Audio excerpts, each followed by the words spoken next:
forth. Give us a vote. Give us a vote. What are you afraid of? Why don't you give us a vote on a bipartisan bill that has passed the Senate with all the compromises that a bipartisan bill would have.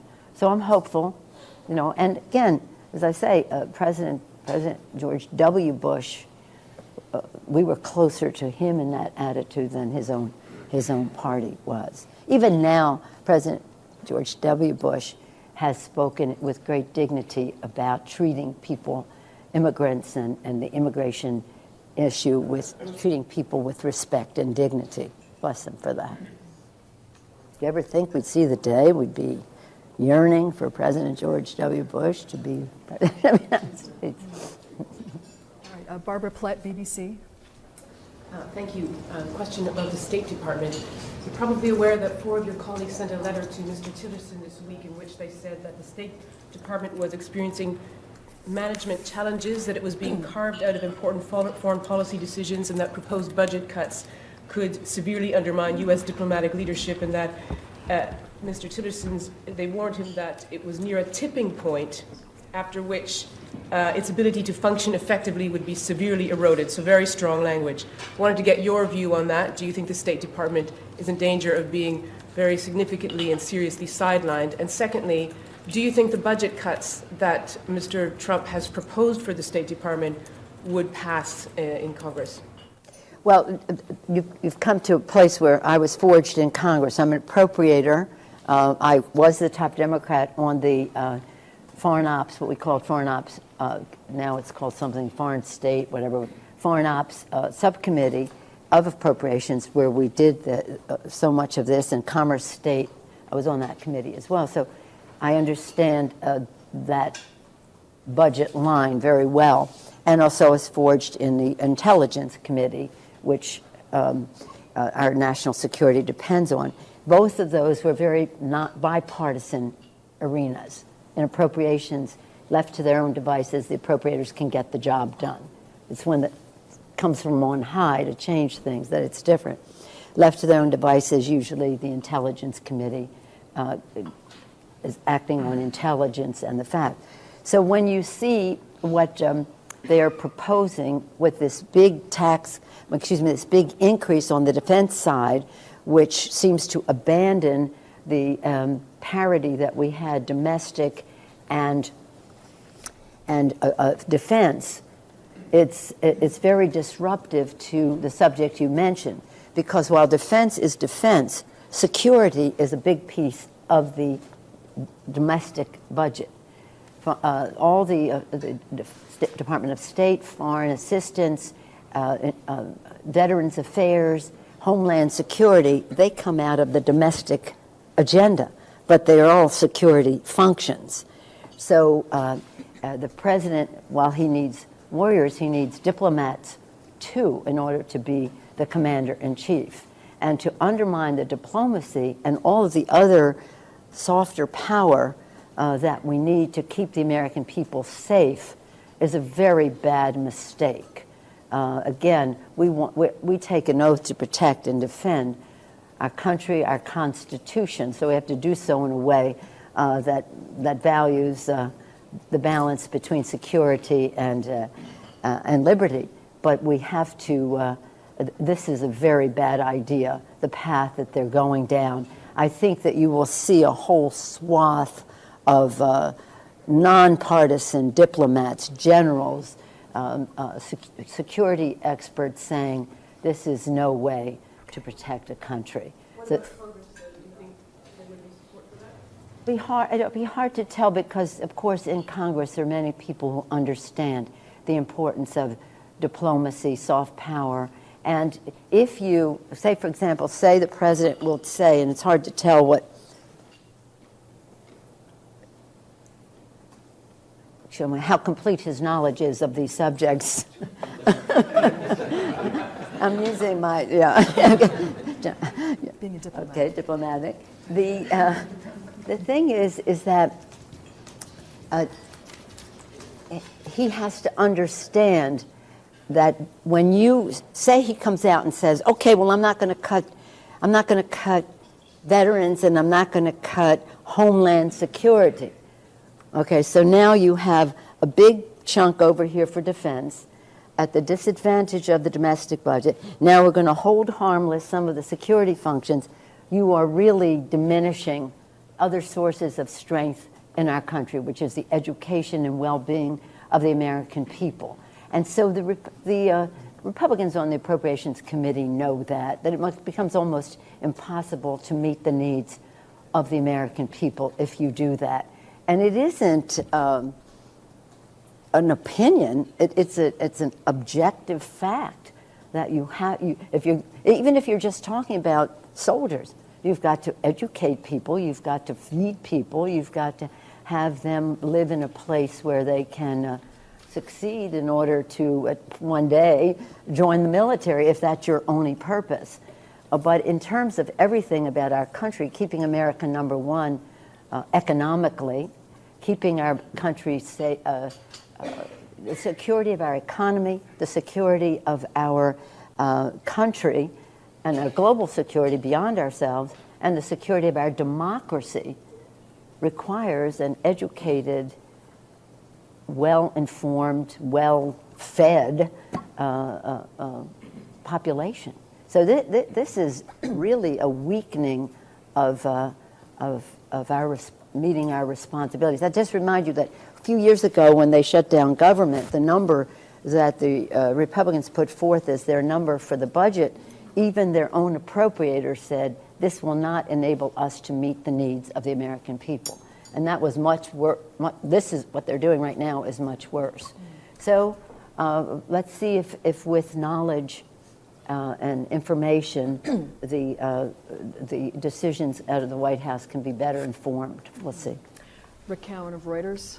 Hello, good morning. Thank you. Lindsey Graham had lunch on Tuesday with the president, and when he came back to the Hill, he told reporters that he believes that the president is now in a deal-making mode and that he realizes that in order to get deals, Democrats have to get something.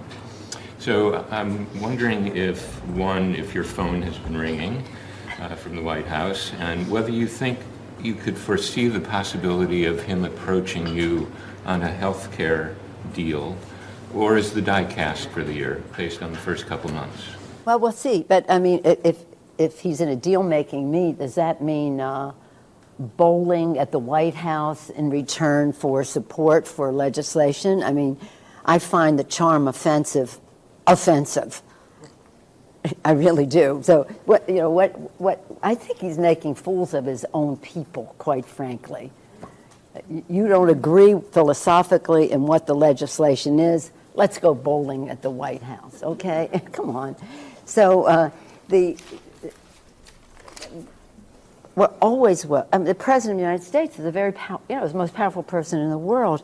What does he know to be able to make a difference in what we can talk about?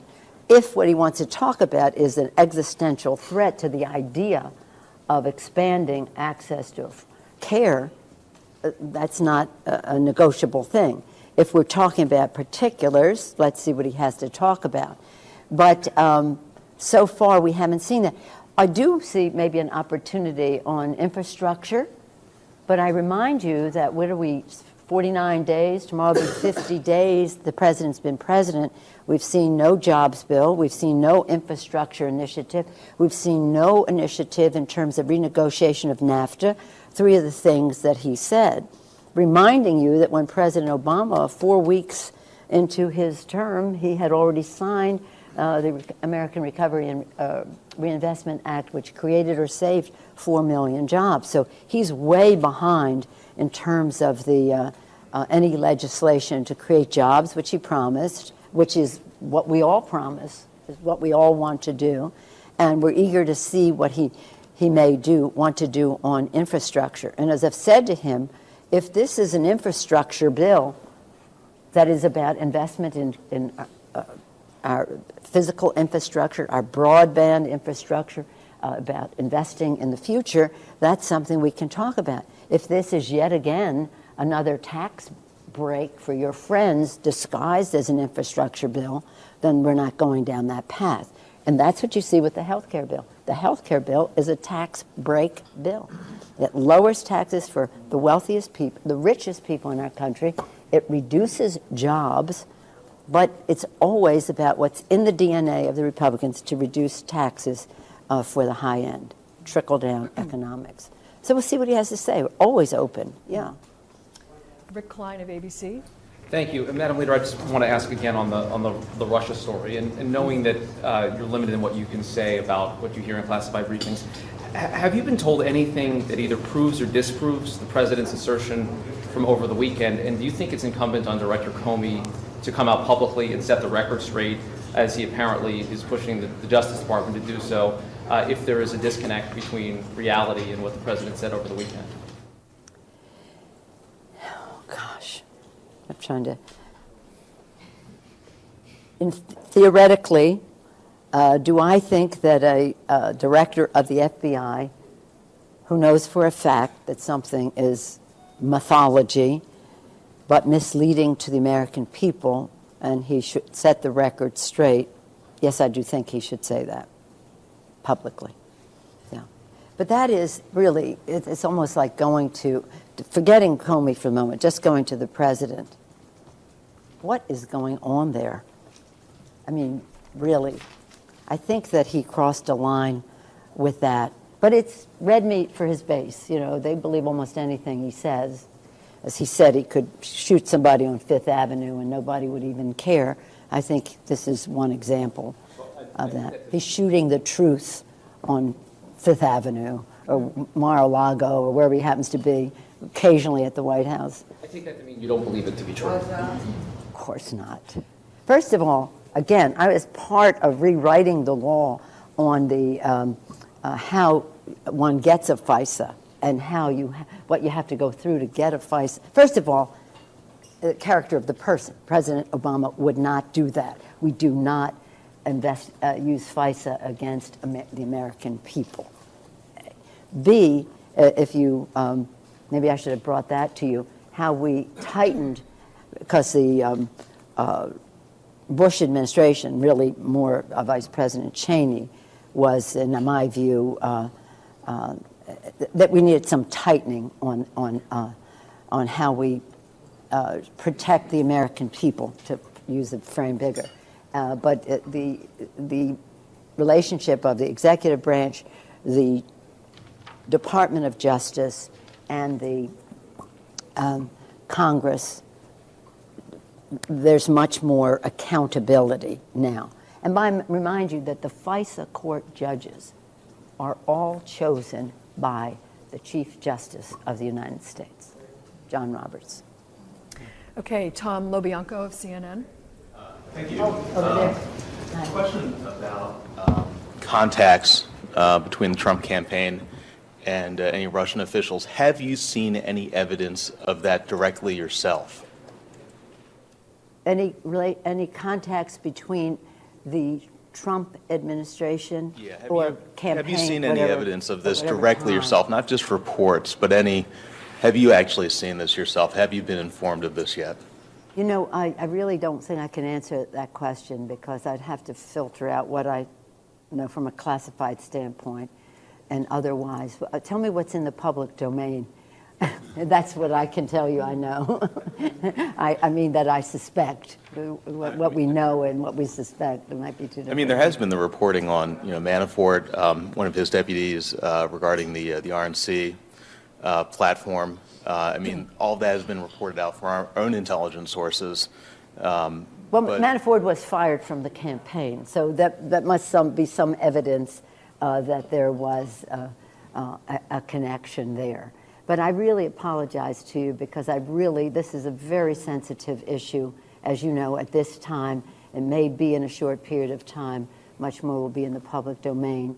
But just let's have an outside investigation so everybody knows the truth about what happened in our campaign, in the president's finances, and his personal connection to the Russians. Related to that, are you prepared to subpoena for his tax returns if he will not release them?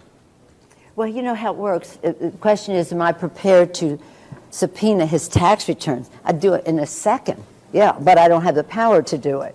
how the law works, and it started more on the subject than you want to know, but with the Teapot Dome scandal. At that time, a law was passed which was used when President Nixon was president, and that's how his tax returns came out. And the way it works is the chairman of the Ways and Means Committee, or the chairman of, that would be Brady, or the chairman of the Finance Committee, that would be Hatch, or the chairman of the Joint Committee on Taxation, which is one of those two, because it alternates House and Senate, can ask the Secretary of the Treasury for the tax returns. And then the committee can decide whether to make it public. And that's what we're calling upon in committee for Brady to, in the House for Brady to ask for that. He happens to be the chairman of Ways and Means and the Joint Tax Committee. So that's where the action is now, is to say, why aren't you doing this? What are you hiding? Why are you an accomplice to this? American people have a right to know. It's maybe nothing is there, but American people have a right to know. Why should this president be absolved for that, especially when this president has all these other suspicious relationships to Russia? So that's what that is. So we will each week have a motion, a privilege resolution on the floor. So far, the Republicans have tabled it because they don't believe the president should release his tax returns.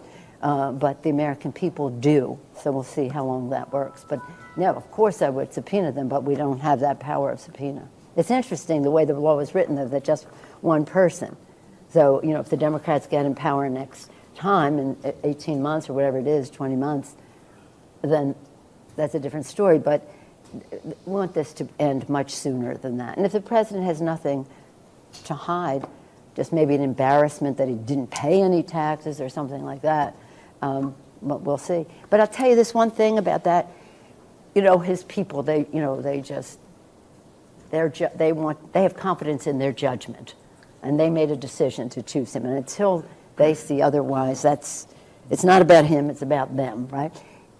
That's one place where they depart. You see those numbers, 67, 20. A number of those people are Trump supporters. They're like, why wouldn't he? Because they have confidence in him. Why wouldn't he show his tax returns? Right, so we've got 17 minutes left. Lots of questions. If you can all limit it to just one question, that would be great. I think that means I should keep my answers short. No. Charlie Cook. No history lessons or anything. Hey, Charlie. I know you hate hypothetical questions, but this isn't a bad one. Well, give me a try. Let's see what it is. Let's say for a moment that the American Health Care Act, the Ryan bill, fails. If later this year or early next year, Republicans came to you, you thought in good faith, and said, okay, we're not trying to kill it, what improvement? So if you were going to, what are some areas where you think you could work with them to improve, as you said, major pieces of legislation always need improvement. What are some legitimate areas that you think would be common ground could be found?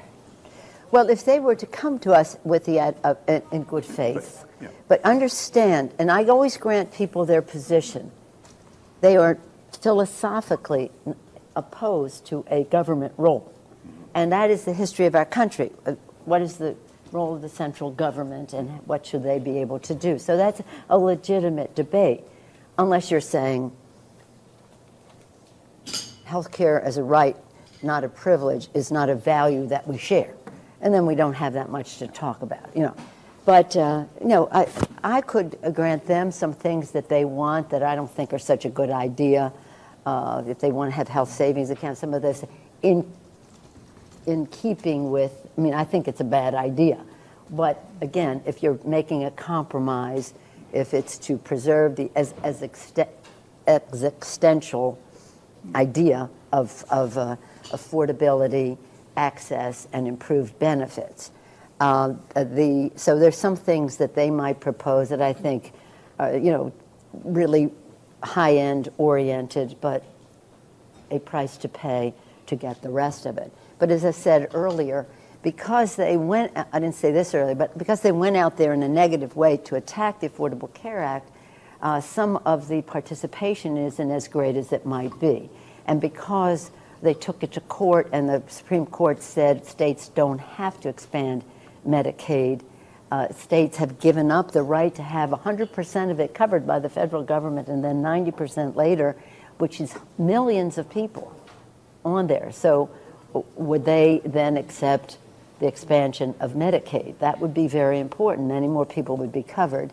And then some obstruction that they've had to the private market, whether it's high-risk corridors that impact the individual market. You know, these are more technicalities, but they have an impact on the number of people who are covered and at what cost. And what does that do to the private sector? Because this is a private sector initiative, and there's certain predictability that they like to see.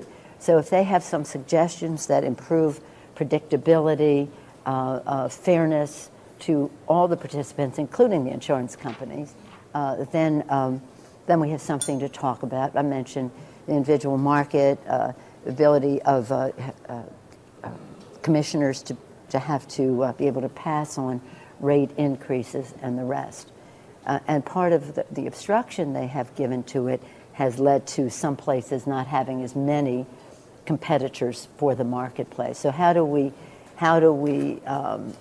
infuse the private sector with competition, because competition, of course, lowers cost as well.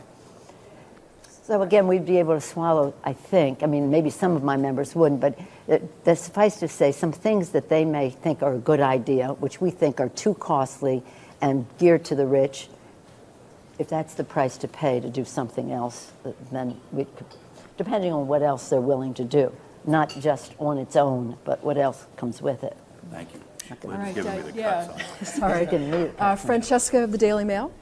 Yes, thank you. I wanted to expand a little bit upon Rick's question. Have you seen anything that would lead you to believe that the Obama administration was engaged in any kind of surveillance, not just of President Trump himself, but possibly of his businesses during the campaign? And do you believe that these charges are something that the House Intelligence Committee should be investigating as the White House has requested? No. The idea that I think whoever it was yesterday, maybe the leader McConnell, saying, oh, they should be investigating. No, they should be investigating the Russian connection to undermine our democracy. That's what they should be investigating. This is... you throw out something and say, waste your time investigating something that couldn't possibly be true. It couldn't possibly be true because that is not how our system works. Now, if the FBI, if they have reason to do investigations, that's their, I don't call that the Obama administration. And we're hoping that they are doing investigations. But, you know, we really don't know. But I can't know in a way that I can say here, but it's nothing that you describe that have anything to do with the Obama administration. We do not investigate through a FISA court Americans, here or abroad. Here or abroad. So if you're talking about a FISA as the president, I'm not even sure he understands the whole FISA thing. Maybe he does. Maybe he does. But it's complicated, and if he does, good for him. That would be one. That would be Erica one. Warner of the AP. Yes. Hi, Erica. Are you getting anxious that Republicans will actually succeed in repealing the ACA, given the momentum they seem to have?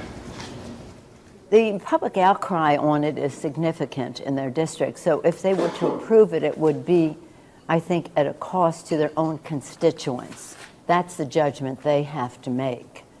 But they have the majority, both houses. They have the White House. I just don't know. And I don't think they know.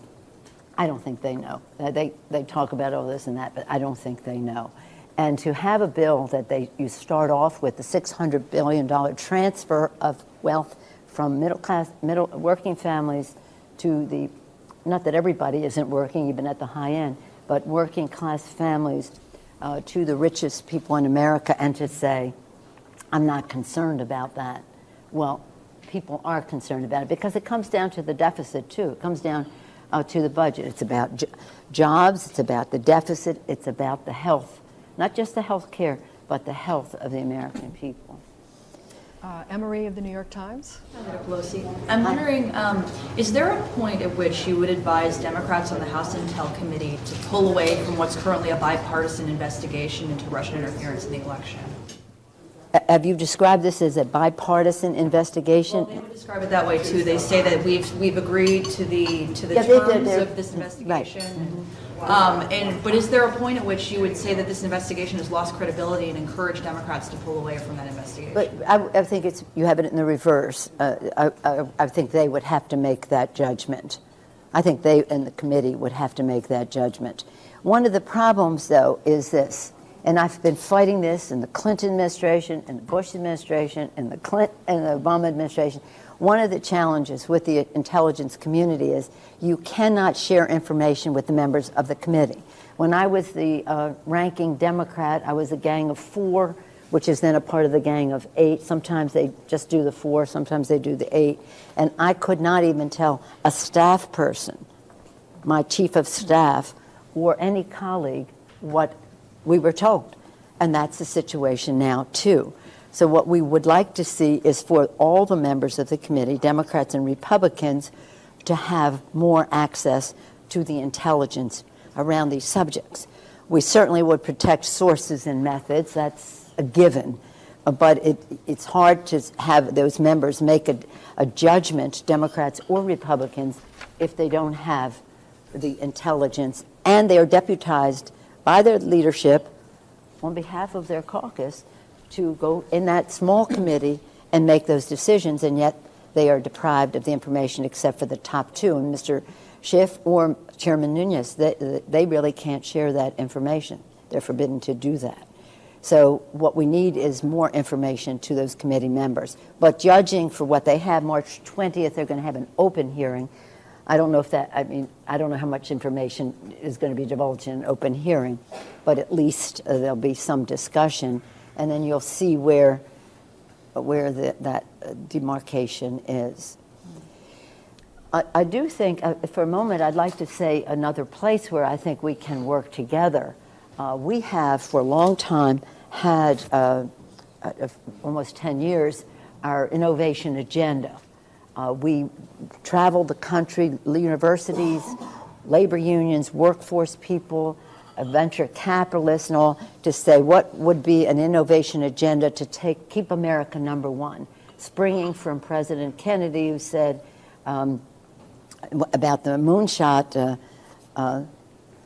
in order for America to be preeminent, we must be first, and therefore we intend to be first. He said it in a much larger sense, but so 10 years later, with all the advance in technology and all the rest, we are now having Innovation 2.0.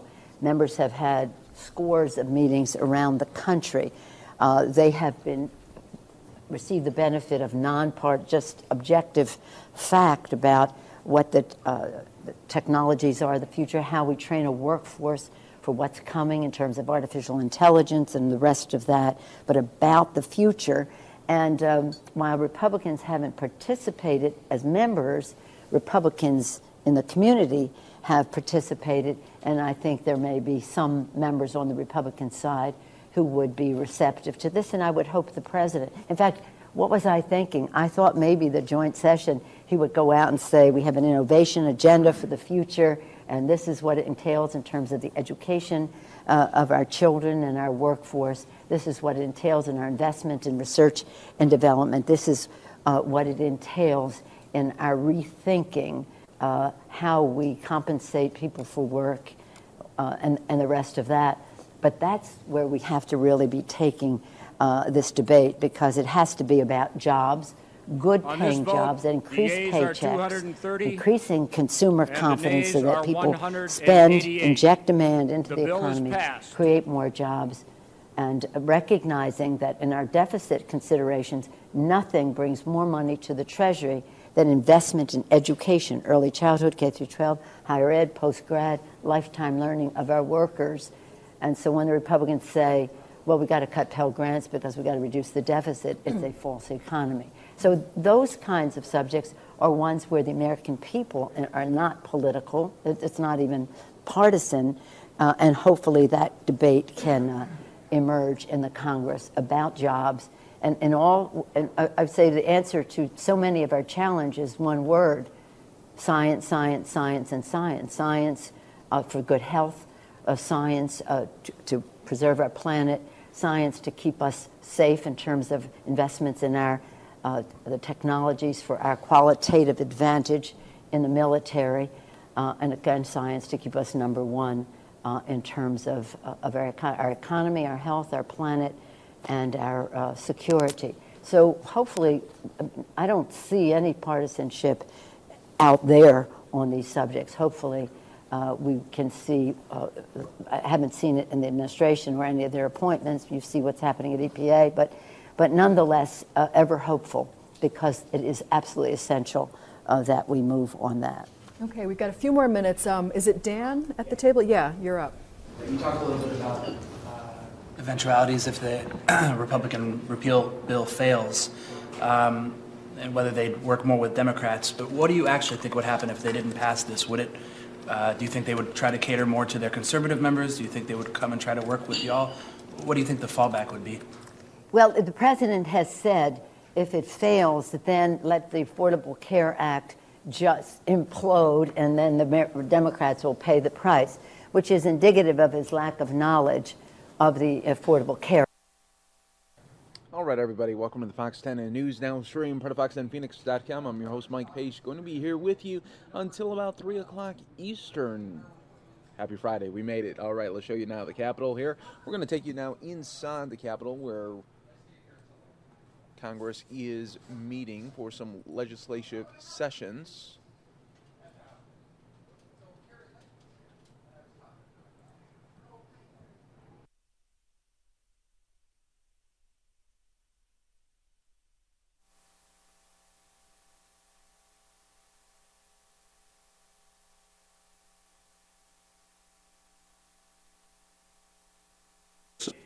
That we will either have to do those bills individually or in some sort of an omnibus. Whether the gentleman has any idea as to how soon we might be considering the balance of the year's appropriation to September 30th, and I yield to my friend. Well, I thank the gentleman for yielding. I am pleased that we were able to pass the FY17 Defense Operation Bill on a bipartisan basis this week. It is my hope that we can continue to pass the appropriation bills on a bipartisan basis as well. As for future legislation, I would refer my friend to the Appropriation Committee, and as always, I will keep members posted of any scheduling updates. I thank the gentleman for that insightful comment. Let me say this, Mr. Leader. Yes. If, as we did in the defense bill, the appropriation bill, if we follow the template where we will reach bipartisan agreement on those bills in committee, I think that without any poison pills language in them, which you did on the appropriation.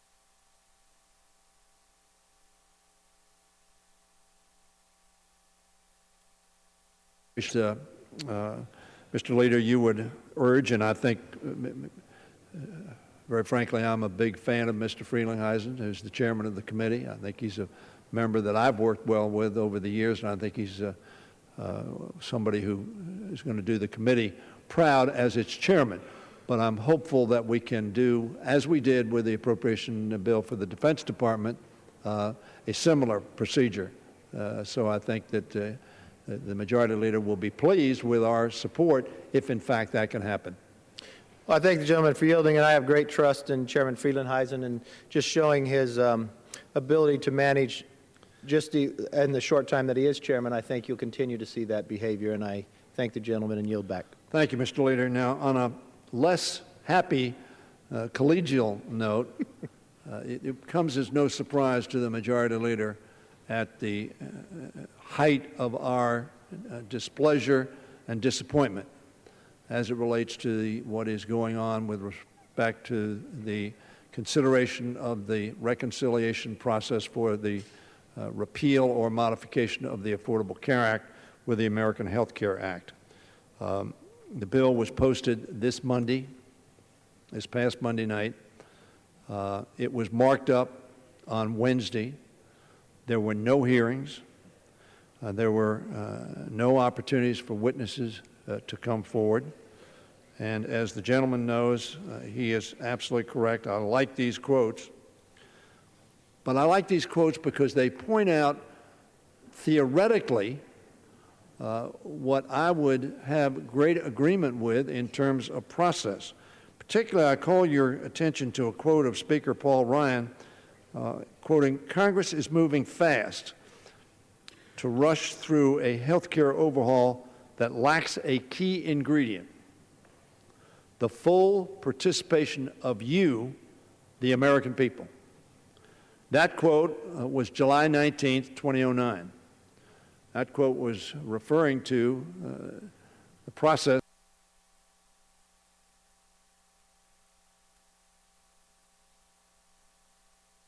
hearings. As the gentleman knows, there were 181 witnesses who testified about the Affordable Care Act.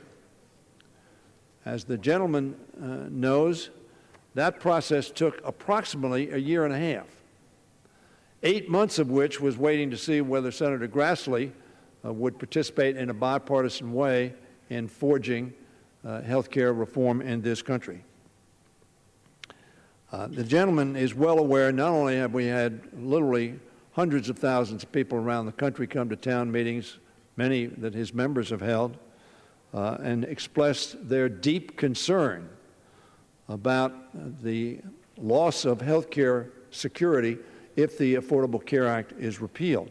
So there's no doubt that the American public, I'm not saying it's 100%, but a large number of the American public are very concerned. The gentleman further knows, I'm sure, because I'm sure he's seen the letters, the American Medical Association, the American Hospital Association, the American Nurses Association, even the Consumer Union, and hundreds of other groups representing providers, patients, even insurance companies have expressed deep, deep concern about the adverse consequences of the passage of the American Health Care Act that was marked up in the dead of night. We were criticized. The gentleman apparently doesn't agree with that, but the facts are the facts.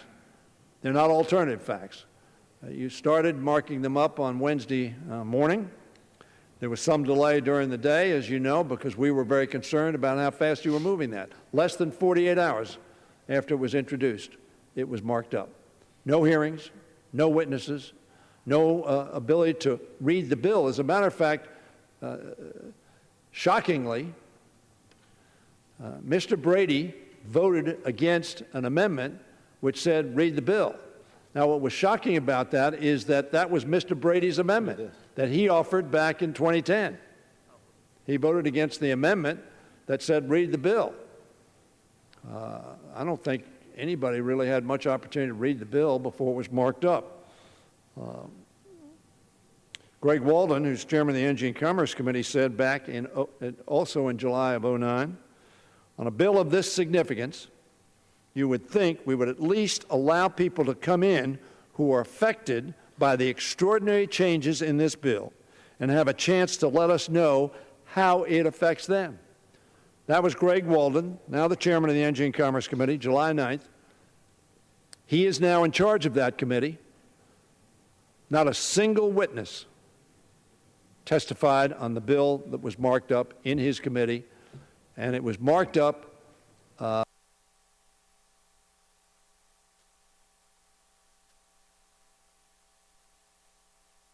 morning of Wednesday, but it didn't end until the morning, 26 hours later, of Thursday, which meant that Mr. Walden kept his members in their seats, marking up a bill, except when they were voting, coming over here, for 26 hours straight on one of the most consequential bills this House will consider and that the Senate will consider, affecting, as I said, millions and millions and millions of people.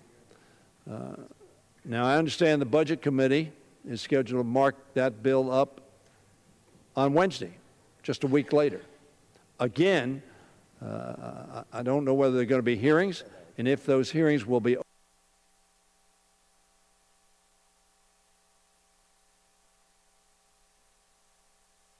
Let me do one additional quote, because the chairman of the Ways and Means Committee had an interesting quote as well. He said, the Democratic Congress and the White House simply aren't listening. Democrats are ramming it through over the public's objections. That was on March 17, 2010, some year after the bill had been introduced. Thousands of meetings had been held by Republicans and Democrats around the country on the bill. And as I said, 79 hearings, 181 witnesses later. That's what Chairman Brady said. Of course, Chairman Brady, in less than 48 hours, had a markup. Now, he did not have quite as long a markup. It ended at 4:30 a.m. in the morning. So that was the dead of night. Or, if you want to parse words, perhaps the dead of the early morning. But nevertheless, most of my public wasn't up watching. I presume even at 4:30, which would have been 1:30 for your public, they weren't up watching. So this was done out of the sight of the public and is inconsistent, I suggest to my friend, Mr. Speaker, the Majority Leader, inconsistent with the pledge of transparency, openness, and those three quotes that I just read you that said the American people should have the opportunity to express their opinion on legislation generally, but certainly on legislation of this consequence. And I yield to my friend. Well, I thank the gentleman for yielding, and I always look forward to these discussions, because I know they're about the schedule, but I always look forward to what quotes you're going to bring up next. But let me see if I can answer all those questions that you raised out. First, my friend did inform me last week and again today that the Democrats have held 79 hearings over 2 years on Obamacare.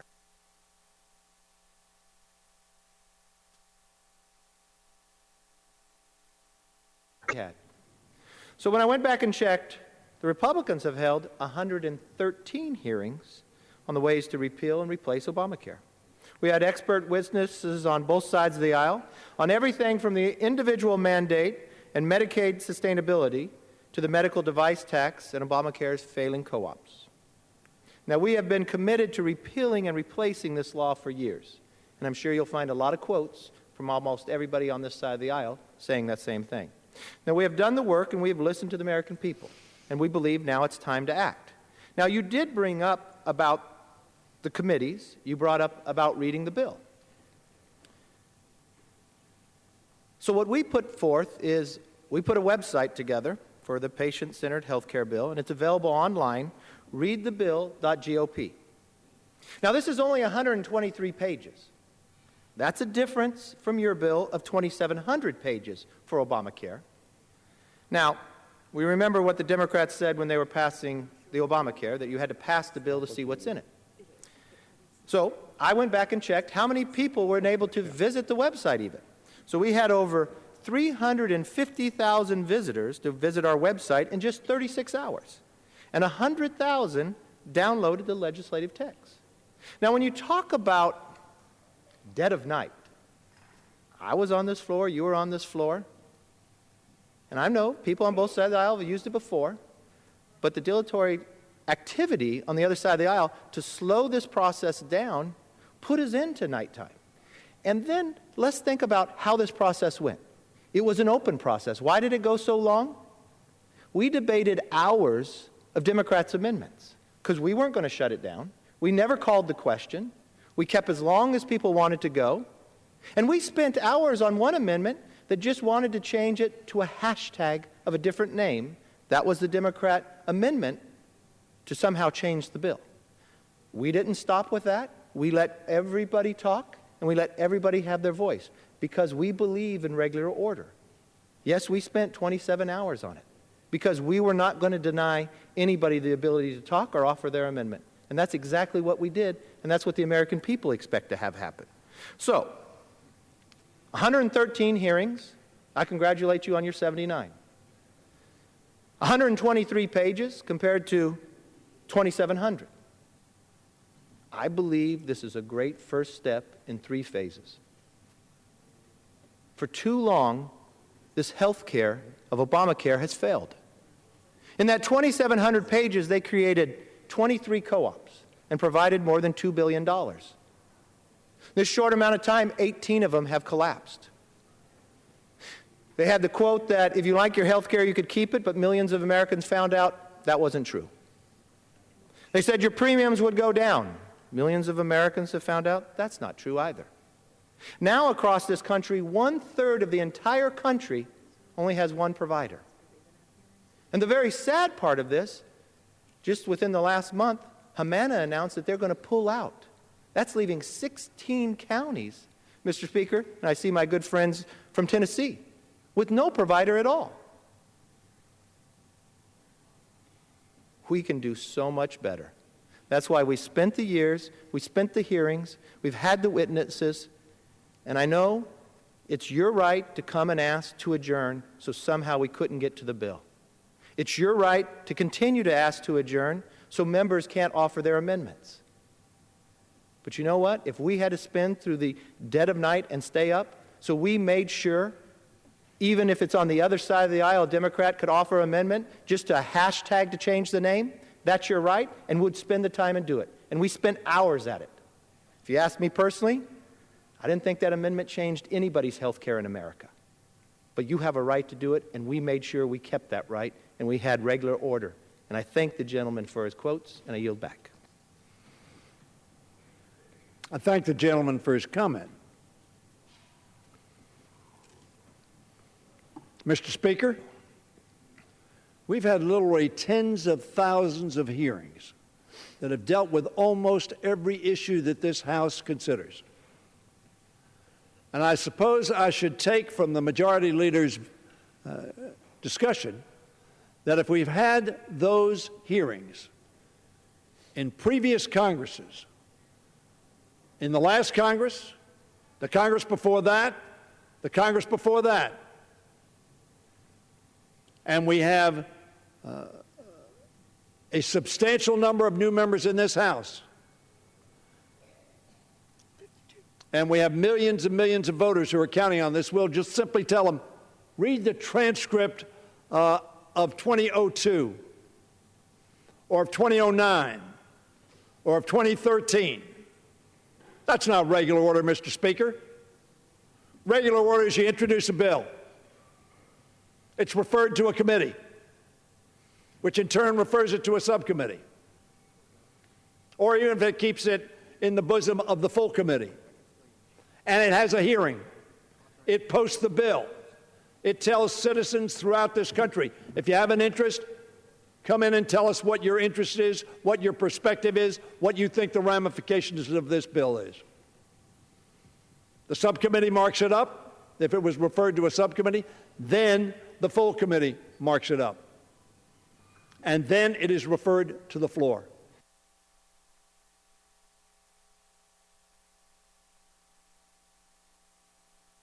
Procedure which has a bill introduced Monday night and is subjected to 26 hours straight of markup on the following Wednesday, less than 48 hours later. No matter how you dress it up, that is not, Mr. Speaker, regular order.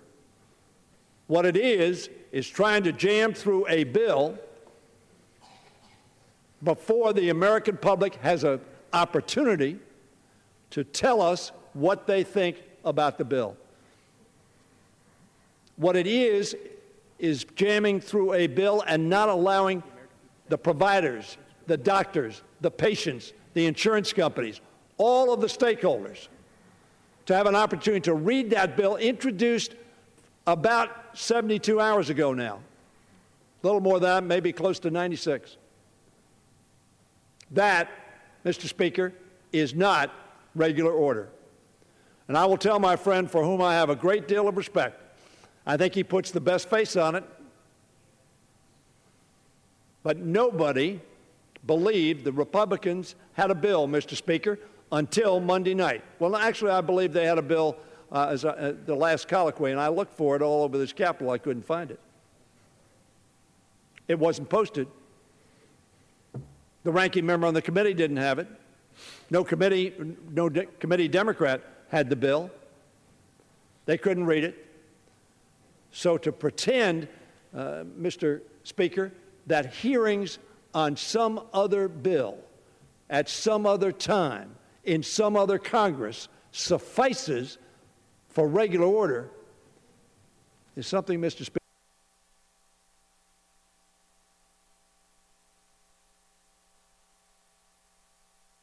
were reversed, as I have experienced over the last 36 years, that side of the aisle would have torn this place apart. Why do I think that? Because I've seen it. Yes, we had some delaying, 4 motions to adjourn, so that we had some time to figure out what this bill was about, and some time to hear from the American people. It certainly wasn't enough time. We're going to be hearing more from the American people, I think, Mr. Speaker. And I appreciate the gentleman trying to say that, well, we only had 48 hours. And sometimes, Mr. Speaker, we do that in a hurry. And the reason is because we're about to go on a break. We're about to go on an August break or a recess or something of that nature. That's not the case. These committees didn't have to meet through the night. They could have met Thursday. They could have met today. They could meet next week. But this bill is being rushed through too fast, with too much adverse consequence to the American people. I would hope the majority leader would slow this bill down. I hope the Rules Committee has full hearings on this bill, and that it does not have just attenuated hearings with few witnesses, because there are a lot of people who want to tell us, their representatives, what their view is of this bill.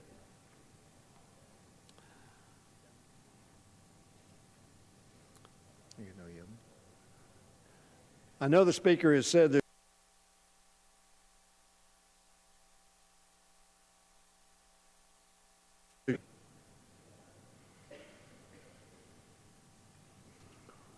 I hope that legislation, Mr. Speaker, and my friend the Majority Leader, I hope will urge the committees not to consider additional legislation, either in the middle of the night or with no notice and no opportunity for witnesses and no hearings.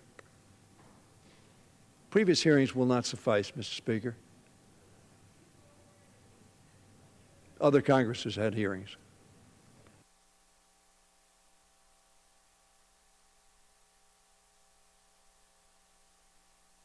Mr. Brady said, that's what Mr. Walden said. They said at a time when they were in the minority. But it ought to apply when they're in the majority. And if we're in the majority, it ought to apply to us as well. I hope that happens, Mr. Speaker, for the country's sake, for our people's sake. I will yield to the Majority Leader, Mr. Speaker, if he wants to. Well, I thank the gentleman for yielding, and I appreciate the gentleman's comments. I do want to remind people, when you use reconciliation, what is the process? Well, the process states you have the authorizing committee post, and they mark up. We did that. Budget committee marks up. They'll do that next week. Rules committee will meet, then it comes to the House floor. I will never apologize for having 113 hearings on repealing and replacing Obamacare. I'll never apologize for having all the witnesses in. And I love that you bring a lot of quotes of people inside that are elected. But I'll be very frank. quotes I love, the quotes I care most about, are the ones that come from my constituents. And for some reason, this idea that this is a complex issue, but you had hearings before, so you're going to forget all about those hearings. Why do we have committees? Why do you keep members on your own side of the aisle on those same committees? To build expertise, to solve big problems. So no, they don't forget what they learn in those hearings. But let me read you quotes from a few constituents. Dear Kevin, thank you for your diligence in this disruptive political times. I have several concerns. Obamacare blew us out of the water. I retired early as an RN due to health problems, so I have to pay for my entire health insurance. I'm not complaining about that, but I'm tired of having premiums go through the roof. I lost my doctor and my plan. In 2017, there were few options without a $5,000 deductible. If I have to pay that much first, then why pay for insurance? Our income is not huge. We cannot afford this. Or from another constituent, dear Kevin, I just wanted to convey that I strongly feel legislative action is needed to fix the ACA. My family deductible has increased to over $3,000 a year. It used to be $1,000 8 years ago. And I practically only have health insurance in case of a catastrophic accident were to occur. Also, my sister-in-law can no longer work more than 29 hours a week since her employer does not want to have to provide insurance. That is ridiculous. Or, dear Kevin, just got my 20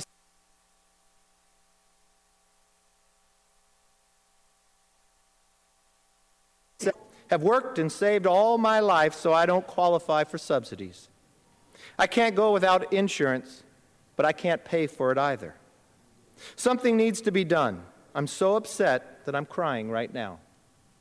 But my friend, Mr. Speaker, on the other side of the aisle says, wait to help these people. Forget about the 113 hearings, even though it's more than the 70-some that Obamacare had. Or 123 pages is too much instead of 2,700. I will never apologize for having the wisdom to listen and now the courage to lead. But I will promise you this, Mr. Speaker, and my friend on the other side of the aisle, I've never come to this floor to offer to adjourn, just to disrupt the process.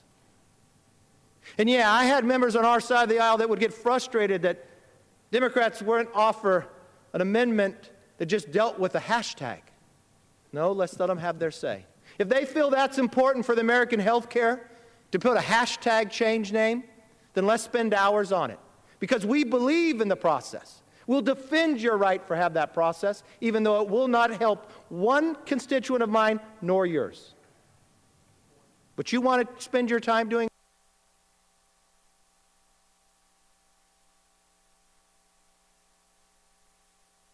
people, that's why we're doing what we're doing, and I thank the gentleman for yielding.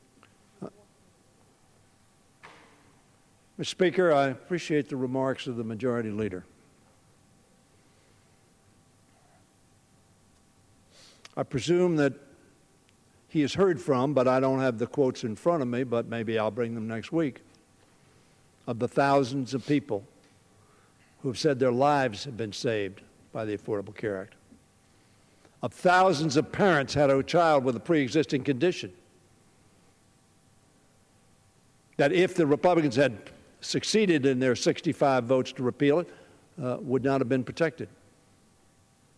Of the millions of seniors who are paying less for their prescription drugs because of the Affordable Care Act.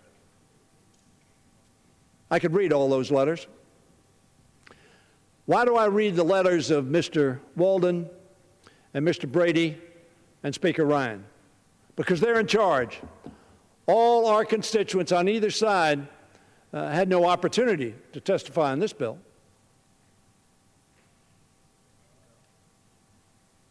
But Mr. Ryan, the Speaker, and Mr. Walden and Mr. Brady could have given them that opportunity, and they chose not to. And they rationalize it apparently because, well, we had hearings in the past. But this bill was offered on the, does it have the subject matter of the ACA? It does. But this bill was offered just some, as I said, 90 or so hours ago. And the leader says, well, that's okay. It's all based on all those hearings we had. But the fact is,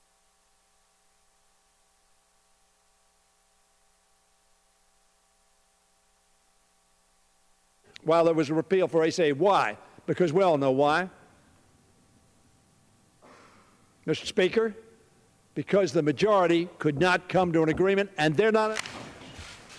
Hello, everybody. Thank you.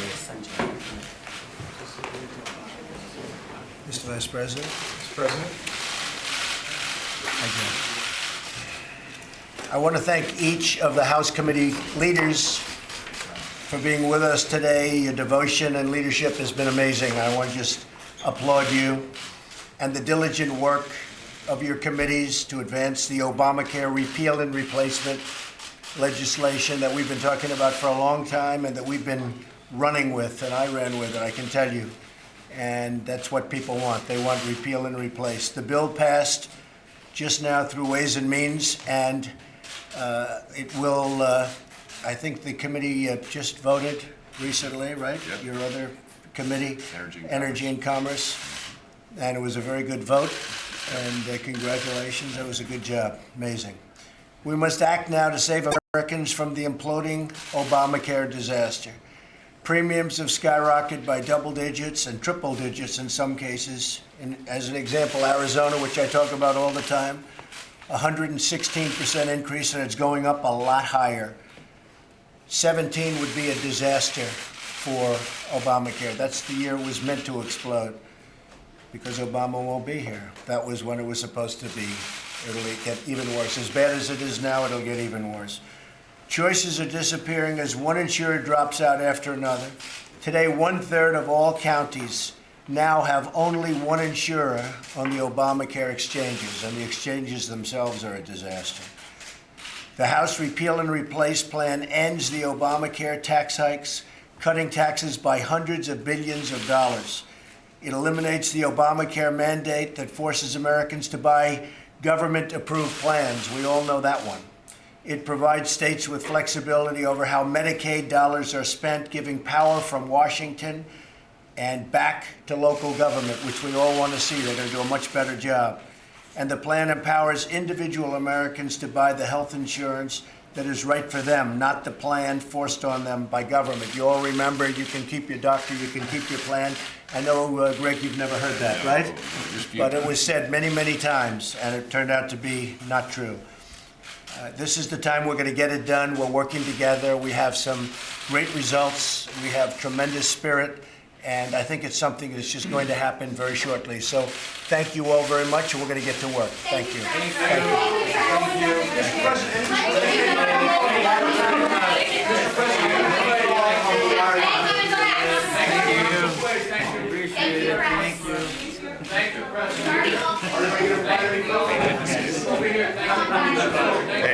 I guess. Thank you. When we did our mark. All right, everybody, that was just some tape playback that we just got from the White House. Hope you are all having a great afternoon here. Welcome to the Fox 10 News Now stream, part of Fox10Phoenix.com. Let's take you back out to the Hill for more discussion about Obamacare right now.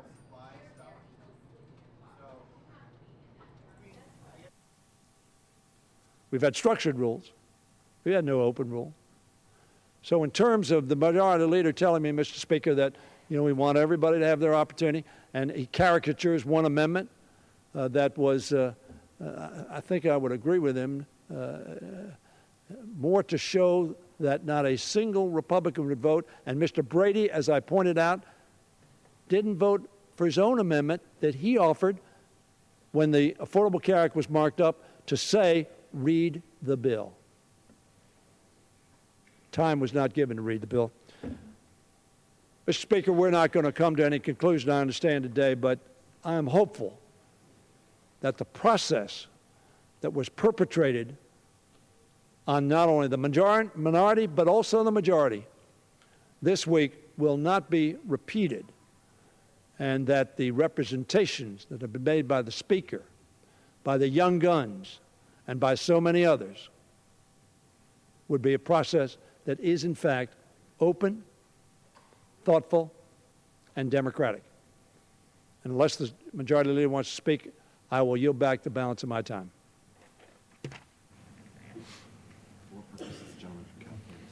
For what purpose does the gentleman from California seek recognition? Mr. Speaker, I ask unanimous consent that when the House adjourns today, it adjourn to meet on Tuesday, March 14, 2017, when it shall convene at noon for morning hour debate and 2 p.m. for legislative business. Without objection, so ordered.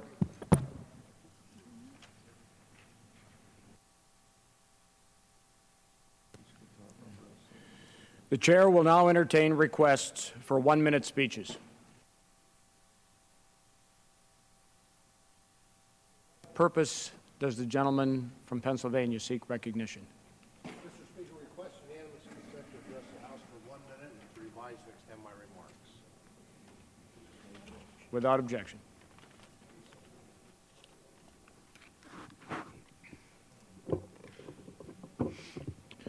Thank you, Mr. Speaker. Mr. Speaker, I rise to continue the discussion on the Agriculture Committee's findings from hearings conducted to ensure that SNAP, or the Supplemental Nutrition Assistance Program, is meeting the needs of those it is intended to serve. After individual resources, family support, and community programs, SNAP is critical to supporting nutritional needs. The program integrity within SNAP is critical for both the functioning and the long-term sustainability of the program. Jessica Shaheen of the USDA Food and Nutrition Service emphasized in testimony, and I quote, "As vital as the program is to so many and as well as it operates, we can all agree that it can do even better. And it is up to all of us, the federal government, the states, and the local providers, to work together to improve it by holding ourselves accountable. FNS is committed to continually improving the integrity of SNAP," end quotes. Mr. Speaker, opportunities for SNAP program integrity improvements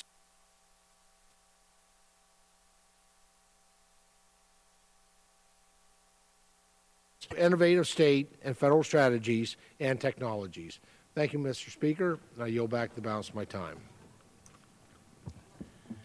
For what purpose does the gentleman from Washington seek recognition?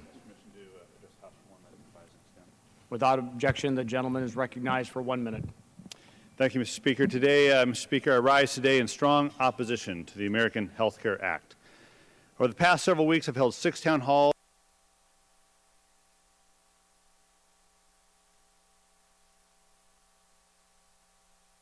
The town of Arlington told me, thanks to the Affordable Care Act, her family can now keep their house and pay their mortgage. Nancy from Bellingham told me she works with families who rely on Medicaid to avoid bankruptcy due to extra medical costs that come with caring for babies with disabilities. So many Washingtonians support the Affordable Care Act and benefit from it. And my constituents who oppose the Affordable Care Act, none of them have asked me to support legislation that would cover fewer people. None of my constituents have asked Congress to make poor people pay more for health insurance. And not one of my constituents have asked Congress to give the rich a massive tax break. But that is what the American Health Care Act will do. This bill, Mr. Speaker, will hurt people, women, seniors, individuals with disabilities, and middle-class families. It will result in universal chaos, not universal coverage. So I strongly urge my colleagues to oppose this measure. Thank you, Mr. Speaker, and I yield back. For what purpose does the gentleman from Florida seek recognition? Without objection, the gentleman is recognized for 1 minute.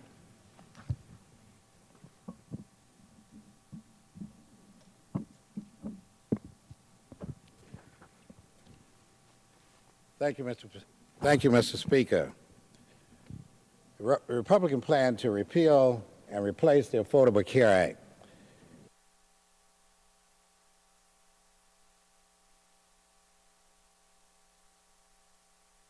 while burdening the working families with higher health care costs.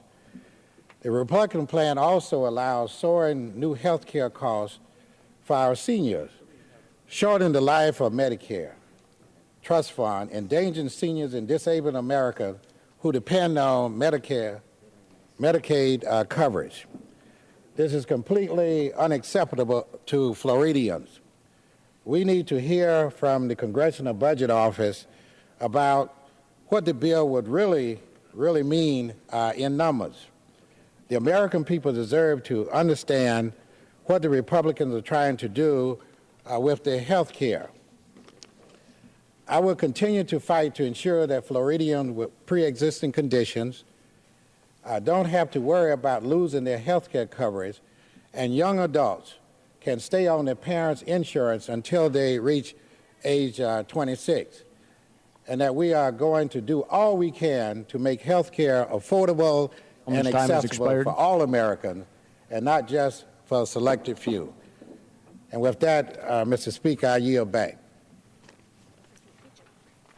For what purpose does the gentleman from Tennessee seek recognition? Address the House for 1 minute, revise and extend. Without objection, the gentleman is recognized for 1 minute. Thank you, Mr. Speaker. President Trump, when he was campaigning, said that these were the worst of times for African Americans, conveniently or ignorantly forgetting slavery and Jim Crow.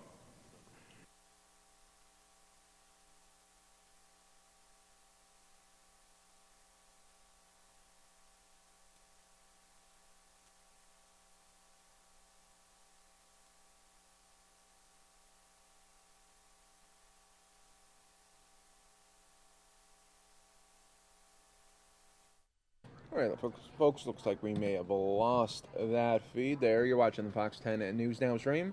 Go to fox10phoenix.com. We'll get you caught up with another presser that happened about 25 minutes ago. This is the GOP House talking about Obamacare.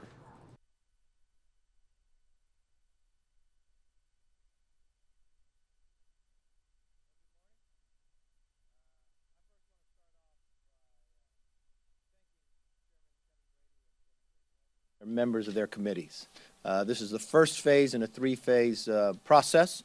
The Energy and Commerce Committee marked up more than 27 hours. The Ways and Means Committee, 18 hours. That's collectively 45 hours of debate and deliberation. This is regular order.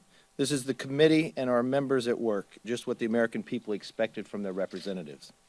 The work will continue next week under the leadership of Chairwoman Diane Black and the Budget Committee. I want to put this work in perspective. Obamacare is failing, and we cannot do nothing.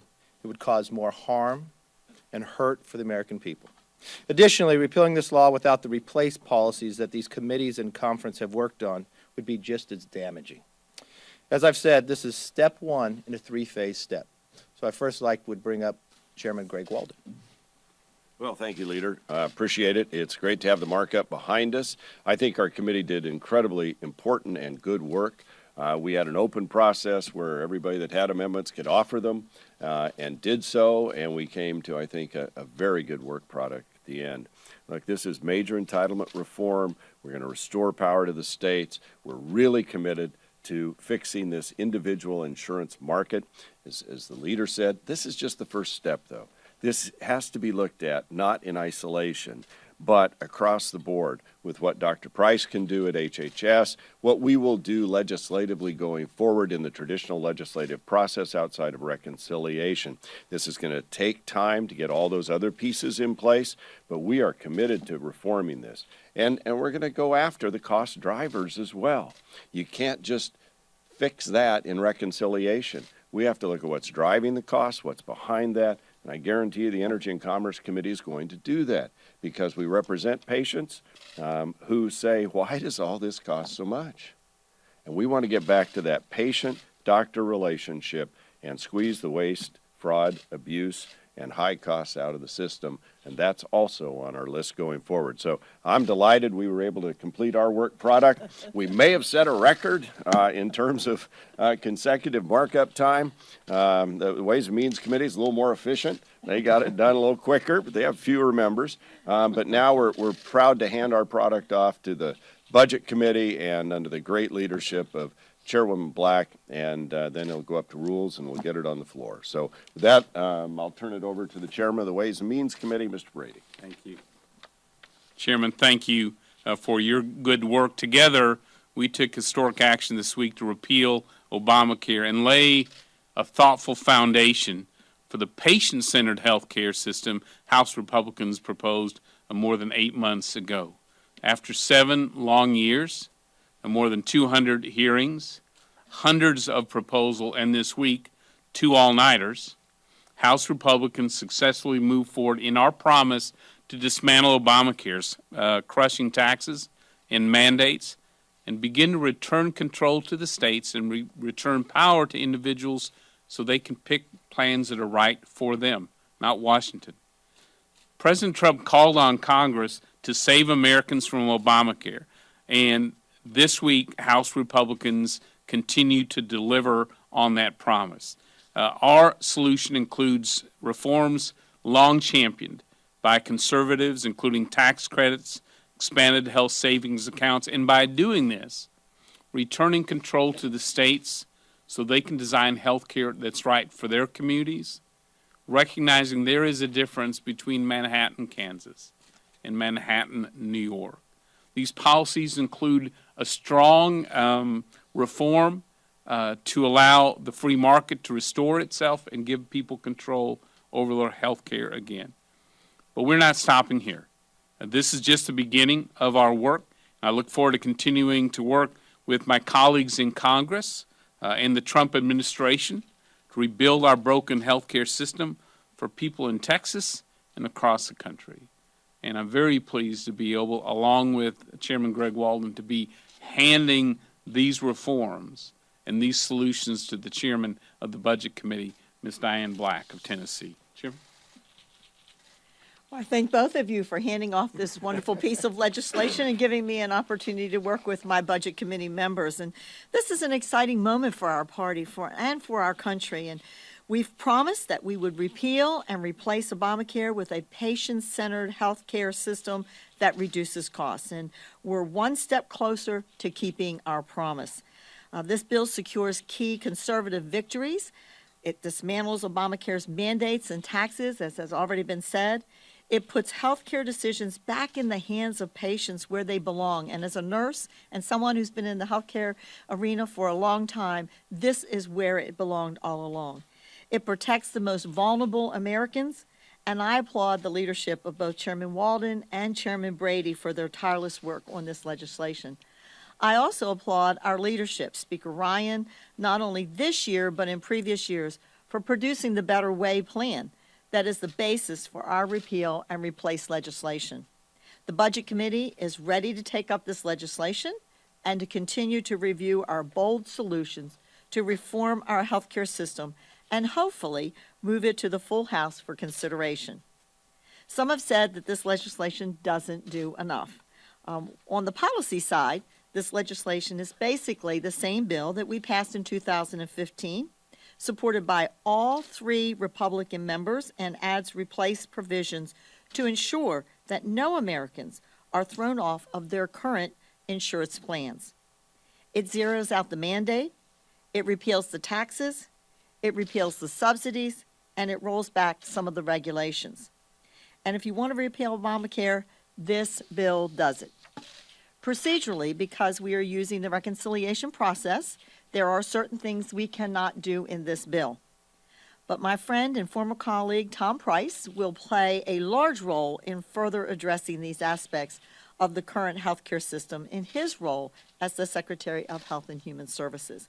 We also look forward to addressing more of the regulatory regime enacted by Obamacare down the road through the regular order, and we hope that our colleagues on the other side of the aisle, the Democrats, will join us in this effort. It is the right thing to do. Questions? Yes. Conservatives who meet with leadership here come out saying their impression is you're offering them a take it or leave it reconciliation bill. Conservatives who meet at the White House come out saying they seem open to talking, including particularly in moving up the Medicaid freeze to 2018. So my multi-part question is, are you up here on the Hill open to changing reconciliation before it gets to the floor? If so, what changes, and might they include moving up the Medicaid freeze? And are you guys out of the loop with whatever talks are happening down at the White House? I don't see how we're out of the loop when we're down at the White House. Later today, you will see these two, a number of chairmen going down to speak with the president as well. No, as we worked through it, they took a number of looking at different amendments and debates. Remember, this is 3 phases. I think that brings some people concerns about how they want to do this. Some people talk about wanting to repeal and then go forward. You'd have to get 60 votes moving forward. That would be a very difficult thing to do, and I believe that bill would not be as conservative as this bill to solve the problem that we need to solve. So as we work through in the 3 phases, that's why we continue to talk. But we have been working at this for a number of years. When we put out the Better Way, we had everybody inside the conference to give their opinion and others. Just in February alone, there were 7 different meetings for those to come forward and talk about the idea. That's why the culmination of this is input from everybody inside this conference and across the country having input. Are you open to moving up the Medicaid freeze date? I think right now that'd be very difficult to do. We had the discussion. If you want to bring up from your committee perspective, you had the debate inside? Yeah, I mean, we appreciate that. What we want to make sure is that we don't create any gaps here for people as we give power back to the states, as we go to a per capita Medicaid system, as we repeal Obamacare. We want to make sure that we don't create gaps, that the insurance market can get the reforms in place. We can save it from collapse, get the tax credits there as well. So I've had discussions all along about different dates, different timelines, the governors, with insurance commissioners, with leaders of each of these different groups. By the way, we had a unanimous vote on the Republican side coming out of the committee. 2 of those members are in the Freedom Caucus. 2/3 of our members are in the Republican Study Committee. So the members that know this policy the best, who have been there the most every day as we've worked through it, realize and came to support the bill that we passed out and sent now up to the Budget Committee. Very quickly, you said it would be a difficult discussion to have. Is it because specifically there would be a gap in some sort of coverage if you phased out the Medicaid expansion sooner? What we want to make sure is that we don't create a gap. Obviously, how all this comes together varies state by state. Because remember, you have some states in the expansion, some states not in the expansion. Some states meet once every 2 years in their legislatures for 40 days. I think Wyoming used to be renowned for that. Other states, their legislatures never end. So we've tried to find a blend. Obviously, it's going to affect different people different ways in different states, but our best effort is what you see before us. Chairman Walden, if you walk into the White House today and the president says this needs to change, this needs to sunset in 2017 and not 2020, how do you respond? Well, first of all, I look forward to meeting with the president. We've been in regular contact with his team on these issues for a period of time here as we've worked through this. Dr. Price knows exactly what is possible, what's not possible, and the various ramifications of change. We look forward to the president's direct involvement. Yeah. When I talk to people at Heritage, I hear what your constituents probably see when they go online, and that is all you guys have to do is pass the reconciliation bill that killed Obamacare in 2015 was passed by the House and the Senate. How would you respond to that? Well, that is our base bill. It's where we started. And now we have the opportunity to do even more. To say we just repealed ignores the entitlement reform opportunity that we've passed now unanimously out of the House Energy and Commerce Committee and out of the Ways and Means Committee that actually restores power to the states, that puts Medicaid on a real budget. And this is a step forward in the conservative cause to get the Washington bureaucracy out of the middle of all the decision-making on Medicaid. So they should be embracing what we're doing as we go forward. And if you talk a little bit about attacking cost drivers eventually, can you go into that? You'll see us move forward on a number of initiatives as we look at the whole cost pool. I remember when we did reform of Oregon's workers' comp system. We started with what's best for the worker/patient, and we had one of the most expensive systems that produced some of the leanest benefits for injured workers in the country. Employers were upset, workers were upset. When we got done looking at the cost drivers in the middle, cleaning all that out, we got to a system that had some of the best payments to injured workers, and premiums came down for their employers. I think there's a lot of room in the middle of this bureaucracy of health care to get at cost drivers, and our Energy and Commerce Committee is going to begin taking up those issues, and it's all across the spectrum. This is going to be across the spectrum because if you're a patient in Hood River, Oregon, you're wondering why things cost what they do, because a lot of times it doesn't add up. And so I was out at Oregon Health Sciences University last Friday, and they told me the new injector for naloxone has gone up 9-fold in the last few months. It's another EpiPen-like deal. We're going to get into it. But if it costs $5,600 to save a patient's life who's dying from opioid abuse, something's gone wrong. This may be a question for Mr. McCarthy, but since you're heading to the White House later, Mr. Chairman, I'll ask you this. Is there any chance that what is cleared, your committee, which is cleared Ways and Means Committee, can look any different when it goes to the floor later? Look, we're in a legislative process. We've got the House, we've got the Senate, the Budget Committee. Their members are empowered with voting cards like our members are, the Rules Committee, and the House floor, and then over to the Senate. So I'm not going to predict what the president's going to tell me. I haven't met with him on this topic. I'm not going to predict what these other committees are going to do. They've given us the flexibility as the people most focused on the policy to put all our brain power and effort and time and energy into getting to the best policy we figured we could get to. And so that's where we're at today. Let's remember this. We just walked through 2 committees. Every single Republican on both committees voted for the bill. Yep. I think you're playing into a little more. This is a legislative process. This is 3 phases. As we continue to talk to individuals, there are other times to do pieces of legislation as we move forward. And we will do other pieces of legislation. But the one thing in the question earlier, when you talked about if you just wanted to repeal it, if you just repealed the bill, you would double your premiums and you would collapse the market. Then you're going to sit here and wait and hope you get 60 votes to try to deal with the health care system. I do not believe that's the best approach. That's why we are repealing and replacing. Because of the system that we are in and the rules of the Senate, we have to do it through reconciliation. So we have to deal with the Byrd rule. So there's not everything that we would like to have in the very first phase could be in the bill. But as we continue to talk to everyone, we're going through 3 different phases. Do not underestimate the power of the HHS secretary. In the ACA, there's 1,400 points in that bill of shells that gave the secretary power. At the same time, administratively, they will be doing the work to sustain the market. When you talk to those about whether they'd come back into market because so many people are leaving, remember, you had 23 co-ops created in the ACA. 18 of them have collapsed after giving more than $2 billion. You have 3,000 counties roughly in America. 1/3 of those now only have one provider.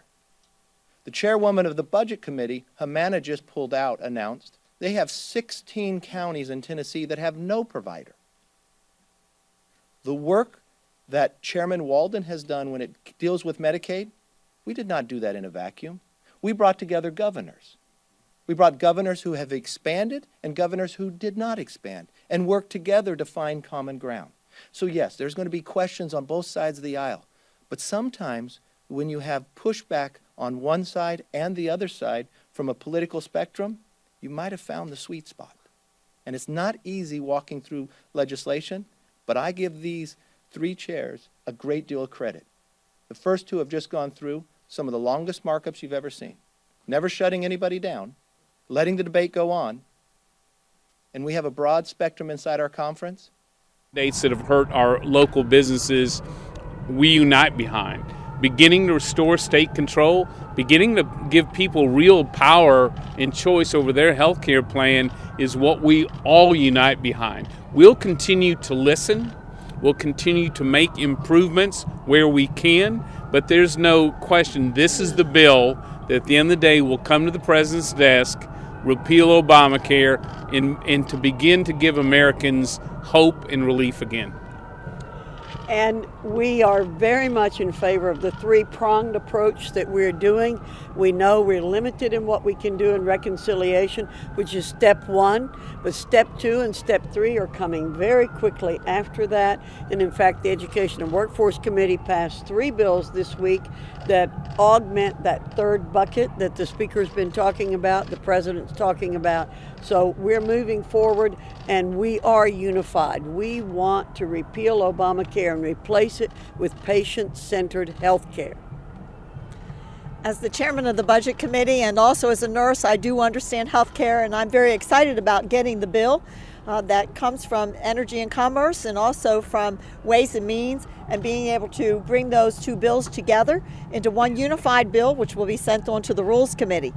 Having been with my members of the Budget Committee today, we are unified in what will be coming out of that bringing together of those two bills, and it's very exciting for me as a nurse, and especially in a state where we see an absolute implosion of what's happening in Obamacare.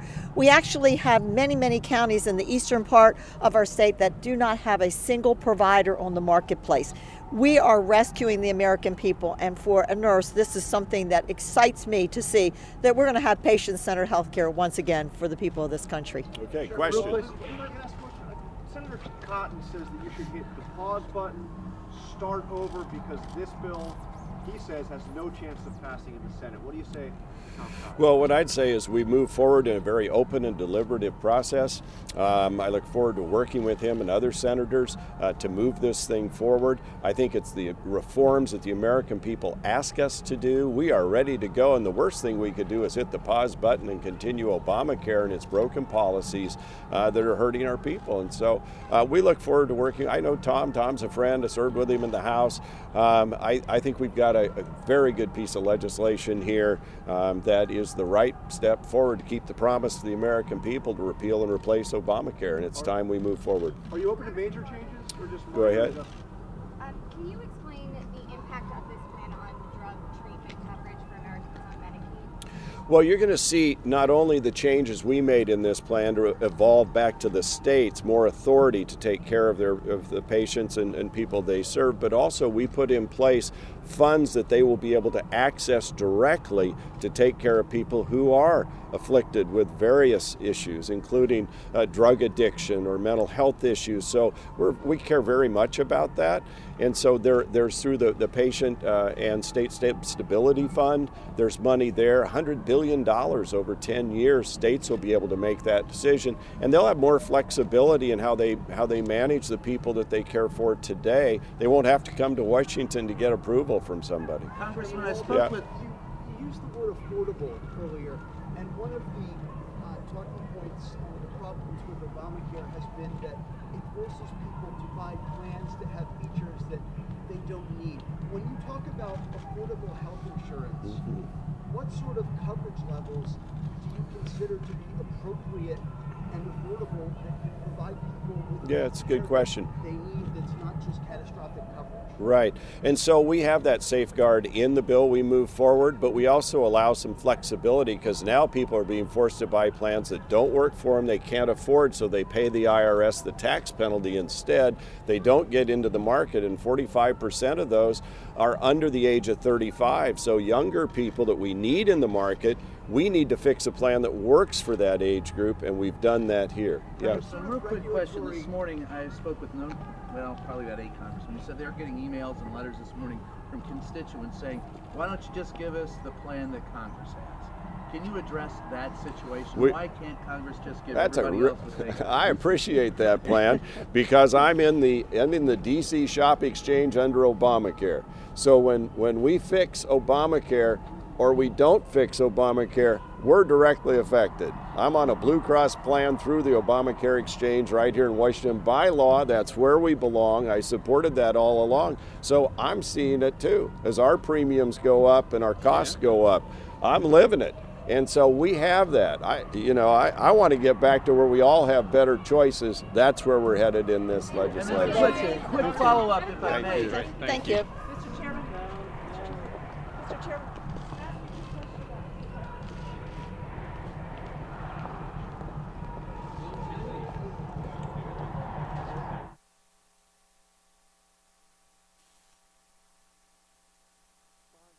Springfield home she shared with him.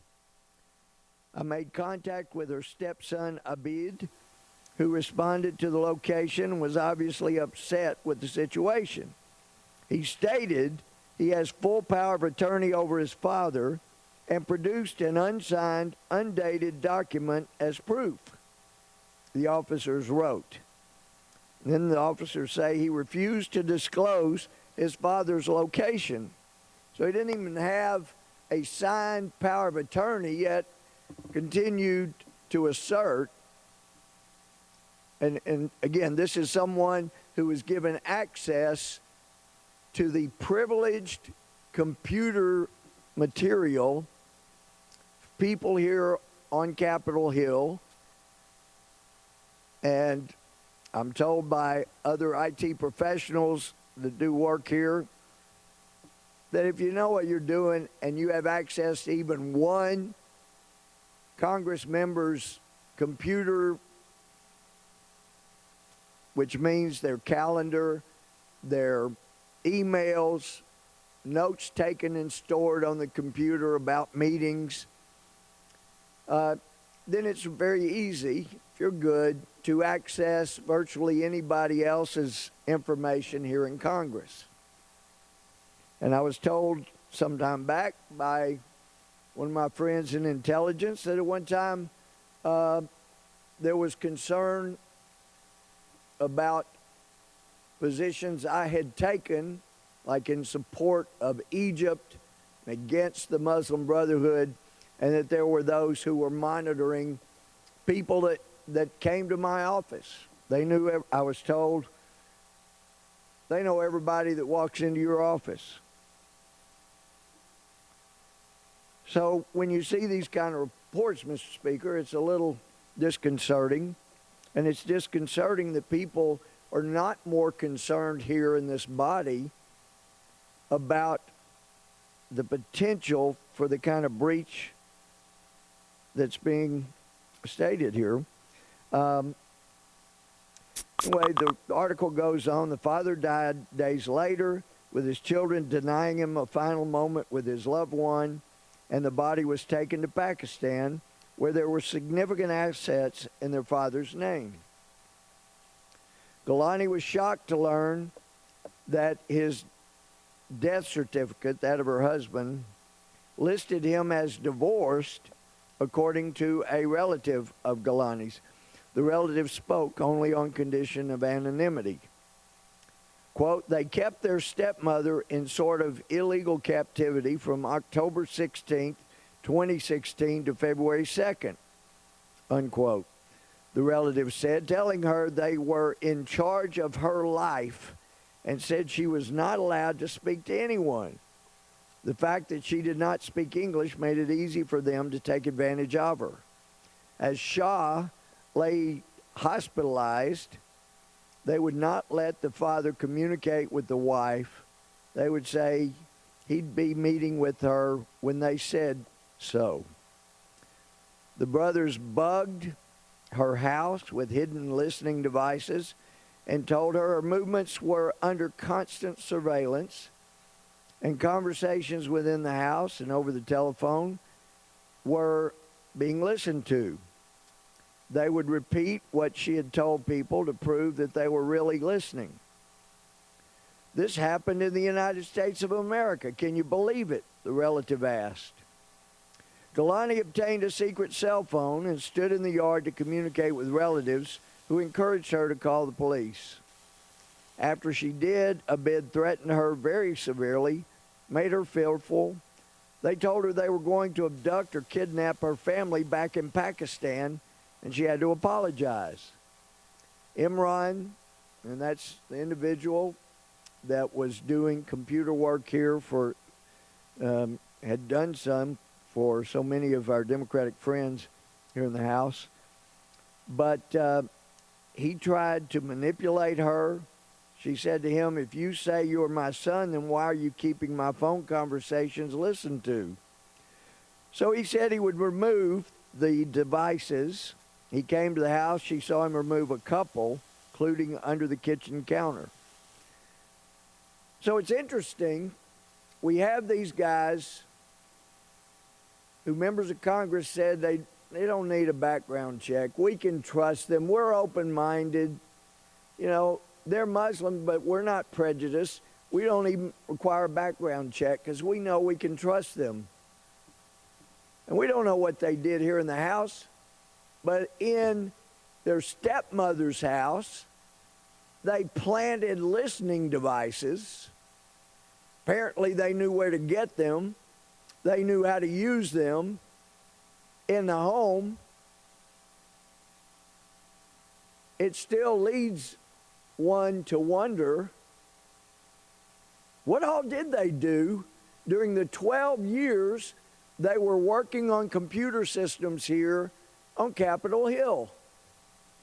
And it's still, we know the allegations have been talked about at length in the media about the hacking of the Democratic National Committee. But I keep asking, are these the guys that set up the Democratic National Committee's computers? Guys that are good at planting listening devices.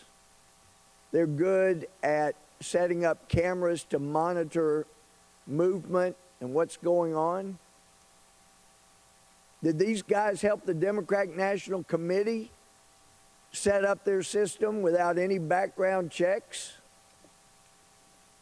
These guys that made it so vulnerable to being hacked by Russians or most anyone else who cared to try? Galani learned from a life insurance executive that a few days before the father's death, the beneficiary was changed and a bid became the beneficiary, the relative said. On top of that, the Springfield house where she lived would go to a bid. Galani fled from the brothers and has filed a second police complaint with Fairfax County over insurance fraud and other abuses. A bid did not return a request for comment from the Daily Caller. Well, oh, and it also pointed out that after Mr. Shaw passed away, these people that were doing computer work for members of Congress without background check, they came into her house. She said whatever documents were there, they stole, along with a couple of laptops that were their father's property, and they left for Pakistan. Now, I'd heard somebody should have known that the ringleader here that headed up the computer company that serviced so many of the, this article talks about a handful of Democrats, but I've been hearing that at one time over the years, over the last 12 years, they may have serviced as many as 80 different Democratic members of Congress's computers. But the relative is coming forward now, according to the article, because members of Congress have attempted to downplay the brothers' potential crimes and have limited the investigation to just the Capitol Police, who lack the ability to investigate cyber breaches and international crimes, and despite naming the brothers as suspects, have not even arrested them. And this is apparently a Muslim woman who says, I'm fighting to protect the country. Talking about the United States. These are very bad people. Kind of reminds one of the father who came forward to point out that his son had become radicalized and was a terrorist threat. And because under the Obama administration, they purged the training documents, so FBI agents, State Department officials, intelligence officials would not know what to look for to spot radical Islamists. Because we know most Muslims are not terrorists. They're not radicalized. Most are loving people, want to live in peace. That includes friends of mine who live all their lives in Afghanistan and were glad to fight against the Taliban in Afghanistan because they didn't want radical Islam. They're Muslim. They didn't want radical Islamists running the country because radical Islamists hate moderate Muslims as much as they do Christians and Jews. So this lady says she's trying to protect our country because members of Congress are not realizing how exposed Congress has been. As she says, she's the stepmother. These are very bad people. Politico reported that Imran and his wife, Hina Alvi, are personal friends with the former DNC chair, Ms. Wasserman Schultz, when she was subject to an email hack that was blamed on the Russians. And let's see, this article is dated March 8th, and that apparently Imran still hasn't been fired, even though he was banned from the House network. But that's been circumvented by having him serve as an advisor. Well, Imran began working for her in 2005, the article says, and soon after his two brothers and two of their wives all appeared on the congressional payroll, collecting more than $4 million. And that's over this period of time, of course. The brothers had numerous additional sources of income, all of which seemed to disappear. While they were supposedly working for the House, the brothers were running a car dealership full-time that did not pay its vendors. After one, Rayo Abbas, threatened to sue them, he began receiving a paycheck from another Democratic member of the House of Representatives, also from Florida. While they were working for House members, and it should be pointed out, they're not any Republican members, but they were working for House members, including members of the Homeland Security and Foreign Affairs committees. The dealership took and never repaid a $100,000 loan from Dr. Ali Al-Attar, who is a fugitive from U.S. authorities and is linked to Hezbollah. I mean, this is perfectly consistent with what was going on for 8 years under President Obama. You had Imam Majid, who had been president of an organization that was listed as a co-conspirator. So whatever happened to all of those co-conspirators named by the U.S. Department of Justice? Well, I had understood from a former member of DOJ under the Bush administration that they took this first case, and that if they were successful in getting convictions, then they would turn around and go after the other co-conspirators. But the interesting thing that happened immediately after that conviction in late 2008, we had a new president, and Eric Holder became Attorney General. And Eric Holder had no interest in prosecuting the named co-conspirators of those convicted of supporting terrorism. So we spent 8 years with the Obama administration, listening to people who are identified, not just being part of, but leading co-conspirator groups in supporting terrorism. And, of course, an American citizen by birth. His parents were both from Yemen. They came here on visas. He was born. They went back and trained him to hate America. It, as I first pointed out, had been occurring 7 years ago after a friend in an international setting advised me that this person knew of radical Islamic leaders who sent their wives to the United States to have babies so they could bring them back, teach them to hate America, and they'd be American citizens. They could come in and out at will.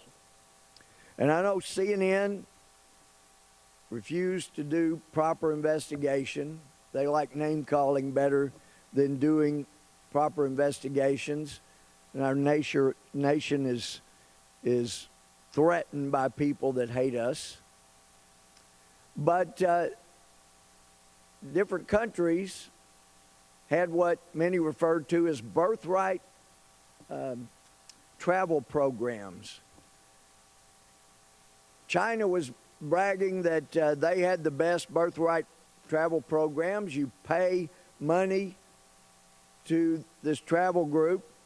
They would get you a visa to come to the United States. And of course, you would want to come during the third trimester of pregnancy so you could have a child in the United States. Then the child, some of them would advertise, we'll even help you make sure your child has an American passport before he or she leaves the U.S. so that your child can never be denied entrance. Whether it's for college, for work, for whatever, they can come in and out as they pleased. And that's how a man named Anwar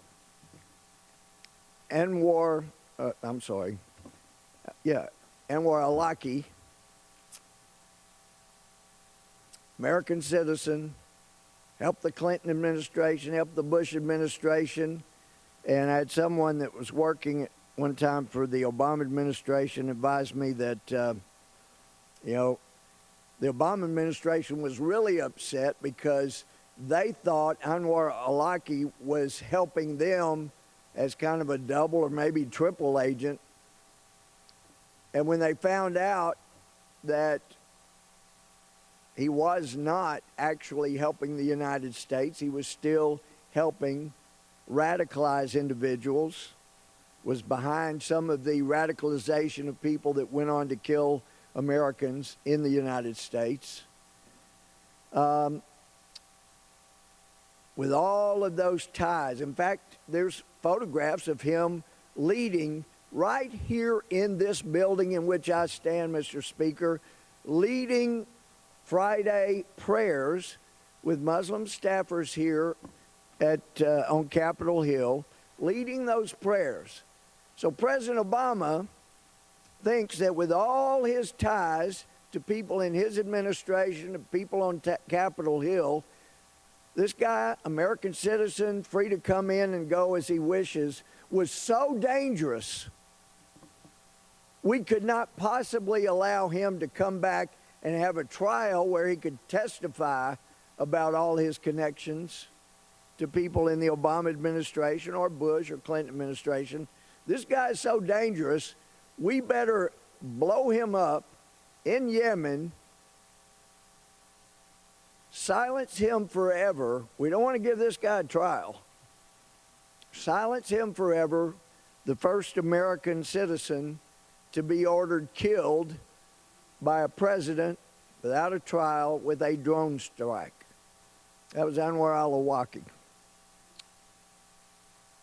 There's so many others.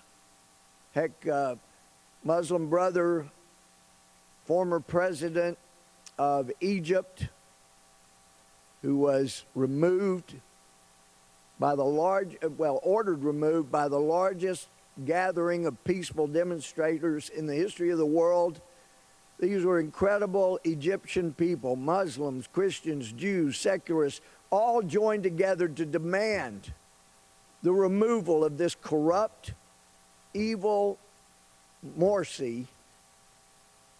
Even though we did have Senator McCain fly over there and demand the Egyptians release this Muslim brother from prison and put him back in charge, he was on his way to becoming what Chavez was to Venezuela. He was about to be to Egypt. So it wasn't just Democrats that were fooled. But thank God, thank God that the Egyptian people would not have it. Morsi claimed to have had 13 million or so votes, but the Egyptians tell me, when I've been over there visiting with friends, that they knew there was a lot of fraud, that he probably did not get elected with the majority of the votes. But the Muslim Brotherhood made clear to his opponents and those who wanted him removed, if you try to remove Morsi, we will burn this country down. And when Morsi was removed, the Muslim Brotherhood tried to do that. They burned many churches, dozens of them, attacked synagogues, and then they tried to blame this on the army in Egypt and others, but it was very clear this was the Muslim Brotherhood carrying out their threat that if you remove the Muslim Brother leader, Morsi, from presidency before he took all control, while he was taking his commands from an imam, a religious, wholly radicalized Islamist. I'm told they had him on video taking orders from such an imam. Well, he didn't get back into power, and they recognized the Muslim Brotherhood as a terrorist group. And my friend Ted Cruz has filed a bill with many co-sponsors, I understand it. We filed one here in the House to recognize the Muslim Brotherhood as a terrorist organization that it is. And I know that replacing Obamacare as a system for taking care of people's health is a priority for so many of us. But we have got to multitask and not lose sight of the fact that we're still under the threat of radical Islam. They still want to kill us. They still want to eliminate our way of life here in the United States. So while we are hopefully about to create a better health care system in the United States, we got to make sure the United States is protected. And for those who are so open-minded that they want to make sure that no Muslim ever suspects them of being prejudiced, they would allow people to get into our computer system constantly without a background check. We're being put at risk. We were put at risk when the Obama administration listened to CARE, Council on American Islamic Relations, the group you hear from immediately after there is a terrorist attack, basically challenging people. How dare you say this was a Muslim? Well, it was a Muslim. It was a radical Islamist. Oh, so you're an Islamophobe. I kept hearing from people inside Homeland Security that we were spending more time and effort training our officers to spot Islamophobes than we were training them to understand radical Islam.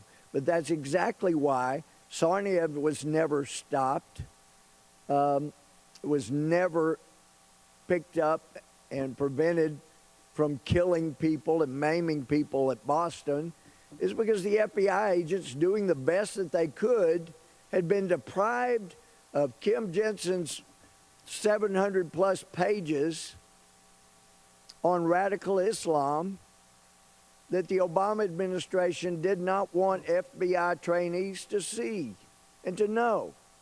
They finally brought it back toward the end, but most FBI trainees never got any training on what radical Islam looks like. They never knew what questions to ask.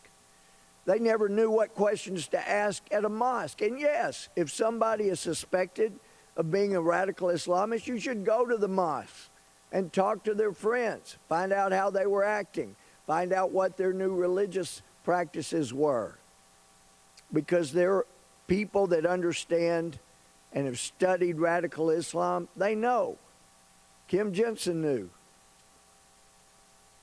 So I'm very hopeful people like Kim Jensen will be given free rein to once again fully train our Justice Department officials. People like Phil Haney, I'm hopeful, prayerful that Phil, after he had so much information that was deleted under Secretary Napolitano, establishing ties to terrorism. Well, they wanted them deleted because Many of them had ties with the White House. And it would make the White House look bad. But when Secretary Napolitano talked about, yeah, we get pinged and then we connect the dots, well, she oversaw the elimination of dots. She oversaw the elimination of the ability to ping, as she said. And she exposed our country to dangers that were completely unnecessary if proper training had been given to our people in the Justice Department, in our Homeland Security Department, in our intelligence agencies and groups. And it really is clear from what's been going on. I've only been here under two presidents, President George W. Bush, President Obama, now the third, President Trump. But under the first two administrations that I served with, we were told repeatedly that use of the Section 215 program or the 702 program that allows wiretapping of foreign agents, we were assured, that if an American citizen were picked up, nobody knows the name, it's immediately masked, the conversation is minimized, so you don't have access to that. We were told a lot of things that turned out to be lies, and it does appear that Snowden was guilty of treason from what we've seen. But nonetheless, what he was released, and he should be tried and if convicted, punished severely. But I sure learned a lot from what got released. I learned that we were lied to during the Obama years about what was or wasn't being done in surveilling American citizens. And at least the last part of the Bush administration, and it could be the presidents didn't know, but somebody knew. And if we do not, in this body, give President Trump the ability to do what he became famous for, and that's say, you're fired, then this country is not going to get back on a sound basis. There will continue to be people who will monitor others illegally, improperly, unconstitutionally, and use that information to get rid of leaders that don't play ball with them. And that is dangerous. When we hear of foreign intelligence people who are corrupt, spy on their own people, and they are impressed with what was going on under the Obama administration and feel like that was a dream come true for anyone in intelligence to be able to monitor the people of a country like has been going on. I mean, it's got to be cleaned up or we lose our freedoms. Once you have the ability to reach into people's private lives that completely, you don't even have to have a case. You can destroy their lives. A good example was Senator Ted Stevens of Alaska. Somebody should have gone to prison for what happened to that man. As a former prosecutor, judge, chief justice, we prosecuted people as a prosecutor. I sentenced people who were convicted when I was a judge. I ruled on convictions when I was a chief justice. We had to make sure due process was followed and people got a fair trial. Evidence was not obtained illegally. But in Ted Stevens' case, I know when I read that he had had this addition, I can't remember now, I'm going strictly off recollection, but like $700,000 or so improvements to his home. And I thought, oh, come on. You got to know, Senator, you can't have that kind of improvement free to your home. Can't do that. But they came in with search warrants, took all of his documentation. They got all of his bank records. They got all of his computers, his flash drive, anything that had memory on. They took all of his documentation. The man could not defend himself. He had, as it turns out, proof that he overpaid, maybe by $500,000, overpaid, and that the prosecutors that had material, a note, as I recall, a note saying something like from the contractor, look, you're overpaying me. Senator Stevens saying, yeah, I got to overpay you because they'll look closely at everything I do, and yes, I'm overpaying you, but I want the addition, and I got to do this so I can never get in trouble. Don't even cause the least suspicion. I got to overpay you, so just take the overpayment. He didn't have those documents, and he was not allowed to testify about documents that were not producible. He couldn't produce them because the prosecutors or the FBI, somebody kept those and refused to turn them over, which is a violation of the law, and it's a crime to unfairly prosecute somebody when you know they have evidence to prove they're innocent. You don't even give it back to him so he can use it and show the truth. Thank God there was a whistleblower that finally exposed, if I recall correctly, I believe it was an FBI agent, and the judge, hit the roof, of course. Any judge, I would have.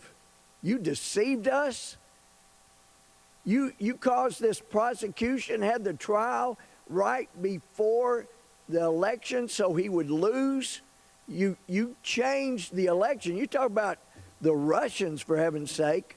That was an intentional invasion, and it wasn't by Russians, it was by Americans. And they ran that Republican senator out of his office, basically destroyed his life. And if he'd been in the Senate, he wouldn't have been in that airplane when it went down. But that's what a corrupt government can do. They can come after anybody. We have got to clean out the federal government of people who have become dizzy with their power. I always thought it interesting. One of the most powerful dictators in history, responsible for killing, starving millions of people. Stalin.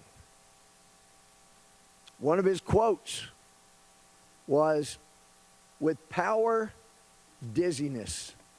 Well, we got a lot of dizzy people working in the federal government. Thank God that there are not more of those than there are people that love America, that really do keep their oath to the Constitution. But it has become very dangerous. And we have got to get to the bottom of this. And I have people say, Louis, aren't you worried? I mean, you're talking about people that can destroy a senator, can destroy all kinds of people. Aren't you worried they'll come after you, try to destroy you the same way? I am more concerned about my country. We have got to salvage this country's freedoms from the brink that it came to under the Obama administration.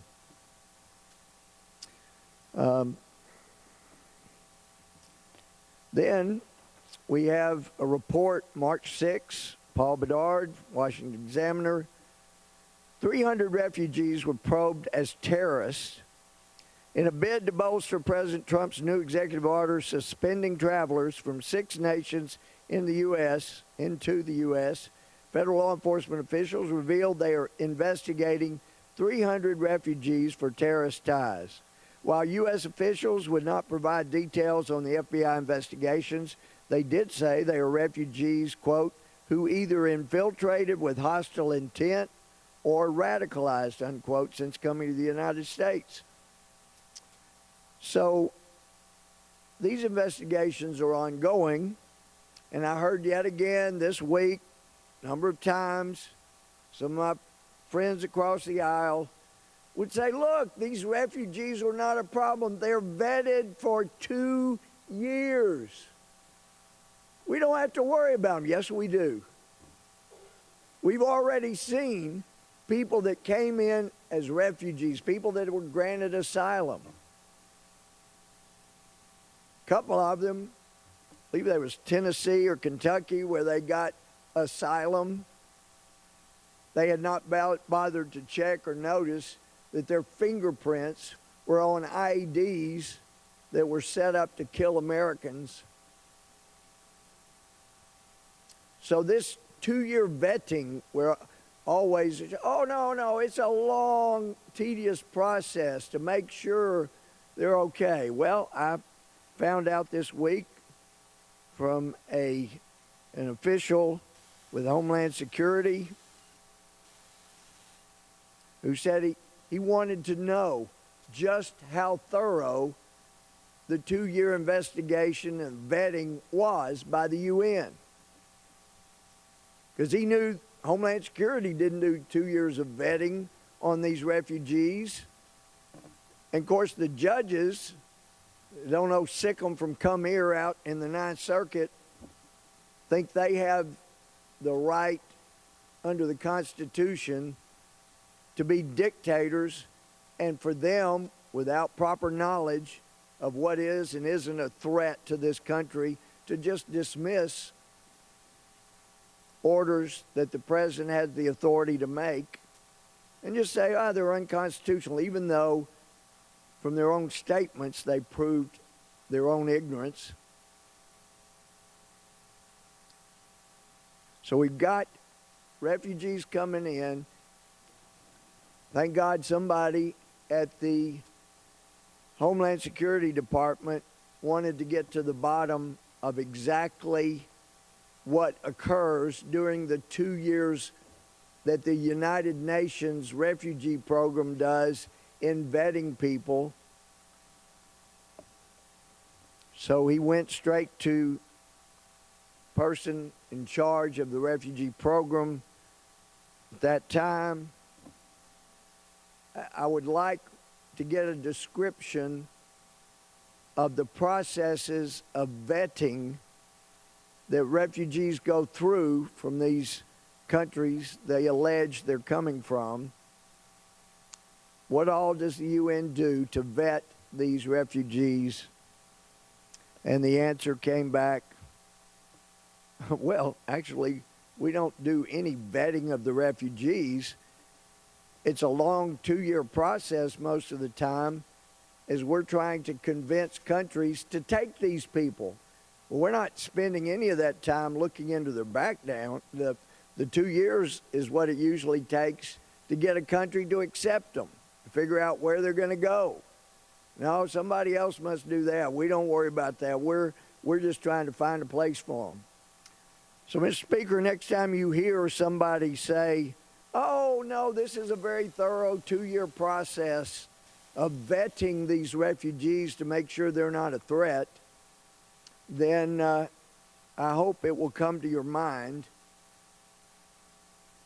that a representative of the UN talking to one of our top Homeland Security people, and I'm not going to give his name, but he was told, oh, we don't do any vetting. We're just trying to find a place to put them. And when we find somebody that'll take them, we feel like we've done a great thing. Well, maybe if they're not terrorists, but we've seen the data that indicates that for the amount of money it costs to bring a refugee from the Middle East to the United States and take care of them for a year, what happens, the money actually spent, you could take care of 12 refugees if they were kept in the area, provided a safe area. That's what the Obama administration should have done. instead of drawing red lines that it couldn't find after it drew them this, the Obama administration should have said, we're going to participate in creating a safe area. Provide flyover, provide people there. We're going to provide a safe area for refugees to come to until the war is over and people can return to their homes. Rather than create a system that will allow our enemies in the Islamic State and others to do as they promised us they've been doing and will continue to do, and that is putting their terrorists in amongst the refugees. Instead of doing that, putting our country at risk, let's let them stay near to their home, provide them safety, help provide them what they need. Because when the greatest country, strongest country, most charitable country in the history of the world becomes so self-righteous that they feel like they don't need to do vetting, when they become so taken with appearing to be open-minded that they don't even protect themselves by doing what used to be called due diligence and checking on people to make sure they're not a threat to others around them. Instead of doing that, we show irresponsibility when it comes to protecting America. That's when you're at risk of losing the country. But Americans, by a huge majority of electors, Electoral College, elected our President Trump. They wanted to change. When you look at a map, shows all of the counties that voted for President Trump, those that voted for Hillary Clinton, you see that our friends across the aisle, part of a party that's really become a fringe party, has the fringes of the country. But the massive interior, most of it except for some big cities here and there, it's people that want to preserve and protect the most blessed place to raise a family. All right, everybody, we're just going to step away from the coverage at the Capitol. Now take you here to sunny Arizona, where unfortunately Sky Fox is trying to locate two hikers that are in need of rescuing at Camelback Mountain. You're watching live right here. We appreciate you streaming with us here on the Fox 10 and News Now stream.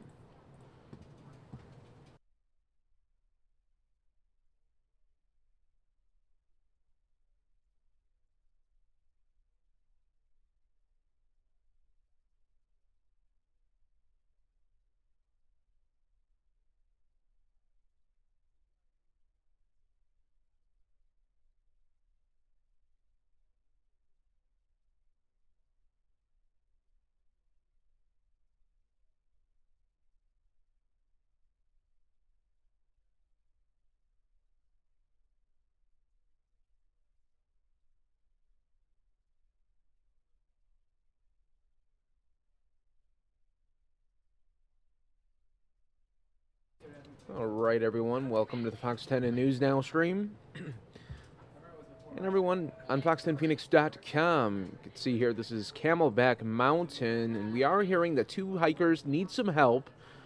There are crews there on the way as well trying to locate the two hikers here on this mountain.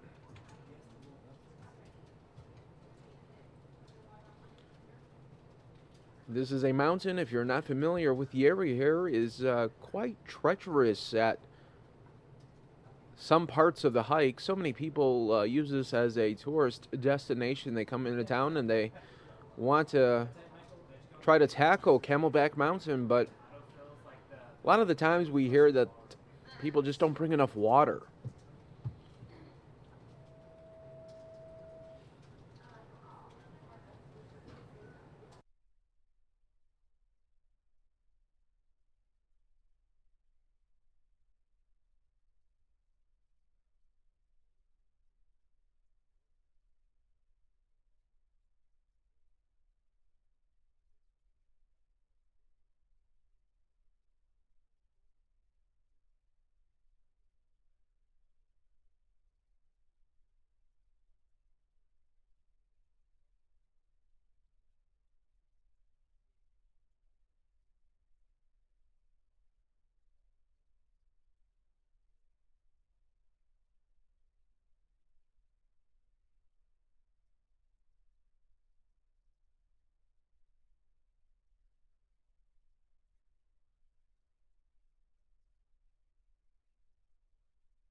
And welcome everyone joining us live right now on Fox 10 Phoenix Facebook Live as well. You can see this is Camelback Mountain, and right now Sky Fox up in the air trying to locate where two hikers are in need of help here on the mountain. Still, we have not been able to locate the hikers or the rescue crews. We'll keep an eye out on this situation here. For many of you that are watching locally here in Arizona, you know about Camelback Mountain, but for those maybe outside the region of Arizona, maybe you've heard about Camelback Mountain, but it's a great tourist destination as well, and a great favorite for locals as well to climb the mountain of Camelback.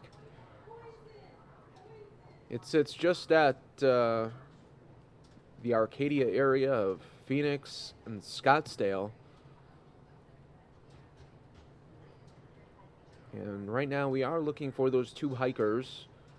You know, so many times we see people when we go out on the trail here, they just don't have enough water. We don't know if that's the case here. We don't know if there is a medical emergency or if someone maybe became hurt here on the trail. We're still trying to locate here. As you can see, Skyfox doing a great job of just panning the camera here so we could get a better look. As you can imagine, it's trying to find a needle in a haystack, though, when you're talking about Camelback Mountain and the trails surrounding it and up the trail here.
And here we go. It looks like Skyfox able to find the rescuers as well as maybe the hikers as well here.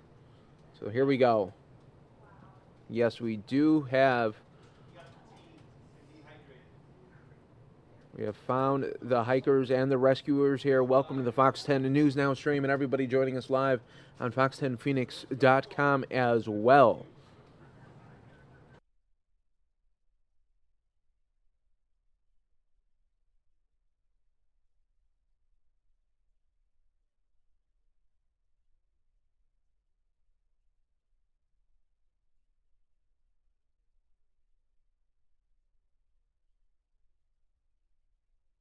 You have to give it up to our first responders here and these rescuers that they come out pretty much to the mountain every day, almost every day when it's the busy season that we are in right now. You figure we got spring break here. We got spring training games for the next month. A lot of activity here in the valley, and people want to go hiking, but sometimes they get a little too high up and they need some help. So that's what we're looking at right here.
Once again, folks, if you're just joining us here, welcome to the stream, and everybody watching on Fox 10 Phoenix Facebook Live as well. We are taking a look at a rescue underway here.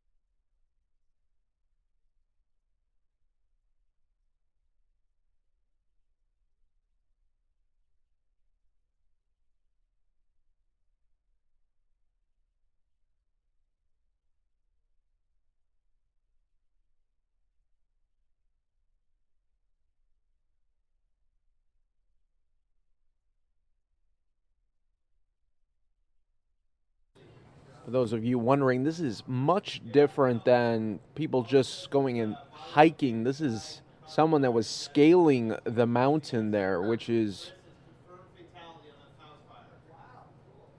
not advised at all because of the huge amount of risks. And then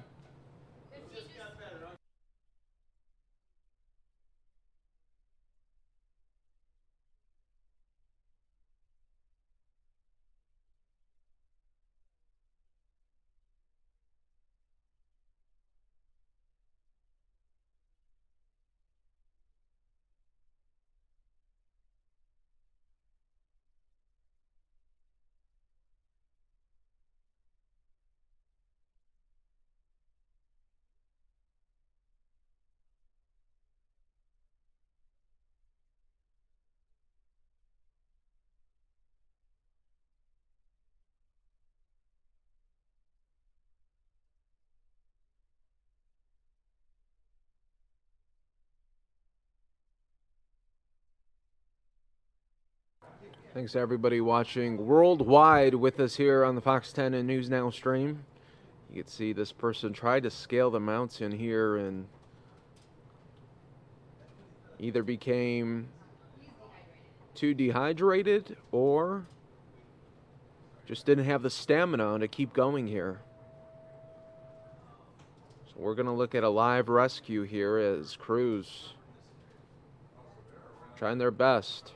This is near Echo Canyon, on the Echo Canyon side here.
Alrighty, everybody, we are continuing to watch live here on the Fox 10 News Now stream.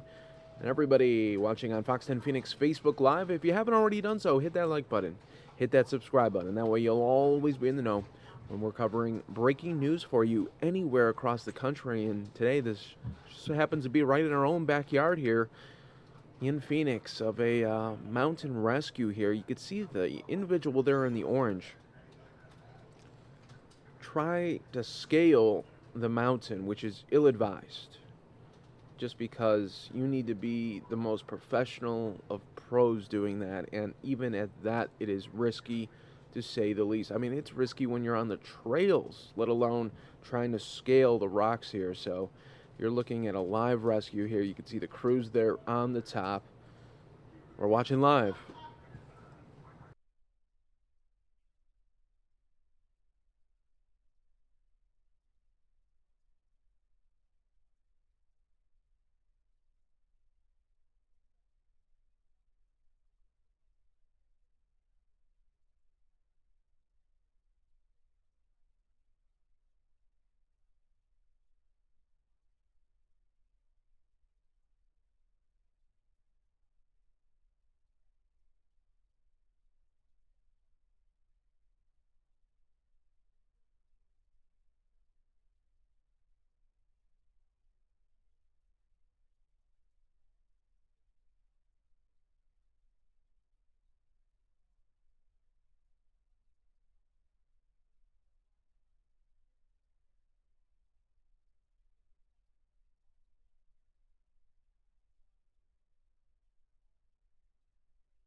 All right, everyone, we will be switching gears now and take you to White House for Sean Spicer.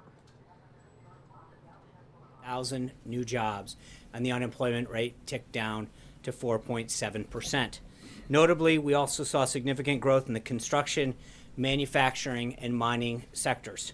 The unemployment rate ticked down and labor force participation rate ticked up, showing that even as more people are re-entering the job market due to the economic optimism that I spoke about, businesses are continuing to grow and create new jobs.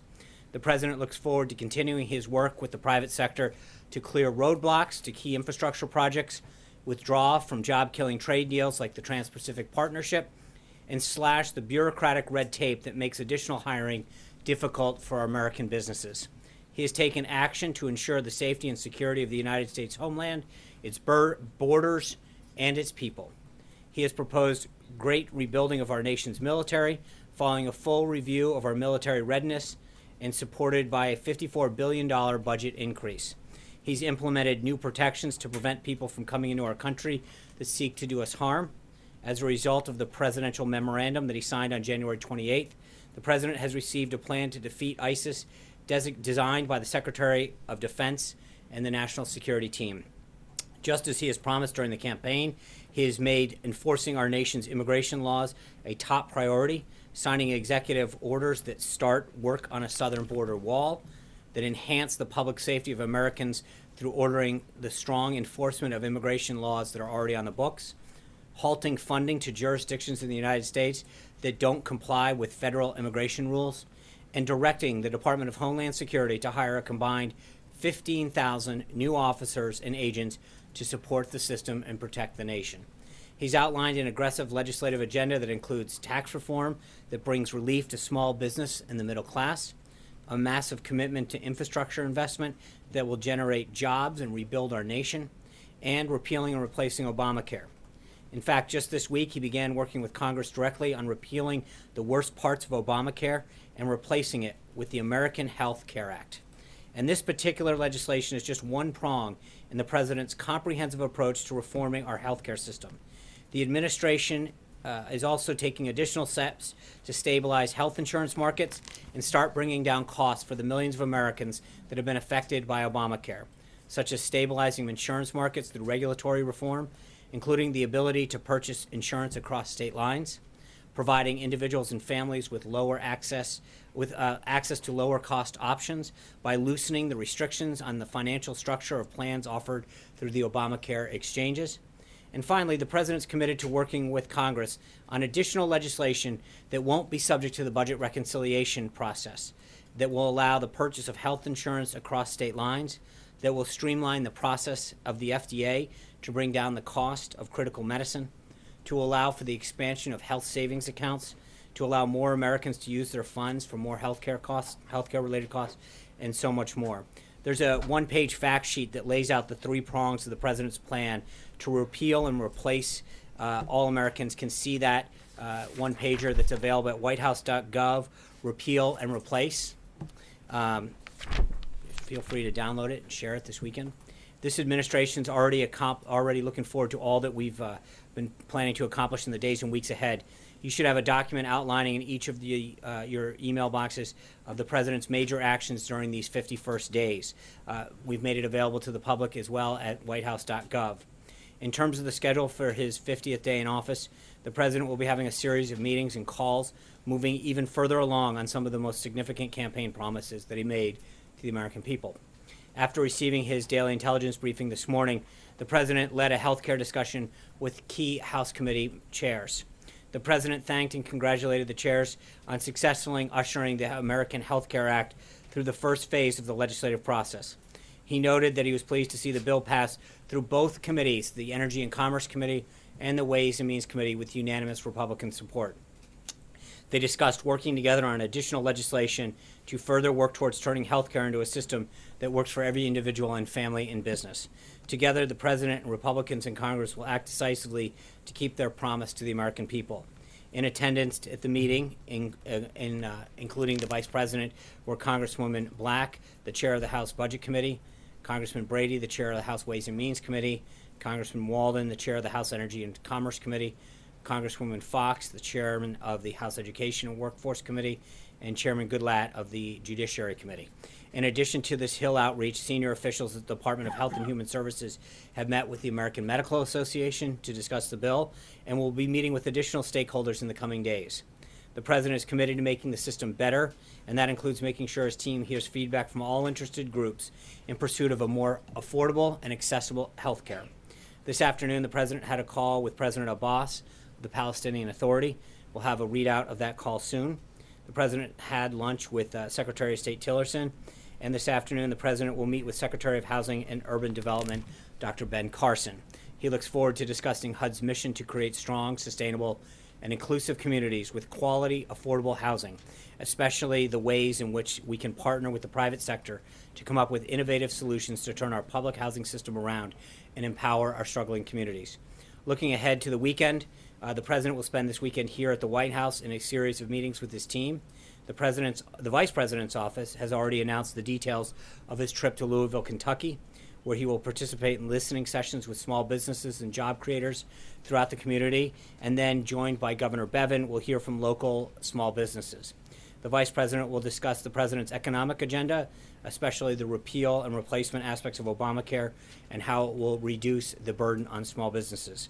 He will then conclude with formal remarks at the Train Parts and Distribution Center. Also coming up, Judge Gorsuch's confirmation hearings will begin on March 20th. Yesterday, the American Bar Association reported their committee determined that by unanimous vote, Judge Gorsuch was given a, quote, well-qualified mark for the Supreme Court.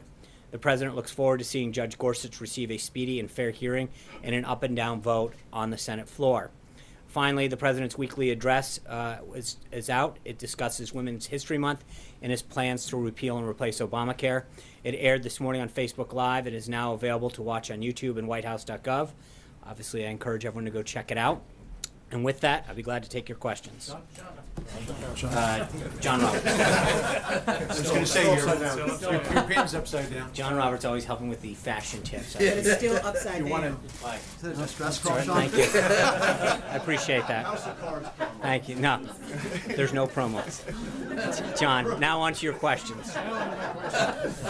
But thank you. Our involvement of sending Rangers and Marines into Syria marks a dramatic change in our presence on the ground there. And I'm wondering, how much autonomy is the President giving General James Mattis to involve U.S. forces on the ground in Syria?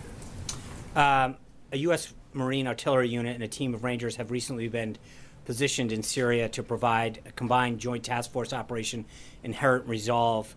The commander, the agility to expedite the destruction of ISIS in Raqqa in particular. The exact numbers and locations of the forces are still a sensitive order to protect the location of the forces, but there will be approximately an additional 400 enabling forces deployed under existing authorities for a temporary period to enable our Syrian partnered forces to accelerate the defeat of ISIS, specifically in Raqqa. I think, as I've mentioned before, one of the things that the President has ensured is that the commanders have the flexibility to do what they need to fulfill the mission. The President is obviously, as Commander-in-Chief, made aware and signs off on all of those missions. But at the end of the day, it's going to be up to the generals to execute their mission to make sure that we continue to defeat ISIS and protect the nation. Now, our involvement there really sort of complicates the whole picture because we're aligned with the Kurds, but then at the same time, a NATO ally, Turkey, sees the Kurds as the enemy. And then there's what happens with Russia and its involvement with the Syrian government. So the big problem with Iraq was we never planned for the day after. Right. So what are the plans for the day after here when Raqqa falls? Who occupies it? Well, one of the things that I mentioned in the script that is part of what the President has done during his first 50 days is issue an executive order on January 28th for the Secretary of Defense to submit a comprehensive plan in consultation with the Joint Chiefs and other members of the National Security Team to defeat ISIS. That is part of that plan. And so I think you are seeing a comprehensive approach to not only how we're going to engage in Syria, but the total defeat and elimination of ISIS. So that is part of an ongoing process that the Secretary of Defense, the Chairman of the Joint Chiefs, and others have been involved in briefing the president. But does the president have an idea of who should occupy Raqqa? Should it be Kurdish Again, I'm not forces? gonna- Should it be a I'll- coalition? I think should American like- forces stay there? Right. I think that as we devolve that plan, I'll have more for you on that. I think you've already killed one question Friday. But we're gonna get back to it. John Carl, one question Friday. Okay, I'll make it one. Sean, the chair and ranking member of the House Intelligence Committee have asked the Justice Department to turn over any information that they have that there was any wiretapping of President-elect Trump, candidate Trump, Trump Tower. If there is no evidence that any wiretapping took place, will the president apologize to President Obama for making such a serious charge? I think let's not get ahead of ourselves.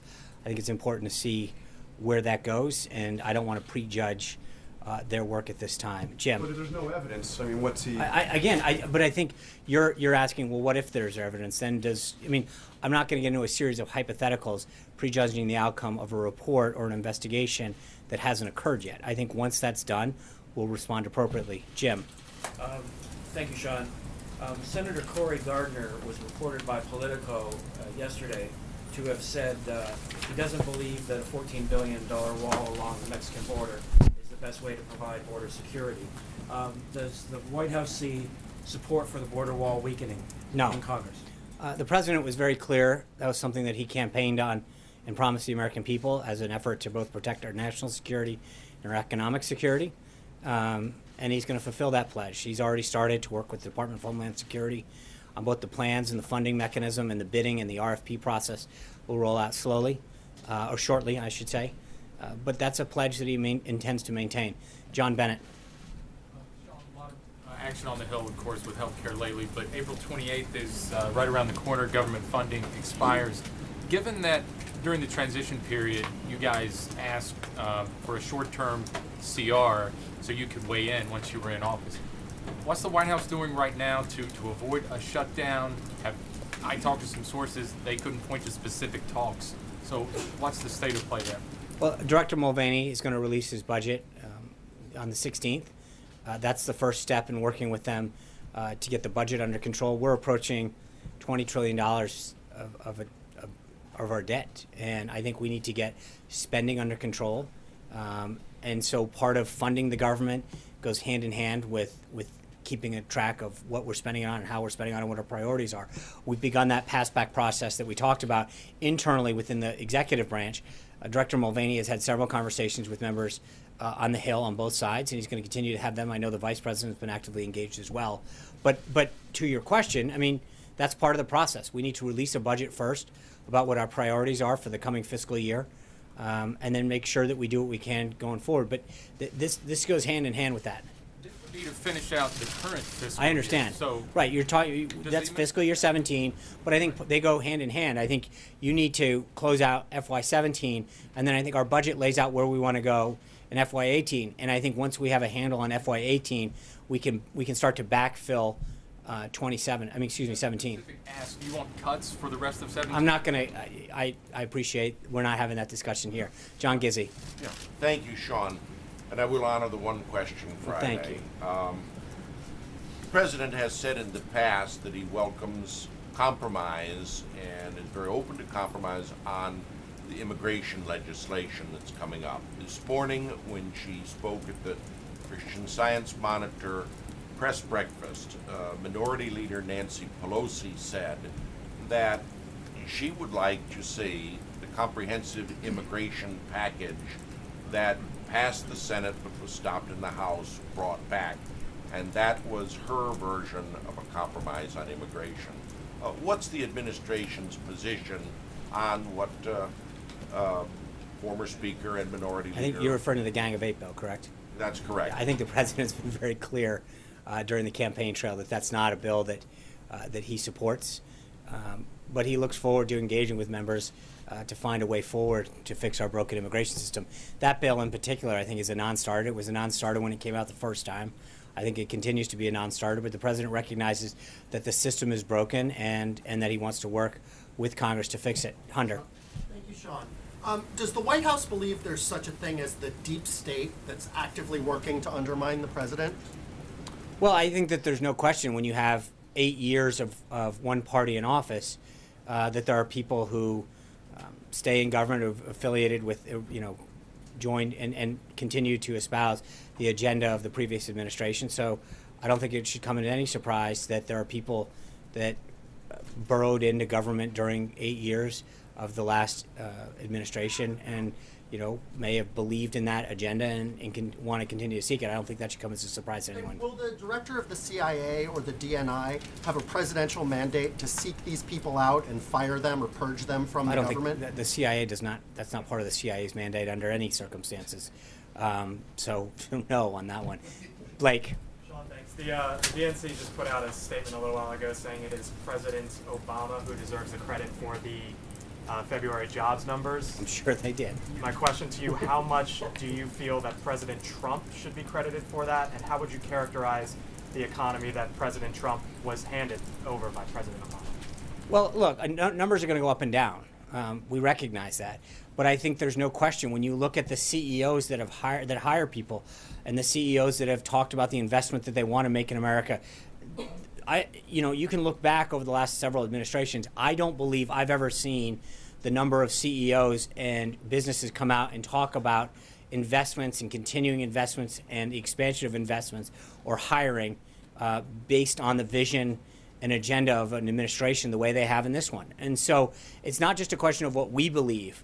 I think if you look at the automakers, the other manufacturers, and frankly, some of the service industries that have come out and talked about the investment that they're going to make or the continuation of a project that they had going or the movement of a manufacturing plant or a job investment. Those speak for themselves. It's not a question of what we believe. I think it's a question of the commitment that U.S. manufacturers and job creators and businesses are making because they want to buy into the president's agenda and vision to create a more tax and regulatory, business-friendly environment to grow here. And I think that those speak for themselves. Do you believe, though, that that the policies already have had an impact? Absolutely. Look at the confidence indexes. They're all going to the top. I think the stock market has generated over $3 billion of additional wealth since he was elected. There are several economic indicators that show signs of strength because of the president's vision and agenda. And I don't think that's just any secret. I mean, when you talk to the economists, when you talk to business leaders, they have confidence in the president's agenda that it will yield for a more favorable business climate to hire more Americans, to expand the manufacturing base in America, to make us more competitive around the globe. And so, I do believe that, but I don't think it's a question of what I believe or what the administration believes. I think if you look at what outside economists and what business leaders do, they confirm that. Amen. Thanks, Sean. In the past, the president has referred to particular job reports as phony or totally fiction. Does the president believe that this jobs report was accurate and a fair way to measure the economy? Yeah, I talked to the president prior to this, and he said, to quote him very clearly, they may have been phony in the past, but it's very real now. Sarah.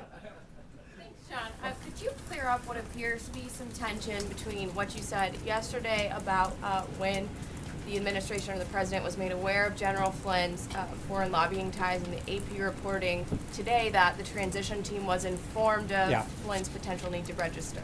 So there's a big difference between when he filed, which was the other day, 2 days ago, and what happened then. What the AP is reporting, just so we're clear, is that a personal lawyer of General Flynn's contacted a transition lawyer and asked for guidance on what he should or should not do. The lawyer was instructed that that wasn't the role of the transition, and that it was up to the personal lawyer to work with the appropriate authorities or subject matter experts to determine what was appropriate and what was not appropriate in terms of filing. But this was a personal matter. It's a business matter. It's not something that would be appropriate for a government entity to give someone guidance on when they should file as an individual, as a private citizen. That was the guidance that was given, which is consistent with what should be done. And so I don't think it should be a shock to anybody that if you're asked a government lawyer what you should do in your private capacity as a citizen, they're going to tell you should consult experts in that area to determine what you should or should not do. That advice the transition was aware of that advice. Why wasn't that then just the president made aware that recommendation had been given to remember, his Sarah, national security advisor? there are tons of individuals that consult with the lawyers and with ethics experts and say, I own this stock, well, I have to sell it. I own a business, I own this house. And for the most part, they're given guidance as to, hey, go seek professional help, consult with this entity, consult with a lawyer. I mean, it's almost like, asking someone for tax advice, calling. And what you will, if you call the IRS and say, hey, I want to know what I should do with this, they will tell you to consult a tax attorney. That's not the job of a government official, is to tell you what you should or should not do in your capacity as a private citizen. And so that's a vastly different scenario that any, whether you, regardless of what department you call in government, if you call the Department of Education and ask them about education standards, they'll probably refer you to a local entity or to a teacher if you're asking about your own child. That's not why government officials, they're very clear about the line between private action and government action. Jordan. Thanks, Sean. Does the President agree with House conservatives that the sunset date for the Medicaid expansion should be moved up to the end of next year? Well, I think that the bill that is before the House right now, the reconciliation piece, and again, I cannot reiterate it enough, it's part of a three-pronged process. But the current process does several things. Number one, it's the first time that you're going to have a full addressing of an entitlement like this in decades. It is actually a very, very good thing for conservatives when you look at how we're going to address Medicaid and an entitlement that many conservatives have fought for years need to be addressed. But that being said, the President's also been very clear through all of the discussions, and I've commented on that throughout the week, that as he meets with members of Congress and outside groups, that if someone's got an idea that can make this legislation more accessible, give more choice to the American people, drive down costs, and make it more patient-centric, he wants to listen to it. But I think right now that's where the bill stands. We're going to continue to listen and work with members of the House and then eventually the Senate. And so I don't want to prejudge what the process itself, but the bill was crafted in a way that I think represents the President's thinking and in a very smart way of addressing entitlements and going forward. Francesca. Just to put a pin in it, the President is willing to negotiate on the sunset of the expansion of Medicaid. Right. Right now, the date that's in the bill is what the President supports. He is willing to listen to individuals on different aspects of the bill that might make it, that might achieve the goals that he set out. But it's not a question of negotiation. We have a date in the bill, and that's the date in the bill. But I think as the bill continues to work its way through the House, and that goes for Speaker Ryan. He's got members that are approaching him with ideas, and I'm sure he's listening to them as well. Senator McConnell's probably dealing with the same issue in the Senate. And that's the way that the process is going to work. And I've made it very clear since the get-go that this process is going to be one where we're going to take the best ideas, we're going to listen to individuals, and try to make sure that we achieve the goals that the President has laid out and the principles that he has laid out. Francesca. Thank you, Sean.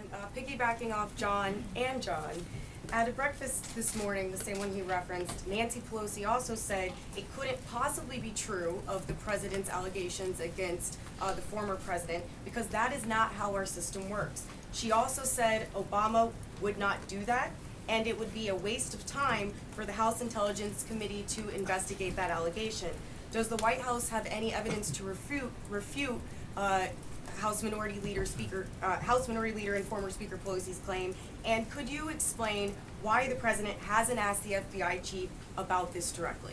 I think we spoke very clearly about what we'd like to happen last Sunday. And I'm going to reiterate it. We believe that the House and Senate Intelligence Committee have the appropriate forum and process and staff to look into this matter and report back. Sean, on Flynn. Yeah.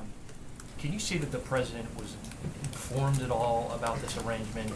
No, the he need was not. to register as a foreign agent. No. And then did this set off any Remember, alarm just bells so within the just so we're administration? clear, you wouldn't. The General Flynn filed with the Department of Justice 2 days ago. How would anyone know that he was going to? I mean, that's sort of like asking. What about the need to file? That's up to his personal lawyer. I mean, again, each person that goes through the process in government seeks counsel in many cases regarding the assets they own and the activities they conducted as to what they have to do or not to. But this is something that, it's like asking whether someone needed to file, if they had a client, whether or not they have to file a lobbying disclosure form. That's not up for us to determine. That's up for them and their counsel to determine if they engaged in activities in the past or whatever it is, or if a doctor needed to go and up their certification. That is not up for the government to determine. There are certain private citizens' activities that you conduct and you seek counsel on or professional advice, that's not up to the government. And that's exactly how the system works. But how did that not raise a red flag? I mean, you have an attorney. You already got calling your the question, John. transition. John, we're doing Sean, one question you for. have but this is an Hold important on. point. No, it's not, John. Because you have an attorney calling the transition saying that No, the no, no. person who is in line to be the national security advisor may need to register as a foreign agent, and that doesn't raise a No, red flag. it's not a question of raising a red flag, John. It's a question of whether or not they gave them the advice that they're supposed to, which is it is not up to them to make decisions as to what you need to do or not do. As you know, there are certain activities that fall under each of these requirements as far as what the threshold is, what activities, who the funding source was, et cetera, et cetera. It is not up to, nor is it appropriate, nor is it legal for the government to start going into private citizens seeking advice and telling them what they have to register or not. That would be the equivalent of walking through someone's tax return and saying that's not a deduction that you should take. That is. That's why when you contact these agencies, they will tell you you should seek counsel or professional advice or expertise in whatever matter it is. That is not up to them to determine. Plain and simple. Glenn. Hold on, Glenn. Hold on, John. We're going to. Moving beyond the legal question here. Thank you. Just to follow up with John. Moving beyond the legal question here, this is an issue of judgment about who you guys wanted in your administration. If there were published reports that your potential national security advisor had dealings with the government of Turkey, a controversial regime at this moment in time. Congressman Cummings sent a letter to Mike Pence during the transition informing him of this and raising a red flag. Mr. Pence was on television, I believe yesterday, saying twice that he had no knowledge of that letter. That's right. No, that's not. Hold on. Stop. Hold on. No. But before you accuse the vice president of certain things, no. What he said was that he was not aware of the filing. Just so we're clear, and he wasn't. Thank you. But Go on. just in terms of the larger question here, forget about filling out forms and the legalisms here. What does this say about the transition team's judgment about still appointing him as national security advisor when you had knowledge of this information? No, but you're asking me, forget about the legalisms. That's what we ask people to do, is follow the law. You can't forget about the legalisms. That's what you said. And what I'm saying is that's what we did. They consulted a lawyer, which everyone who had something of, is advised to do. That lawyer consulted the transition lawyer, who said it is your job to consult the appropriate lawyers. Beyond the legal issues. I'm saying in terms of, we're moving beyond the issue of of the papers here. We're talking about the judgment that the president, the vice president, and your team made to select this man as national security advisor when you had information that he had these dealings with Turkey. Why did you guys? But it's a question. Decision? What dealings are you referring to? The fact that he had a client. He was also the head of the Department of the Defense Intelligence Agency, unbelievably qualified, 40 years in the military with impeccable credentials. I mean, so what is it that what is exactly are you getting at? Because so far he has impeccable credentials. He had a stellar career in the military, widely respected, and I think for you to sort to impugn his integrity. President Pence said that yesterday, that he wouldn't have. But there was no disclosure at the time. And the question is that if his counsel worked with whomever he worked with and determined that he didn't, that's up to him. But it was up to him. The burden is on the individual to seek the legal advice or professional expertise to decide what they have to file and not. I mean, we could literally have a hypothetical question about somebody who made an inappropriate filing on their tax returns, or a professional qualification. At the end of the day, when people present it with you, they are advised to seek expertise and counsel and legal advice about what's appropriate and what's not. That is not up to the transition attorneys to go through someone's livelihood and determine what they need to seek. They were given the proper legal advice at the time, which was to seek expertise in that matter. He had already obtained counsel, and that's. Transition officials, let me just sort of clarify.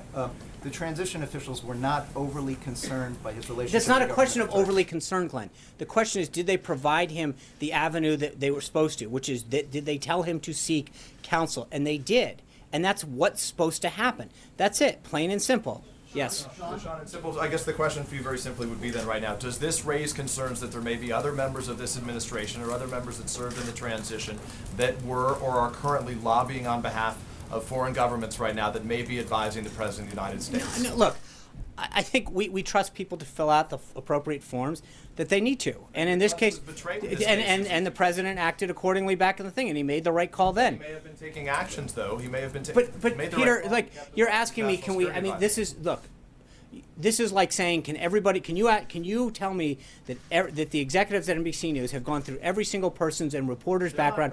No, I understand that, but we trust people to fill out the forms that they're required to do so in an honest and legal manner. And in this case, he retroactively filed the forms that he was supposed to do, but we advised him to do what the legal and proper thing was, and that's the right thing for this administration. So we did the right thing then, and we expect every employee to follow the law. This president, when it comes to ethics, when it comes to lobbying, he instituted a 5-year ban. He banned people. He has ran on a commitment to drain the swamp. He has been very committed to making sure that we institute high standards here and that we're held to them.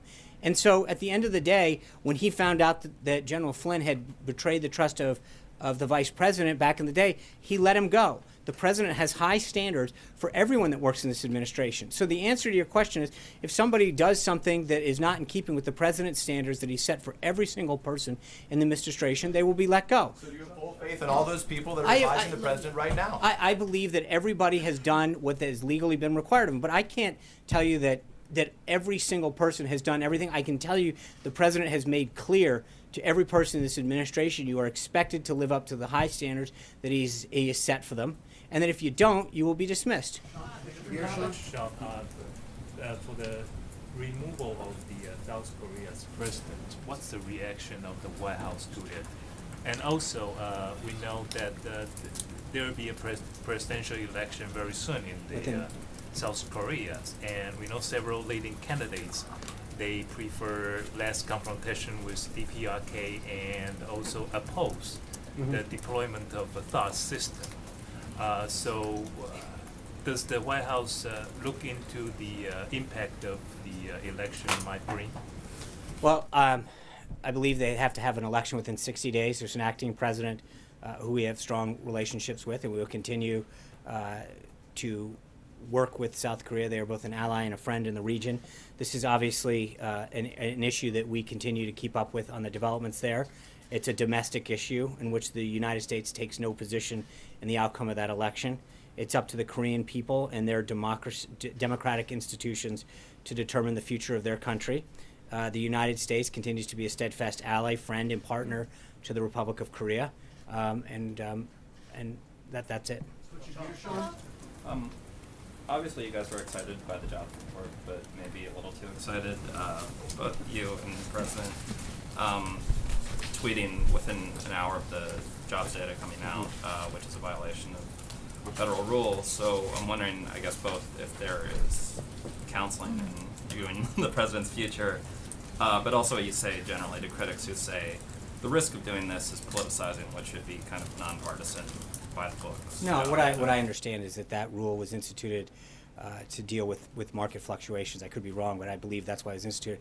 I think tweeting out, great way to start a Friday, here are the actual numbers that you all have reported, is a bit silly. I mean, don't make me make the podium move.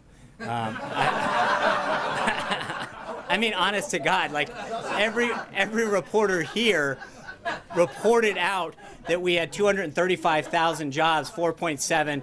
There isn't a TV station that didn't go live to it. So to tweet out, great way to start a Friday, I think, yes, the president was excited to see more Americans back to work. I don't think that's exactly a market disruption.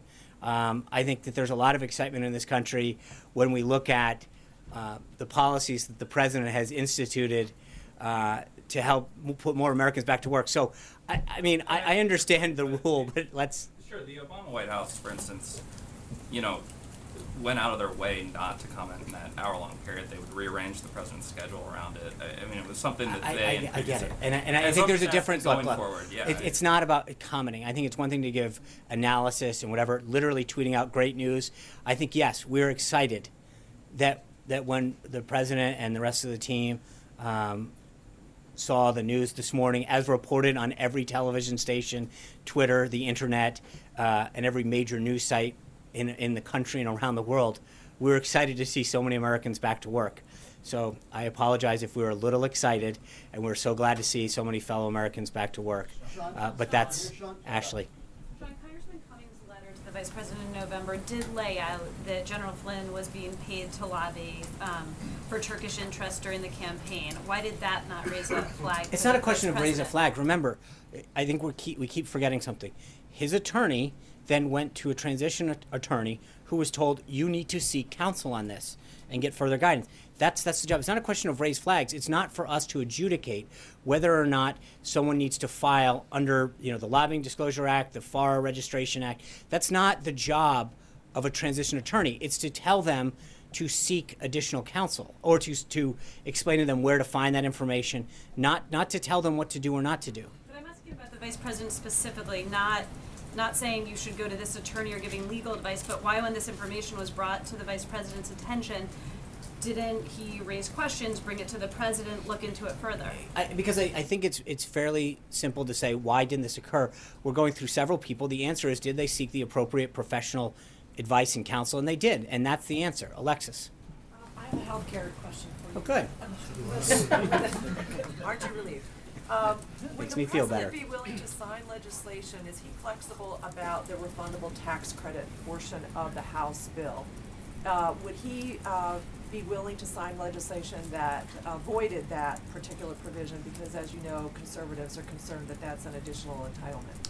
I think that more and more as the President talks to members of Congress and outside groups, number one, I think they're excited to understand the totality of this, and I think he addresses this in the weekly address that you can find at whitehouse.gov, that continues to explain the comprehensive aspect of this, the reconciliation piece, the administrative piece that Secretary Price will institute, and then the additional legislation, buying health care across state lines, allowing small businesses to pool their things, allowing health savings accounts to expand, the streamlining of the federal, the FDA, going after medical malpractice, all those things that bring costs down. But as I've noted before, I mean, people have to remember that if you get your health care through your employer, which the majority of Americans do, you are not taxed on that. Your employer's not taxed on it.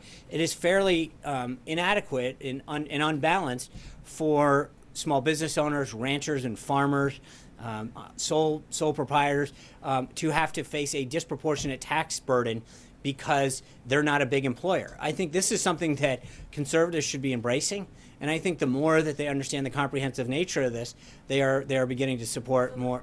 So the President wants it to stay, the refundable tax credit provisions? Oh, absolutely. Yeah.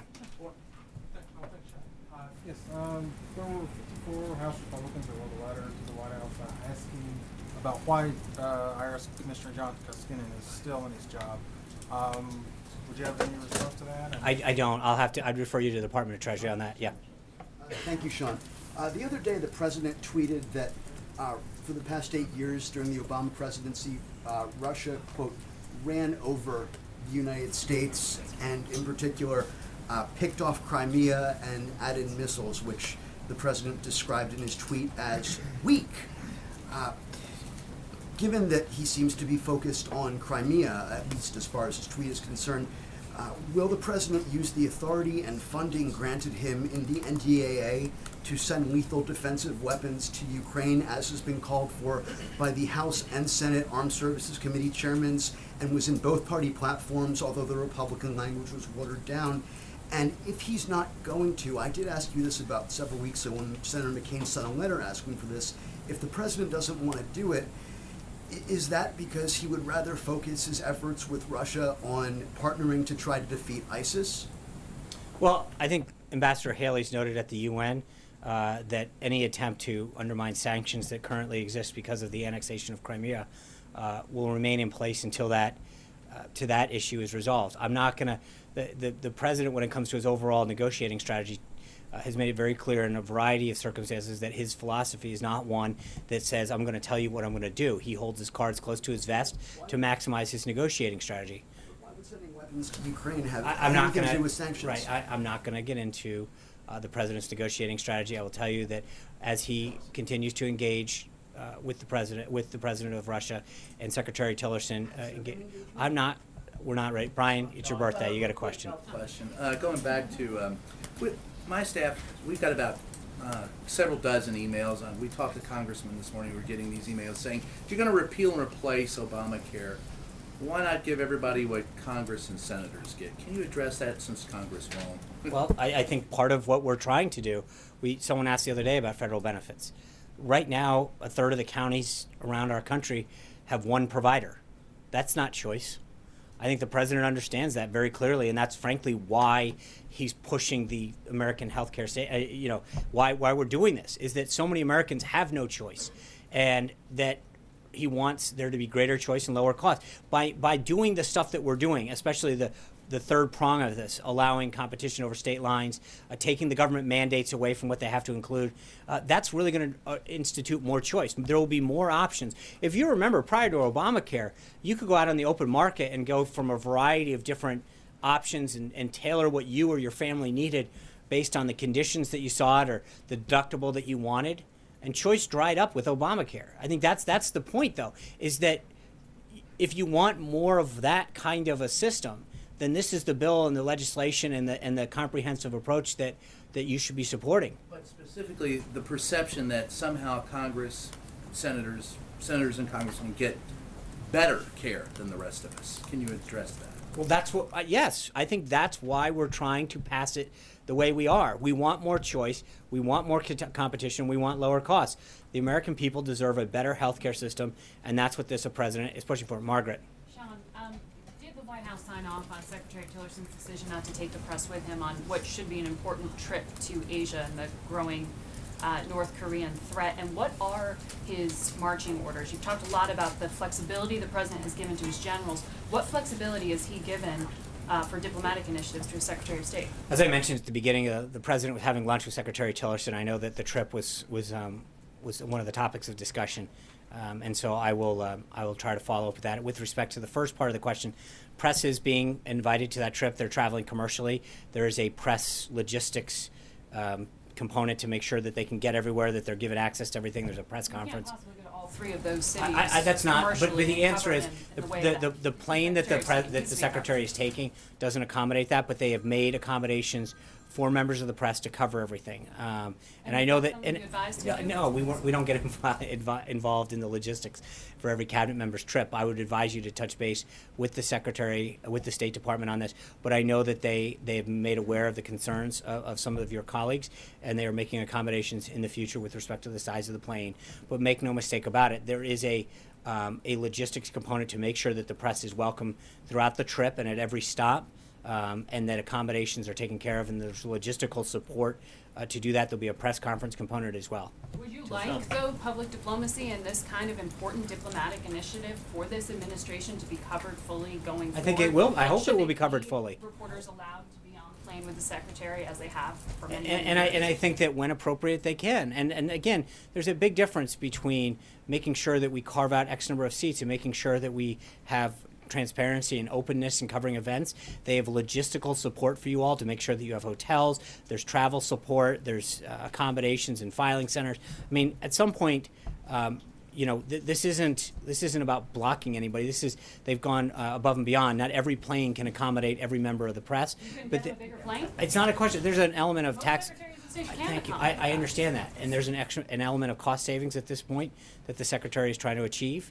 But at the end of the day, there has been a press component to every stop of the secretary's trip.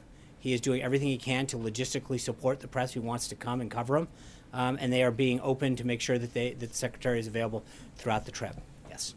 President Trump was very critical of German Chancellor Merkel on the campaign trail. I was just wondering how does the White House think that will affect the tone of the meeting on Tuesday, and what type of tone does the president plan to take? I know that we did a bit of a readout earlier today on that. There's a lot of excitement on both sides of the ocean for this trip. I know that we are looking forward to meeting with the Chancellor and her team, and I've talked to their folks over there, and they're very excited about coming over. There's a lot of trade and economic interest on both sides, and obviously there's an element of national security that we share. And so I will let the trips look forward to the readout, but there's a lot of excitement coming, and I think the president looks forward to meeting with the chancellor and discussing areas of shared national interest with Athena. Just following up on all of this Flynn discussion, I gather from today and yesterday, correct me if I'm wrong, I want to make sure I understand the answer to this question.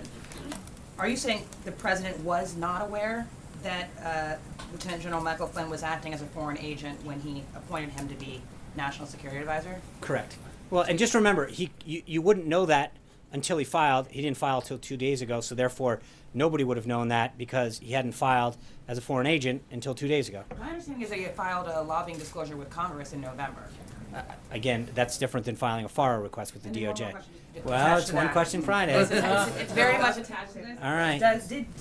The other question is, did Flynn disclose he was acting as a foreign agent in the security clearance review before he became NSA? I don't know the answer to that question. That's something that you should follow up with General Flynn on.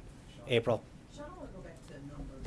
When is it when a former president's spillover ends and the new president stands on his own merit? When does that happen? Well, I think on January 20th at noon, you start to assume command of the government. And, what specifically are you asking for? Numbers from jobs. Well, I think that this is the first full month that encapsulates the president's administration. I think that's a very telling number. Look, and I get it. These numbers are going to go up and down. But I think for the first full month, we're seeing the enthusiasm and spirit that so many business leaders have been drawn to. And it's exciting as a first month. But I think this encapsulates a full 30 days of the Trump presidency. And so, we're going to continue to work forward with policies that will lower regulation and lower taxes, create a more business-friendly and entrepreneurial-friendly business climate to allow the expansion of U.S. companies and grow U.S. jobs. And lastly, over the last couple of weeks, we've heard all the negatives, well, not all the negatives, but a large portion of negatives about the Affordable Care Act and how you're looking to make it patient care. Right. So with that, are there any positives that you can articulate from ACA that will carry into possibly patient I think care? children being able to stay on their plans is to 26. There's a pre-existing condition piece. But again, remember... That's one of the states, the way we understand. That's subject to... No, but that you're asking if there's elements. I think those are some things that... and again, remember, there's some stuff that was part of the ACA that is stuff that Republicans had supported for a while as well. I think this is making sure that this is the most effective and comprehensive health care policy that achieves the president's goals. Yeah, no, you ask. I don't know, April. I'm sure I could go through the bill and get back. It's very long, as you saw the other day. It's 1,000-page, 974 pages. Very good. David Jackson. The Palestinians are saying that President Trump invited President Abbas to the White House for a meeting very soon. Yeah. Can you confirm that? I can. Thank you guys very much. Let's end on a positive note. Have a great weekend. We look forward to seeing you. Take care, everybody. Thank you. Are you watching SNL this weekend since you talked about moving the podium? He's going to be on it.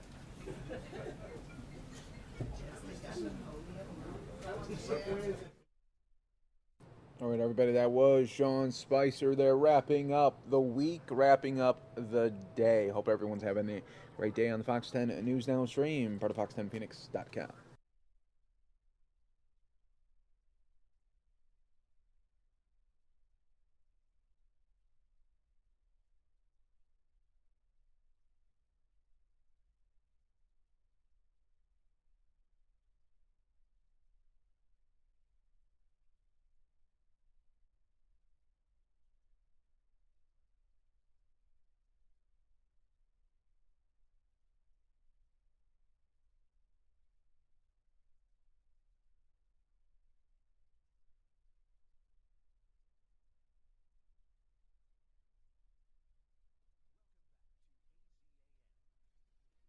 Alrighty, everybody, coming up next, our very own Ron Hoon talked to Chris Wallace about what's coming up this weekend on Fox News Sunday. Hey everybody, hello, it's Ron Hoon with Chris Wallace, the anchor of Fox News Sunday, joining us live. Chris, there are so many, a pleasant good morning to you, by the way. Good morning. There are so many opinions on this repeal and replace plan, from dead on arrival to true conservatism. So I want to give you three names, and you tell me and our audience out here if you think they have enough power and persuasion to get this plan or something close to it through. Paul Ryan in the House, Mitch McConnell in the Senate, and Donald Trump with the power of the presidency. Well, that's the people who are going to line up and try and get it through. It's not a sure thing at this point. And in the end, I'm not sure that any of them are going to be as powerful as something else. And that is that as much as a lot of people don't like it, conservatives think it doesn't go far enough to just wipe Obamacare off the books. Some moderates think it goes too far in terms of taking away health care coverage for their constituents. I think the most powerful thing will just be the argument. We've been campaigning on this for 7 years. We went to the polls last November promising to repeal and replace Obamacare.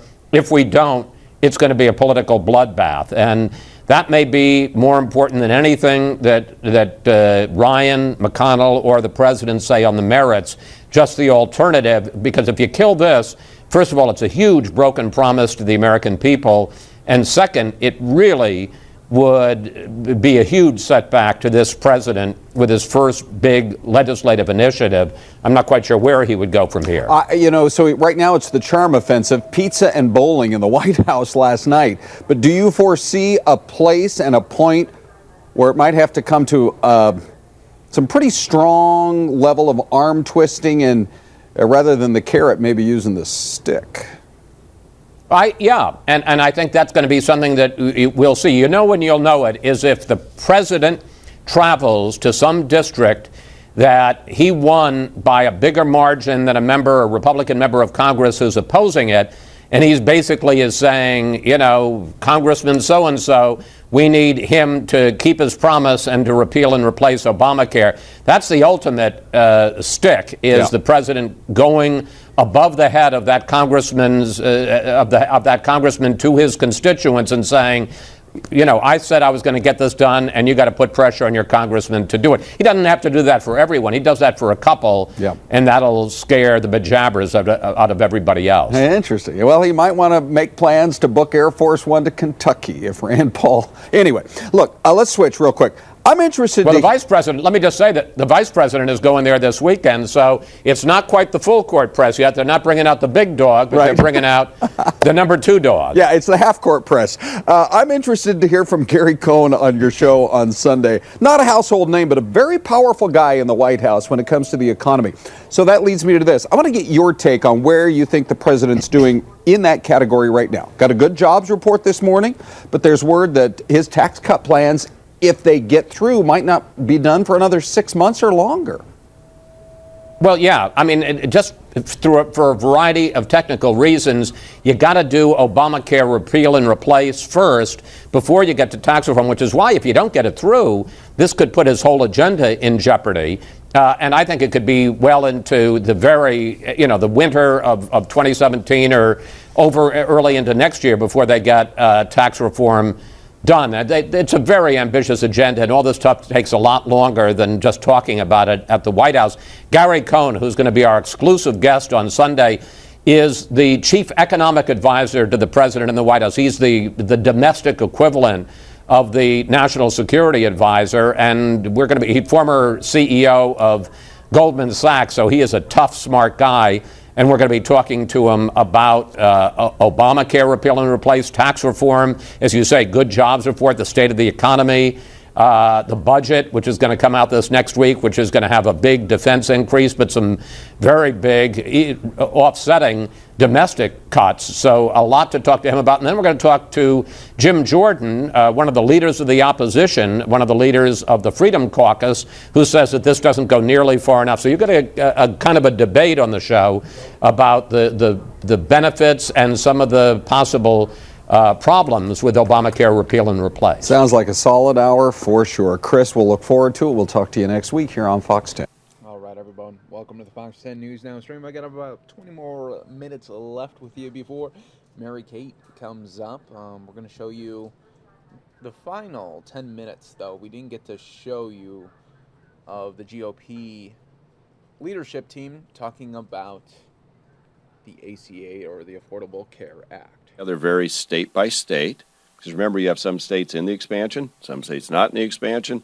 Some states meet once every 2 years in their legislatures for 40 days. I think Wyoming used to be renowned for that. Other states, their legislature's never in. So we've tried to find a blend. Obviously, it's going to affect different people different ways in different states, but our best effort is what you see before us. Chairman Walden, if you walk into the White House today and the president says this needs to change, this needs to sunset in 2017 and not 2020, how do you respond? Well, first of all, I look forward to meeting with the president. We've been in regular contact with his team. on these issues for a period of time here as we've worked through this. Dr. Price knows exactly what is possible, what's not possible, and the various ramifications of change. We look forward to the President's direct involvement. Yeah.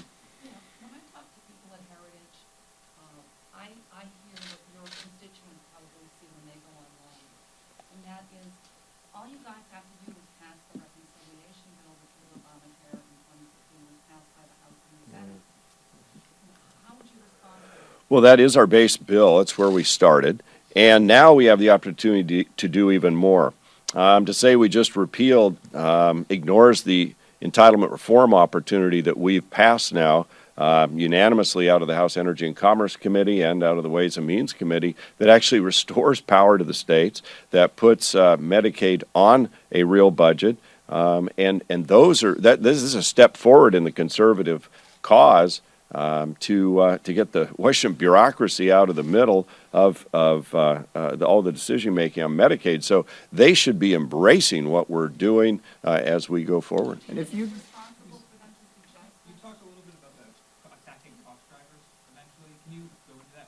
You'll see us move forward on a number of initiatives as we look at the whole cost pool. I remember when we did a reform of Oregon's workers' comp system. We started with what's best for the worker/patient, and we had one of the most expensive systems that produced some of the leanest benefits for injured workers in the country. Employers were upset, workers were upset. When we got done looking at the cost drivers in the middle, cleaning all that out, we got to a system that had some of the best payments to injured workers, and premiums came down for their employers. I think there's a lot of room in the middle of this bureaucracy of healthcare to get at cost drivers, and our Energy and Commerce Committee is going to begin taking up those issues, and it's all across the spectrum.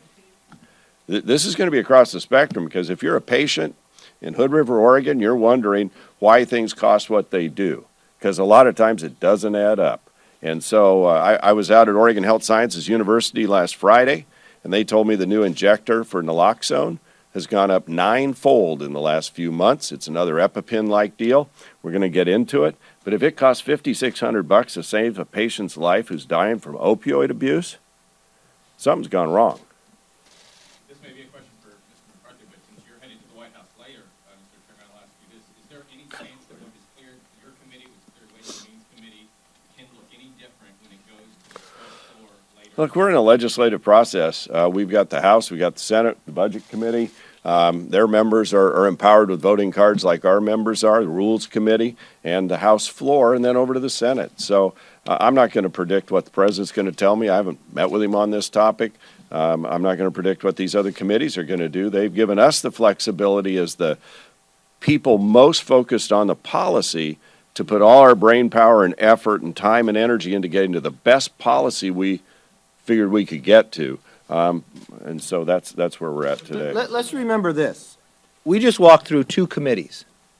Every single Republican on both committees voted for the bill. Yep. I think you're playing into a little more. This is a legislative process. This is 3 phases. As we continue to talk to individuals, there are other times to do pieces of legislation as we move forward. And we will do other pieces of legislation. But the one thing in the question earlier when you talked about if you just wanted to repeal it, if you just repealed the bill, you would double your premiums and you would collapse the market. Then you're going to sit here and wait and hope you get 60 votes to try to deal with the health care system. I do not believe that's the best approach. That's why we are repealing and replacing. Because of the system that we are in and the rules of the Senate, we have to do it through reconciliation. So we have to deal with the Byrd rule. So there's not everything that we would like to have in the very first phase could be in the bill. But as we continue to talk to everyone, we're going through 3 different phases. Do not underestimate the power of the HHS secretary. In the ACA, there's 1,400 points in that bill of shells that gave the secretary power. At the same time, administratively, they will be doing the work to sustain the market. When you talk to those about whether they'd come back into market because so many people are leaving, remember, you had 23 co-ops created in the ACA. 18 of them have collapsed after giving more than $2 billion. You have 3,000 counties roughly in America. 1/3 of those now only have one provider. The chairwoman of the Budget Committee, Humana, just pulled out, announced they have 16 counties in Tennessee that have no provider. The work that Chairman Walden has done when it deals with Medicaid, we did not do that in a vacuum. We brought together governors. We brought governors who have expanded and governors who did not expand and worked together to find common ground. So yes, there's going to be questions on both sides of the aisle. But sometimes when you have pushback on one side and the other side from a political spectrum, you might have found the sweet spot. And it's not easy walking through legislation, but I give these three chairs a great deal of credit. The first two have just gone through some of the longest markups you've ever seen, never shutting anybody down, letting the debate go on, and we have a broad spectrum inside our conference, and everybody in that committee, the Republican, voted for it. Let's remember where we currently are in this phase. Mr. Leader, just to follow up on that, the speaker yesterday suggested that I thought that was a very good PowerPoint presentation, too, by the way. My wife texted me and said, Paul is doing an excellent job. in his interview with Sean Hannity, he suggested that there could be regular order legislation moving right alongside the reconciliation bill. Is that in fact the plan, and what do you expect to be in that bill? That is the plan, and remember, we're expecting the CBO score to come through. You would like to have the CBO score before we talk about where we're going, and at the same time the CBO was going through scoring this, other committees were working, but Energy and Commerce still has work to do. They're waiting for some of the scores to come through. But there's other pieces of legislation that, yes, we will move during the third phase, and some of that phase can start during the week that we bring this to the floor and right after that week. Like it will be on the floor at the same time as the reconciliation bill, or in the same week?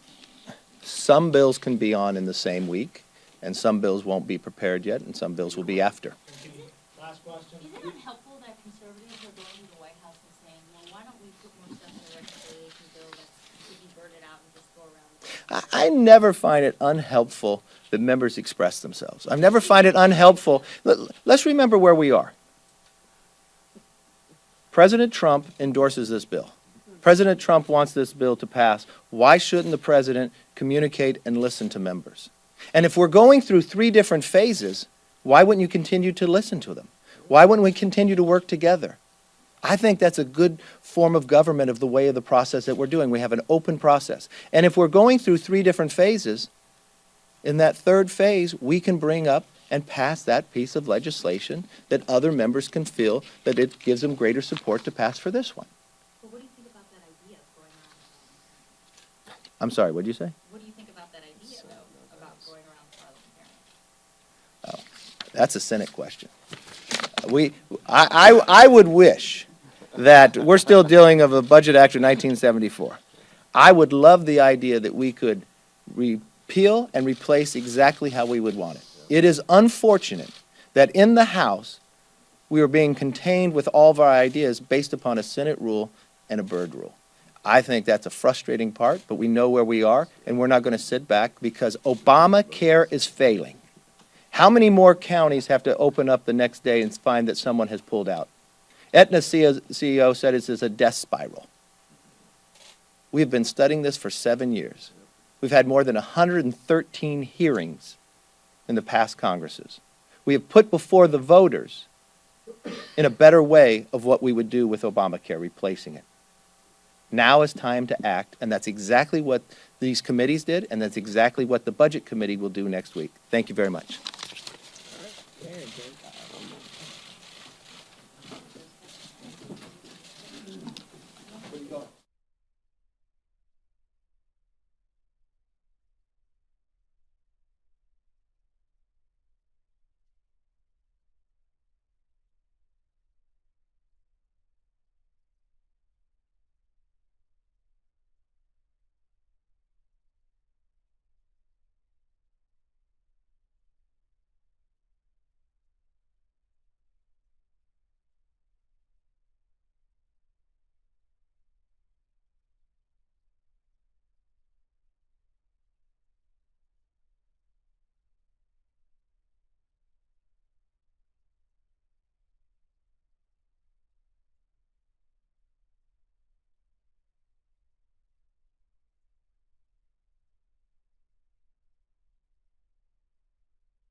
For him, that would be one.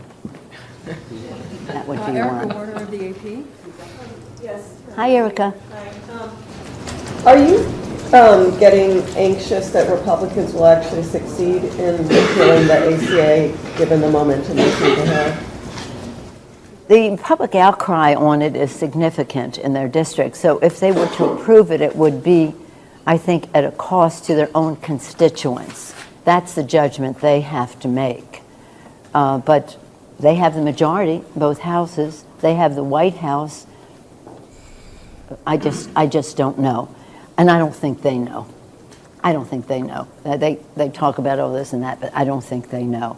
And to have a bill that you start off with the $600 billion transfer of wealth from working families to the, not that everybody isn't working, even at the high end, but working class families to the richest people in America, and to say, I'm not concerned about that. Well, people are concerned about it because it comes down to the deficit too. It comes down to the budget. It's about jobs, it's about the deficit, it's about the health, not just the health care, but the health of the American people. Emery of the New York Times. Senator Pelosi, I'm wondering, is there a point at which you would advise Democrats on the House Intel Committee to pull away from what's currently a bipartisan investigation into Russian interference in the election? Have you described this as a bipartisan investigation? Well, they would describe it that way too. They say that we've agreed to the terms of this investigation. Right. But is there a point at which you would say that this investigation has lost credibility and encourage Democrats to pull away from that investigation? But I think you have it in the reverse. I think they would have to make that judgment. I think they and the committee would have to make that judgment. One of the problems, though, is this. And I've been fighting this in the Clinton administration, in the Bush administration, in the Obama administration. One of the challenges with the intelligence community is you cannot share information with the members of the committee. When I was the ranking Democrat, I was a gang of 4, which is then a part of the gang of 8. Sometimes they just do the 4, sometimes they do the 8. And I could not even tell a staff person, my chief of staff, or any colleague what we were told. And that's the situation now, too. So what we would like to see is for all the members of the committee, Democrats and Republicans, to have more access to the intelligence around these subjects. We certainly would protect sources and methods. That's a given. But it's hard to have those members make a judgment, Democrats or Republicans, if they don't have the intelligence. And they are deputized by their leadership on behalf of their caucus to go in that small committee and make those decisions, and yet they are deprived of the information except for the top 2. And Mr. Schiff or Chairman Nunes, they really can't share that information. They're forbidden to do that. So what we need is more information to those committee members. But judging for what they have, March 20th, they're going to have an open hearing. I don't know if that, I don't know how much information is going to be divulged in an open hearing, but at least there'll be some discussion, and then you'll see where that demarcation is. I do think, for a moment, I'd like to say another place where I think we can work together. We have, for a long time, had, almost 10 years, our innovation agenda. We traveled the country, universities, labor unions, workforce people, venture capitalists and all, to say what would be an innovation agenda to keep America #1. Springing from President Kennedy, who said about the moonshot, in order for America to be preeminent, we must be first, and therefore we intend to be first. He said it in a much larger sense, but that's so 10 years later, with all the advance in technology and all the rest, we are now having Innovation 2.0. Members have had scores of meetings around the country. They have received the benefit of just objective fact about what the technologies are of the future, how we train a workforce for what's coming in terms of artificial intelligence and the rest of that, but about the future.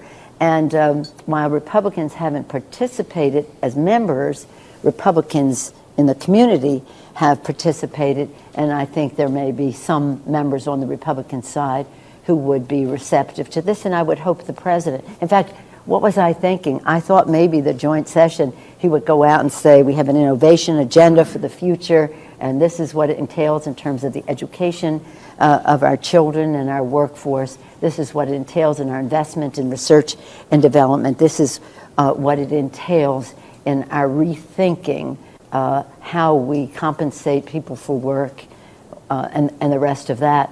But that's where we have to really be taking this debate, because it has to be about jobs, good paying jobs that increase paychecks, increasing consumer confidence so that people spend, inject demand into the economy, create more jobs, and recognizing that in our deficit considerations, nothing brings more money to the Treasury than investment in education, early childhood, K through 12, higher ed, post-grad, lifetime learning of our workers.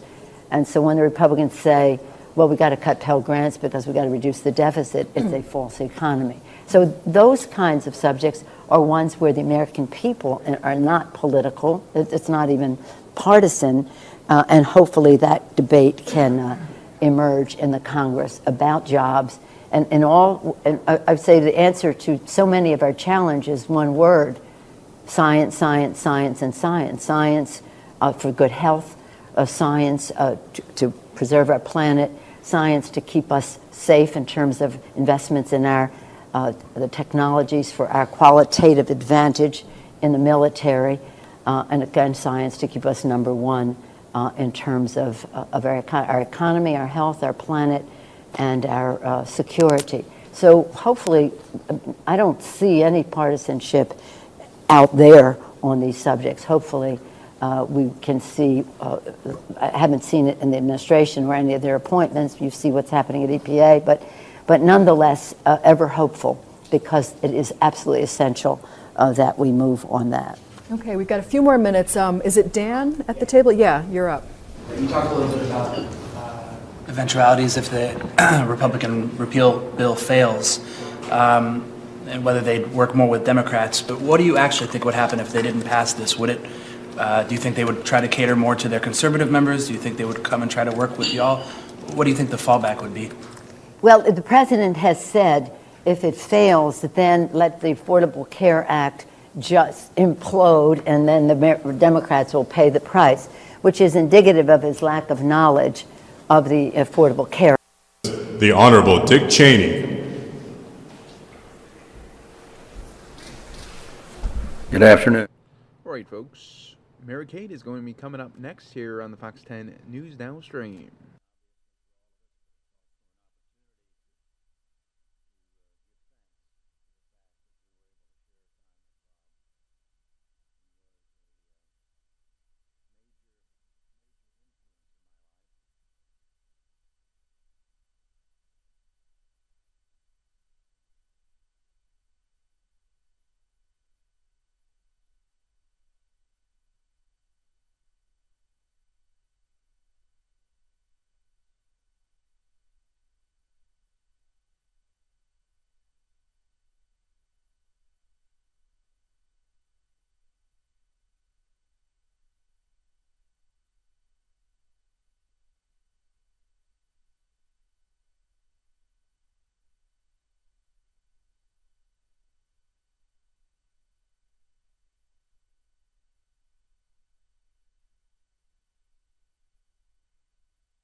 All right, everybody. Well, hello and welcome to the Fox News Now stream. I'm your host, Mary Kate Gaffney, taking you into the next few hours of the show here. Happy Friday, everybody. Thanks for joining me today. You guys, we had a pretty crazy show yesterday. 2 police chases in one day, and if you missed them, don't worry.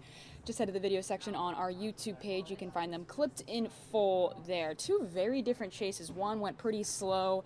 The driver got out, ended up sort of falling on the ground. The police had to get the driver up. It was moving very slow. The second one, quick, shocking. It ends in Hollywood. Hundreds of people were outside taking pictures, watching as this police chase ends.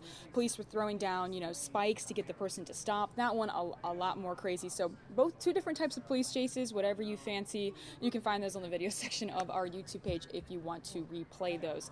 Taking you to the first event right now. This is coming from the U.S. Department of Defense, where commanders testify at a Senate hearing.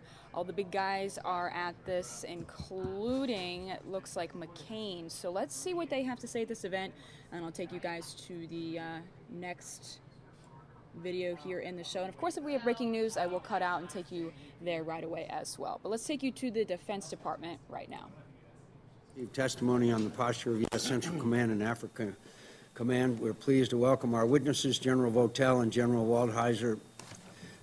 We thank each of you for your decades of distinguished service and for your leadership of our men and women in uniform. More than a decade and a half since the September 11 terrorist attacks, our nation is still at war with terrorists that seek to attack our homeland, our interests, our allies, and our partners in this fight. Our military service members are doing everything we ask of them, from North Africa to the Middle East to South Asia. Thanks to their tremendous talent and dedication, we have made important tactical and operational progress. Our military has gradually eroded ISIS's territorial control and removed key personnel from the battlefield. ISIS has been expelled from its Libyan stronghold in Sirte, and I am confident that soon the same will be true in Mosul and Raqqa. Our military has kept up the pressure on terrorists operating in countries like Yemen and Somalia. And in Afghanistan, we've kept al-Qaeda on the run and helped our Afghan partners hold the line against renewed Taliban assaults. But much to the frustration of the American people, this hard-won tactical progress has not led to enduring strategic gains. In fact, the sad reality is America's strategic position in the Middle East is weaker today than it was 8 years ago, and the positions of Vladimir Putin's Russia and Iranian regime and its terrorist proxies have improved. This is not a military failure. Instead, it is a failure of strategy, a failure of policy, and most of all, a failure of leadership. The fact is, for at least the last 8 years, we have tried to isolate the fight against terrorism from its geopolitical context. Or as General Mattis put it 2 years ago, we've been living in a, quote, strategy-free environment, unquote, for quite some time. The result is that we have failed to address and at times exacerbated the underlying conflict, the struggles for power and sectarian identity now raging across the Middle East.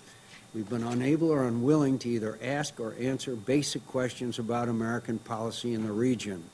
We've been reluctant to act, and when compelled to do so, we have pursued only the most limited and incremental actions.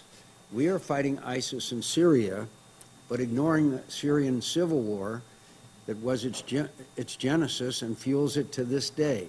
We're fighting ISIS in Iraq, but failing to address the growing influence of Iran. We're fighting al-Qaeda in Afghanistan, but pretending the Taliban is no longer our problem. We're fighting al-Qaeda in the Arabian Peninsula and Yemen, but refraining from confronting the threat posed by Iran's Houthi proxies. In short, we're treating the symptoms and ignoring the disease, and we should not be surprised at the results. A Middle East aflame, America's influence squandered, America's adversaries emboldened, America's friends disheartened, and America's policy options narrowed and worsened. This is the unfortunate inheritance of the new administration. Yet as difficult and complex as our challenges are in the Middle East, we have an opportunity to chart a new and different course. Seizing this opportunity will require more than just a plan for the accelerated defeat of ISIS. We have to raise our sights, look beyond the tactical and operational fight, and start answering some basic but difficult strategic questions. What enduring objectives do we hope to achieve across the Middle East? How will we achieve those goals? And on what timeline? And at what cost? In Iraq, Mosul will be retaken eventually, but that will only likely reignite the battle for the future of Iraq, a battle in which we have an important stake. What is America's policy and strategy to deal with the problems that lie ahead? Combating the malign influence of Iran and its militias, addressing the future of the Kurds and their place in Iraq, and attenuating the disenfranchisement of Sunni Iraqis that give rise to ISIS in the first place. Likewise in Syria. I believe Raqqa will eventually be liberated, but the closer we come to that day, the more it becomes clear that we cannot avoid difficult questions about Syria any longer. What is America's policy and strategy concerning a political transition in Syria, the future of Assad and his regime, the fate of the Kurds in Syria, and the influence of extremist forces from Sunni terrorists to Iranian-backed militias? In short, what is America's vision of an in-state in Syria? In Libya, the ISIS stronghold in Sirte has been degraded, but what remains is a divided nation littered with independent militias, flooded with arms, and searching in vain for legitimate governance and political unity. What is America's policy and strategy for addressing these conditions, which, unless confronted, will make Libya fertile ground for extremism and anti-Western terrorism? In Afghanistan, we have settled for a strategy of don't lose. And the result is that last month, General Nicholson testified before this committee that this war is now in a stalemate after 15 years of fighting. After 15 years of fighting, we're in a stalemate. What is America's policy and strategy for rolling back a resurgent Taliban, for addressing the terrorist sanctions within Pakistan's borders, and pushing back against Iranian and Russian meddling? In short, what does victory look like in Afghanistan, and what is our strategy for achieving it? Across the region, Russian and Iranian influence is growing at America's expense. Russia and Iran even hosted Syrian peace talks in Moscow last year without America present at the table. Russia's cruise missiles crisscross the region, while its aircraft indiscriminately target Syrian civilians. Iran's proxies wield lethal rockets and ballistic missiles with impunity, sensing that the nuclear deal shield him from American pressure. What is America's policy and strategy to counter Russian and Iranian malign influence that often manifests itself below the threshold of open conflict? How do we restore the trust of our regional allies and partners and convince them to forego hedging strategies that only add to uncertainty and instability? These are the major policy and strategy questions hanging in the balance. The stakes are high, not just for the stability of the Middle East and Africa, but for America's national security. It is not the job of our witnesses to provide answers to these questions. That is the job of the President, his administration, and the Congress. We owe our witnesses and the men and women they lead unambiguous national security priorities, clarity in our strategic thinking, and an unwavering commitment to provide them the resources required to support the necessary courses of action. Once again, I want to thank our witnesses for appearing before the committee today and look forward to hearing how the military efforts will help us achieve favorable strategic outcomes. Senator Reid. Well, thank you, Mr. Chairman, and thank you to our witnesses, not only for your appearance here today, but for your extraordinary service to the nation over many, many years, and also please relay our thanks to the men and women that you lead, and we appreciate their efforts extraordinarily so. You are in a situation of very challenging times in all the areas of operation. This hearing is especially timely given the unfolding events on the ground in Iraq and Syria and reported completion of a proposed strategy to accelerate efforts against ISIS. Our assistance to partners on the ground has helped them to make steady progress in reclaiming areas of Iraq and Syria once held by ISIS, most notably in Mosul. However, the situation in Syria seems to get more complicated by the day as different actors on the ground pursue divergent goals. Russia's continued support for the Assad regime fuels the country's civil war, enables the abuse and killing of Syrian population, and allows ISIS to exploit the resulting instability for its own gains. Chairman of Joint Chiefs of Staff General Dunford met with his Russian and Turkish counterparts just this week to discuss deconflicting operations in Syria, a battle space that has become increasingly complicated as U.S., Turkish, Russian, Iranian, Assad regime, and local partner forces converge in northern Syria. And General Votel, we look forward to your update on these particular issues. According to public reports, the Defense Department has presented the White House with a draft strategy to accelerate progress against ISIS. While details of this strategy have not been publicly released, reports indicated that it retains many of the core elements of the strategy put in place under the Obama administration. General Dunford has described the strategy as a, quote, political military plan and, quote, a whole-of-government approach requiring important contributions from other non-DoD departments and agencies, most notably the State Department. And this is why it is so concerning to me that the Trump administration's budget would apparently cut the State Department by a reported 37% at the very time that we need a surge of diplomatic and other assistance efforts to achieve the political conditions necessary to ultimately prevail in our fight against ISIS. As then General and now Secretary of Defense Mattis warned this committee, if you don't fund the State Department fully, then I need to buy more ammunition. We just can't keep buying bullets as the Trump administration is proposing. General Waldhauser, the importance of a robust interagency is perhaps of even greater importance in your area of responsibility, where you are primarily working by, with, and through partner military forces in conjunction with U.S. interagency efforts. General, as you share your assessment of current and future AFRICOM efforts in places like Libya and Somalia, I look forward to hearing the ways you are incorporating a whole-of-government approach into your planning. Such incorporation is particularly important in places like these, where conflict resolution will ultimately rely less on the military toolkit and more on generating the proper political conditions to sustain and build upon security gains. Turning back to the CENTCOM AOR, over the last few years there has been a persistent focus on Iran's nuclear program, and appropriately so. We passed the one-year anniversary of the implementation of the Joint Comprehensive Plan of Action, or JCPOA, in January, and Iran appears to be living up to its commitments under this agreement. However, the JCPOA only addresses one facet of the challenge posed by Iran. Its destabilizing activities in the region, ballistic missile development efforts, and unprofessional and dangerous behavior in the maritime environment continue. Sanctions related to Iran's nuclear program were successful because of the extraordinary unity within the international community. We must approach the remaining challenges in a similar way if we are to be successful in changing Iran's behavior. Any new sanctions must be carefully applied in concert with our international partners so that we do not give Iran a pretext to withdraw from the JCPOA and risk reversing the progress that has been made on limiting their nuclear ambitions. Last month, as the chairman indicated, General Mick Nicholson, commander of Resolute Support in U.S. Forces Afghanistan, testified that despite significant security gains and political efforts, Afghanistan is currently facing a stalemate. Further complicating the security landscape are the range of external actors, including Iran, Russia, and Pakistan, who seem intent upon interfering with the stability in Afghanistan.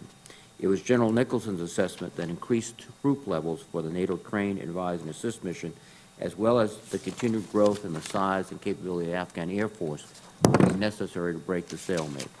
General Votel, the committee would benefit from hearing your assessment of the current situation in Afghanistan and what can be done to protect the hard-won progress that has been achieved and ensure that further progress is made. Again, thank you both for your continued service to the nation, and I look forward to your testimony. I welcome the witnesses, and your written statements will be made part of the record. We'll begin with you, General Votel, and welcome and thanks for your service that you both rendered to our nation.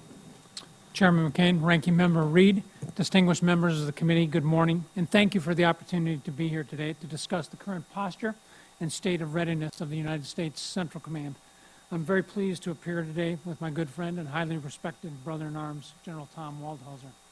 I come before you today on behalf of the outstanding men and women of the command, military, civilians, and contractors, along with our coalition partners representing nearly 60 nations. Our people are the very best in the world at what they do, and I could not be more proud of them and their families. Without question, they are the strength of our Central Command team. I've been in command of CENTCOM for about a year now. It has been an incredibly busy and productive period. Over the past 12 months, we have dealt with a number of significant challenges in Iraq and Syria, Afghanistan, Pakistan, Yemen, Egypt and the Sinai, the Bab el-Mandeb Strait, and elsewhere throughout our area of responsibility. We are making progress in many areas, but as you know, there is much work that remains. We are also dealing with a range of malign activities perpetrated by Iran and its proxies operating in the region.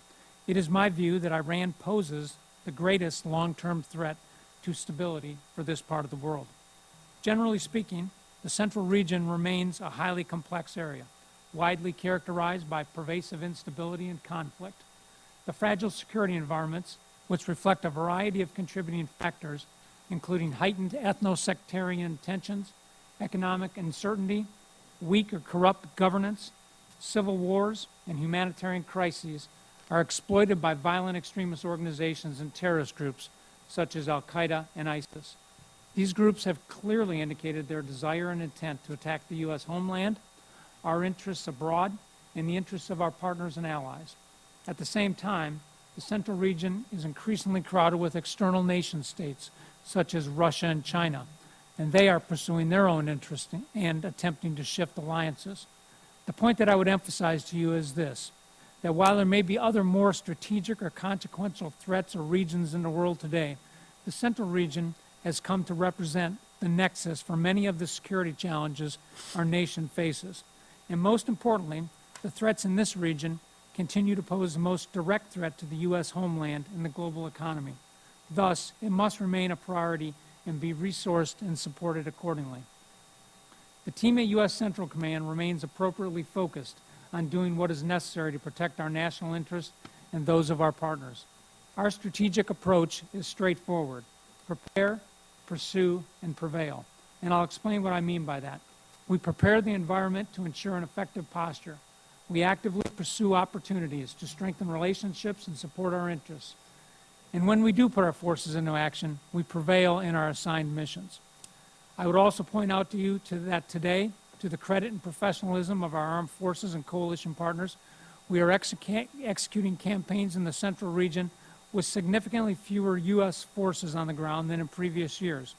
As you are seeing clearly demonstrated in Iraq and Syria, Afghanistan, Yemen, and elsewhere throughout our area of responsibility, we have adopted a by, with, and through approach that places a heavy reliance on indigenous forces.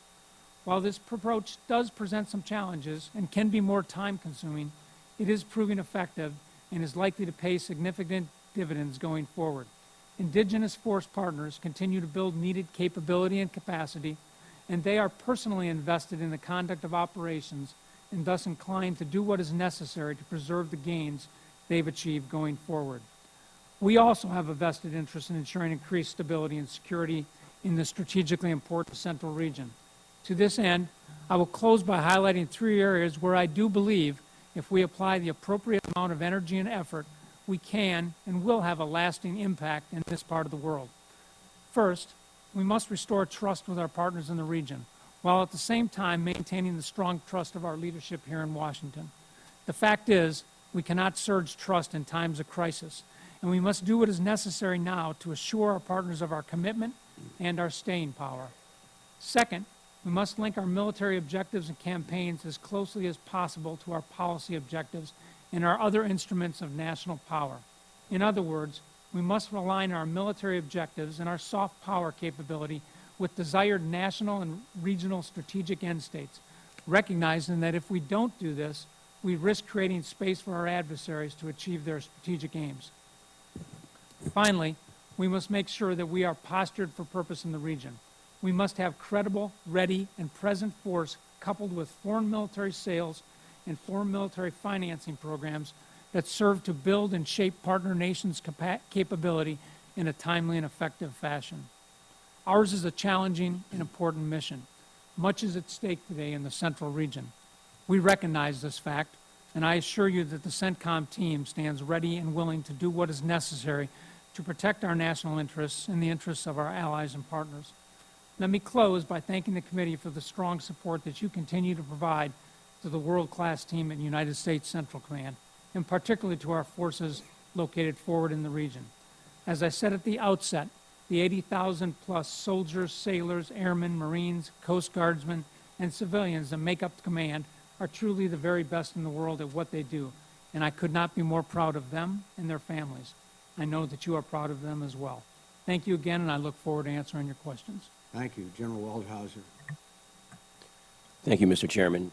Chairman McCain, Ranking Member Reed, and distinguished members of the committee, thank you for the opportunity to update you on the activities and efforts of United States Africa Command. I'd also like to say it's an honor for me to sit next to my battle buddy here, General Votel. For the past 9 months, I have been honored to lead the men and women of this geographic combatant command. Africa is an enduring interest for the United States.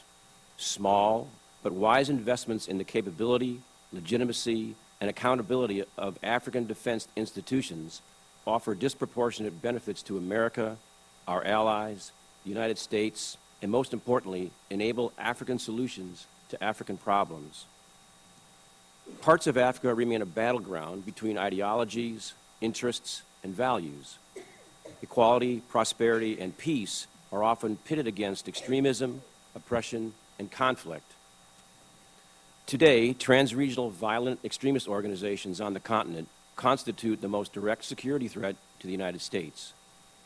To address this threat, our military strategy articulates a long-term, regionally focused approach for a safe and stable Africa. Specifically, the strategy outlines an Africa in which regional organizations and states are willing and capable partners, addressing African security challenges, all while promoting United States interests. The Africa Command strategy builds our partners' abilities to direct, manage, and operate capable and sustainable defense institutions. While we have achieved progress in implementing our strategy, threats and challenges still remain. In East Africa, we support African Union and European Union efforts to neutralize al-Shabaab and other violent extremist organizations operating in Somalia. And we also support the eventual transfer of security responsibilities from the African Union mission in Somalia to the Somali National Security Forces. In 2016, al-Shabaab regained some previously held Somalia territory, and today the group continues to conduct attacks on AMISOM forces, the National Security Forces of Somalia, as well as the federal government of Somalia. Additionally, we have also seen elements of ISIS begin to make inroads into Somalia, which will further test AMISOM forces and the federal government of Somalia as well. The instability in Libya and North Africa, caused by years of political infighting, may be the most significant near-term threat to the U.S. and allies' interests on the continent. Stability in Libya is a long-term proposition.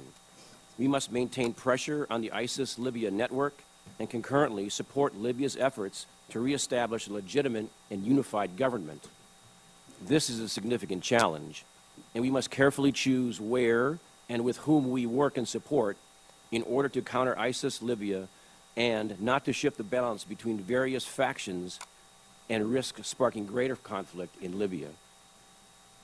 In West Africa, our primary focus is countering and degrading Boko Haram and ISIS West Africa.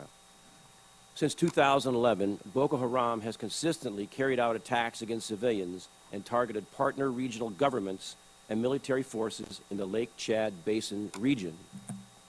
With forces from Benin, Cameroon, Chad, Niger, and Nigeria, we are working with the multinational joint task force located in Niger to enable regional cooperation and expand partner capacity to ensure Boko Haram and ISIS West Africa do not further destabilize the region. The multinational joint task force has been successful in enabling multinational cooperation and coordinating multinational operations and placed significant pressure on Boko Haram and ISIS West Africa.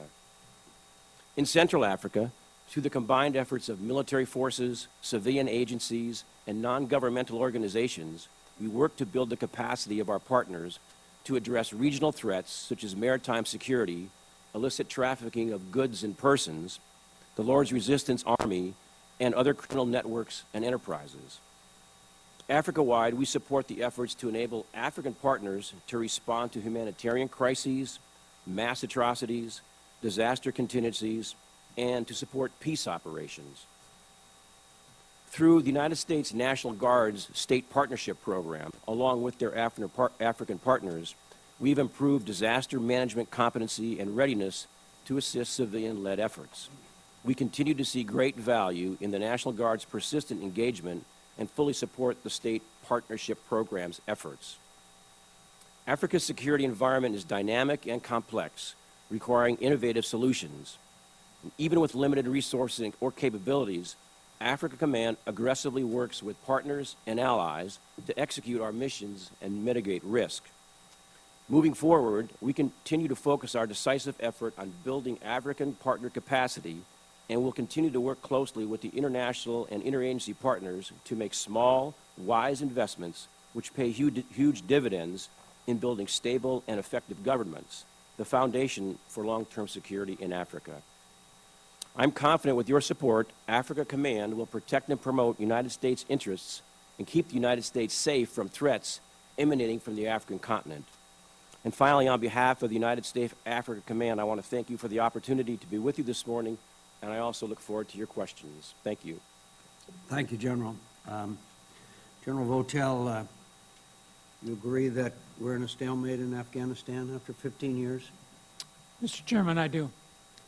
And in some measurements, maybe you could argue that when we go from control of 72% of the country to 52%, that's worse than a stalemate. Would you agree that one of the most disturbing things about the attack on the hospital yesterday, that attack was carried out by ISIS, not by the Taliban, which shows, at least to this person, that we are seeing an increase in influence of ISIS as well as Russian providing weapons and the Iranians playing a greater role than in the past. I guess my question is, are we developing a strategy to break this stalemate, and is it going to require additional U.S. troops?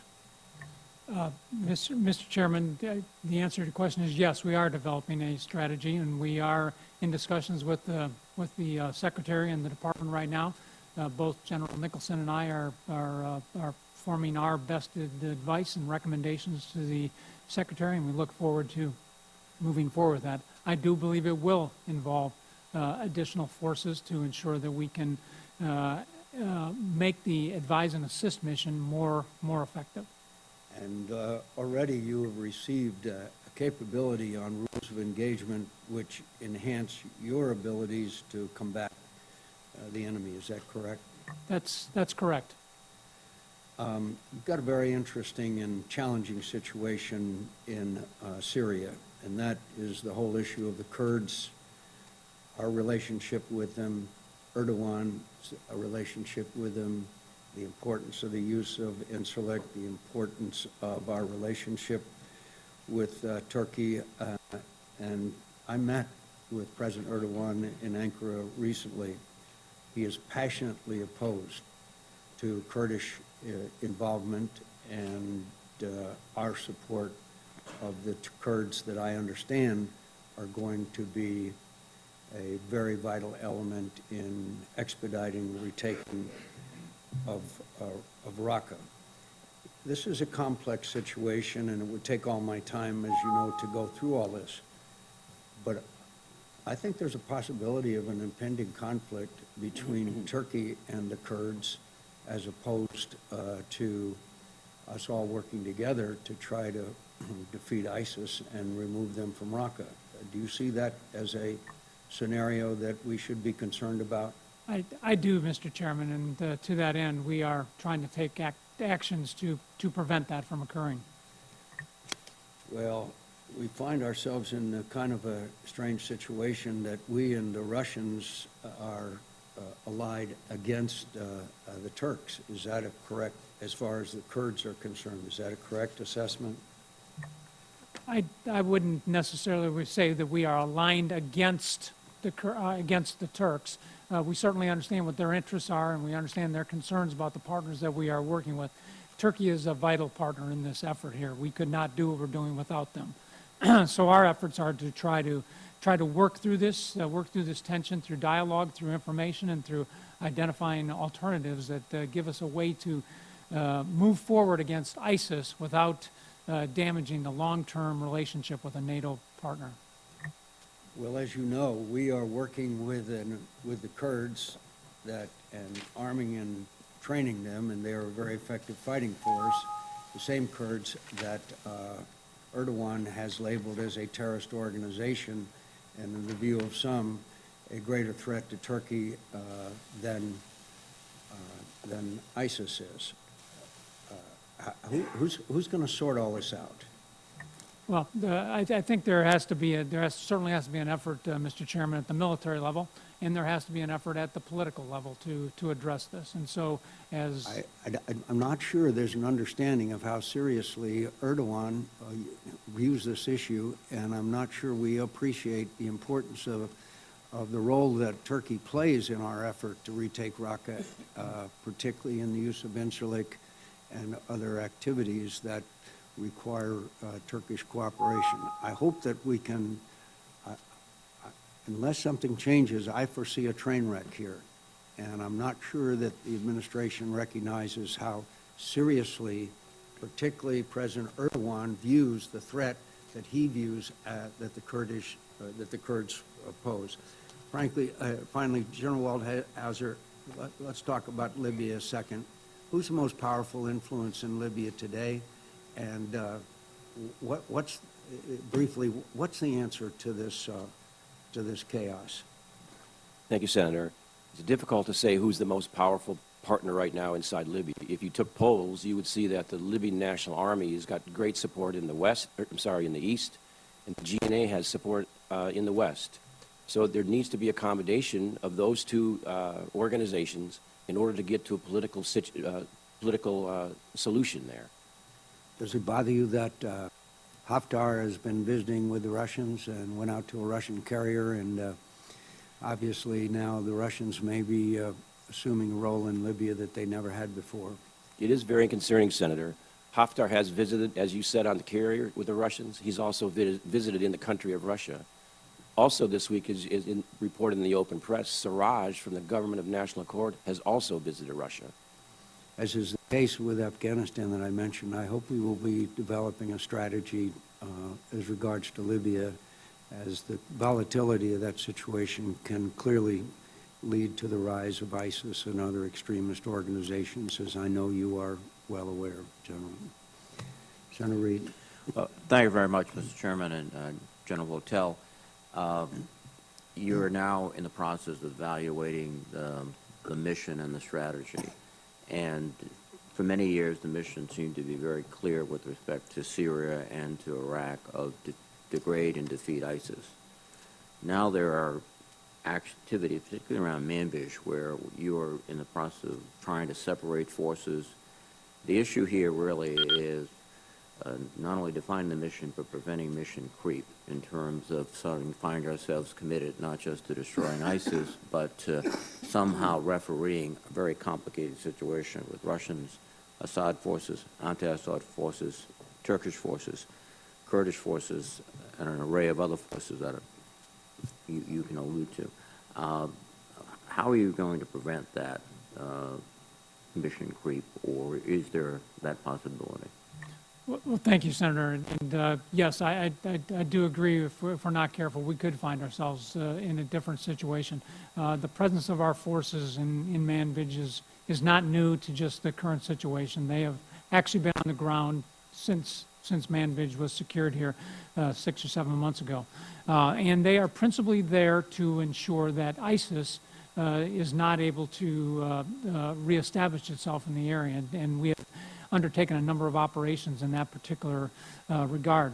As the situation is currently played out, that is the principal focus of our elements there. They do have the benefit, by virtue of being there, to also provide overwatch and I would add a measure of assurance, not just for our local partners on the ground there, but I would also suggest for our Turkish partners. We understand what their concerns are about undue Kurdish influence in this particular area, so the best way that we can keep an eye on that, I think, is through our well-trained soft forces on the ground. One of the areas I touched upon in my comments was the interagency. And General Waldhauser, can you accomplish your mission in AFRICOM if you don't have rather robust support by State Department and other agencies, including our European allies? The short answer, Senator, is no, we cannot. We work very closely with various agencies, USAID, the State Department, and the like. I could give numerous examples, if you like, of how we partner with them and how they contribute to development, which is so important in our mission. Thank you. And General Votel, likewise in your office. I absolutely agree. As we go forward in terms of the new strategy that the President is asking for, one point he made was requesting recommendations to changes to any U.S. rules of engagement and other U.S. policy restrictions that exceed the requirements of an international war. My sense is that the requirements and the authorities that the military has asked for is one, they can do the job, but two, they also do things like minimize civilian casualties, provide for an appropriate relationship with the local populations, which helps you rather than hurts you. And is that still the sensitivity that you have? I mean, adherence to the minimum international law might not be the smartest military approach.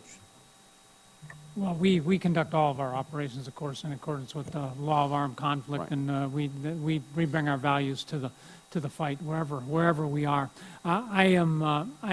I don't think those are particular limitations on us at this particular point. My advice here moving forward has been to ensure that our forces have the operational agility to maintain pressure and sustain our approach of presenting ISIS with multiple dilemmas and really pursuing a military strategy of simultaneous operations to really overwhelm them quickly. And so the preponderance of our discussions and our recommendations really fell within that area. But again, the rules that we've adopted have been based on best military policy, not just adherence to arbitrary rules. We minimize casualties because it has an effect on the population that will hurt our operations. Is that correct? Senator, that is absolutely correct. 750,000 people in the west portion of Mosul, and so we certainly have to conduct our operations with the full knowledge that that's the situation. Again, gentlemen, thank you for your service, and I look forward to continuing these discussions. Thank you. Thank you, Mr. Chairman. General Waldhauser, we just, as you and I discussed in my office, Senator Rounds and I just returned from several areas in your command. And, you know, when you stop and look at it, it seems like it's been shorter than that, but it's been 10 years since we started AFRICOM. And AFRICOM the continent used to be divided in 3 different commands. Now, since that time, I think we've had a lot of successes. General Rodriguez, one of your predecessors, said, Africa is an enduring interest to the United States, and its importance will continue to increase as African economies, population, and influence grow. Do you agree with that statement? Senator, I do. And it wasn't long ago when Chuck Wald had the job that you have right now. He talked about the significance of Phase Zero. He actually wrote an article about the Phase Zero campaign. Why is Phase Zero important, and how does it apply to AFRICOM? Could you make any comments about that? Senator, thank you. What I would say to that question is that the ability to engage with the population and have such exercises and engagements with agencies as was previously described, things like education, healthcare, jobs for the significant youth bulge that's in Africa is very, very important. We've got to get at these drivers that make these individuals, young men especially, want to join groups like Al-Shabaab. And in order to get that part of the problem, we need to be engaged with education, healthcare, jobs, and the like. And to preclude something from happening, headed off of the past, and I would agree with that. We're also in Afghanistan, General Votel. and we met with our service members and, of course, the new president and John Nicholson. And I think maybe we might be, in my opinion, because I might be influenced by the fact that I knew the new president's predecessor, and there's no comparison. It's summing up kind of what General Nicholson said. I'll read this. A need for a long-term coalition commitment to Afghanistan, need for increased coalition forces for training and assisting the Afghan military, the strength and the commitment of the Afghan people who want to take their country back from the insurgents, shifting the focus to winning versus not losing.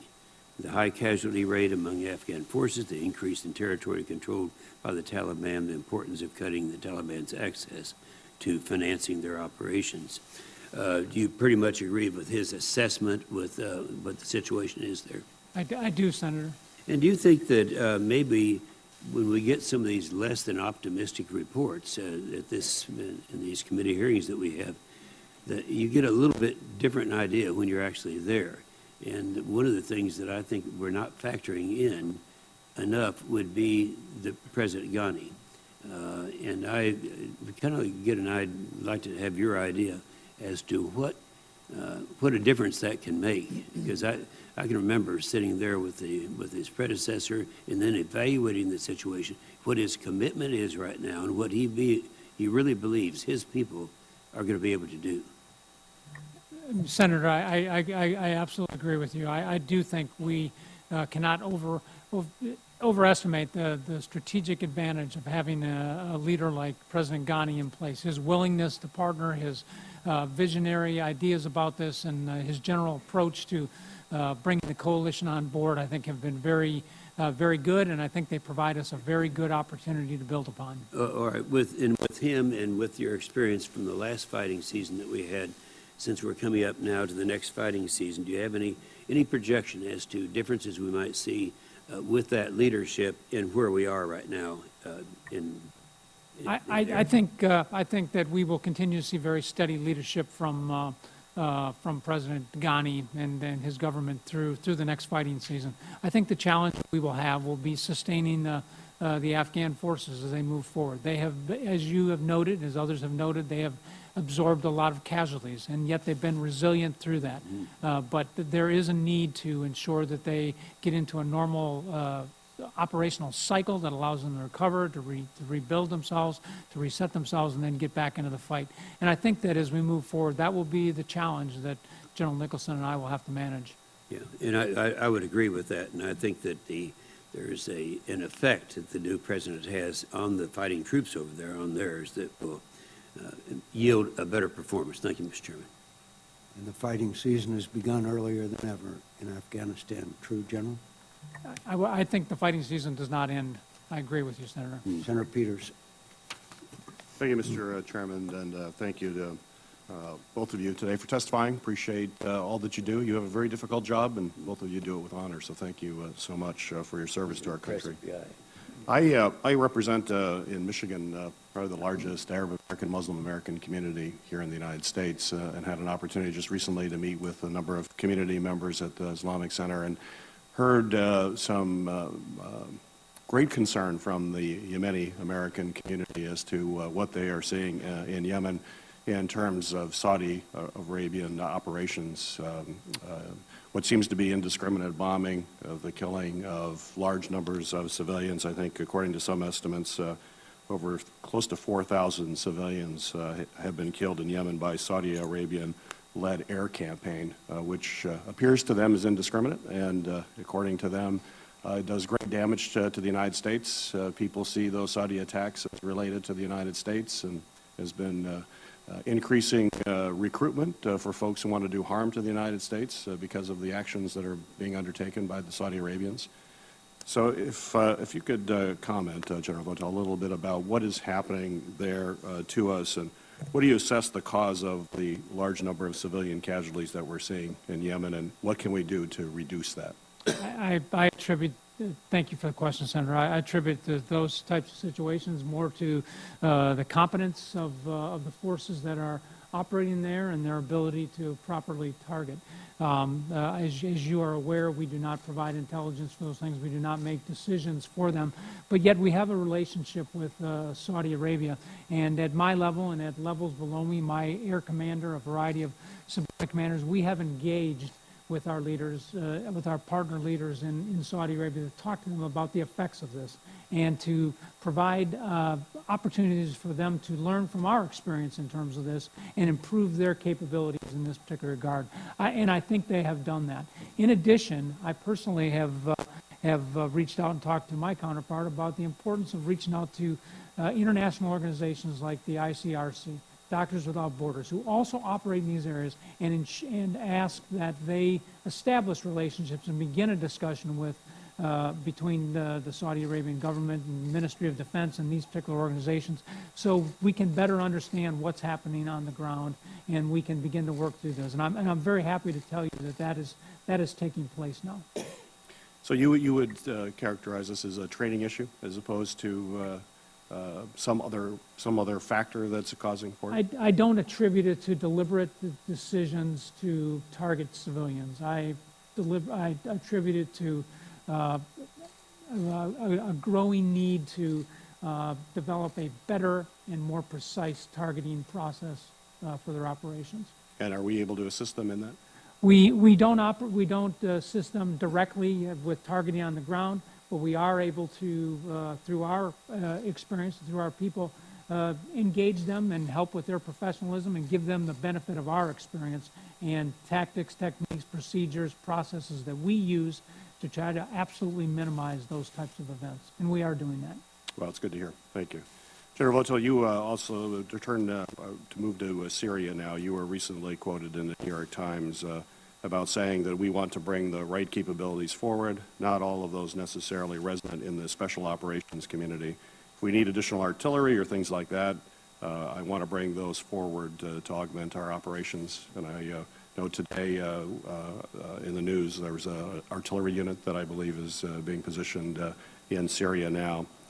In your estimate, what is the right mix of conventional and special operations forces that are going to be required to succeed in Syria?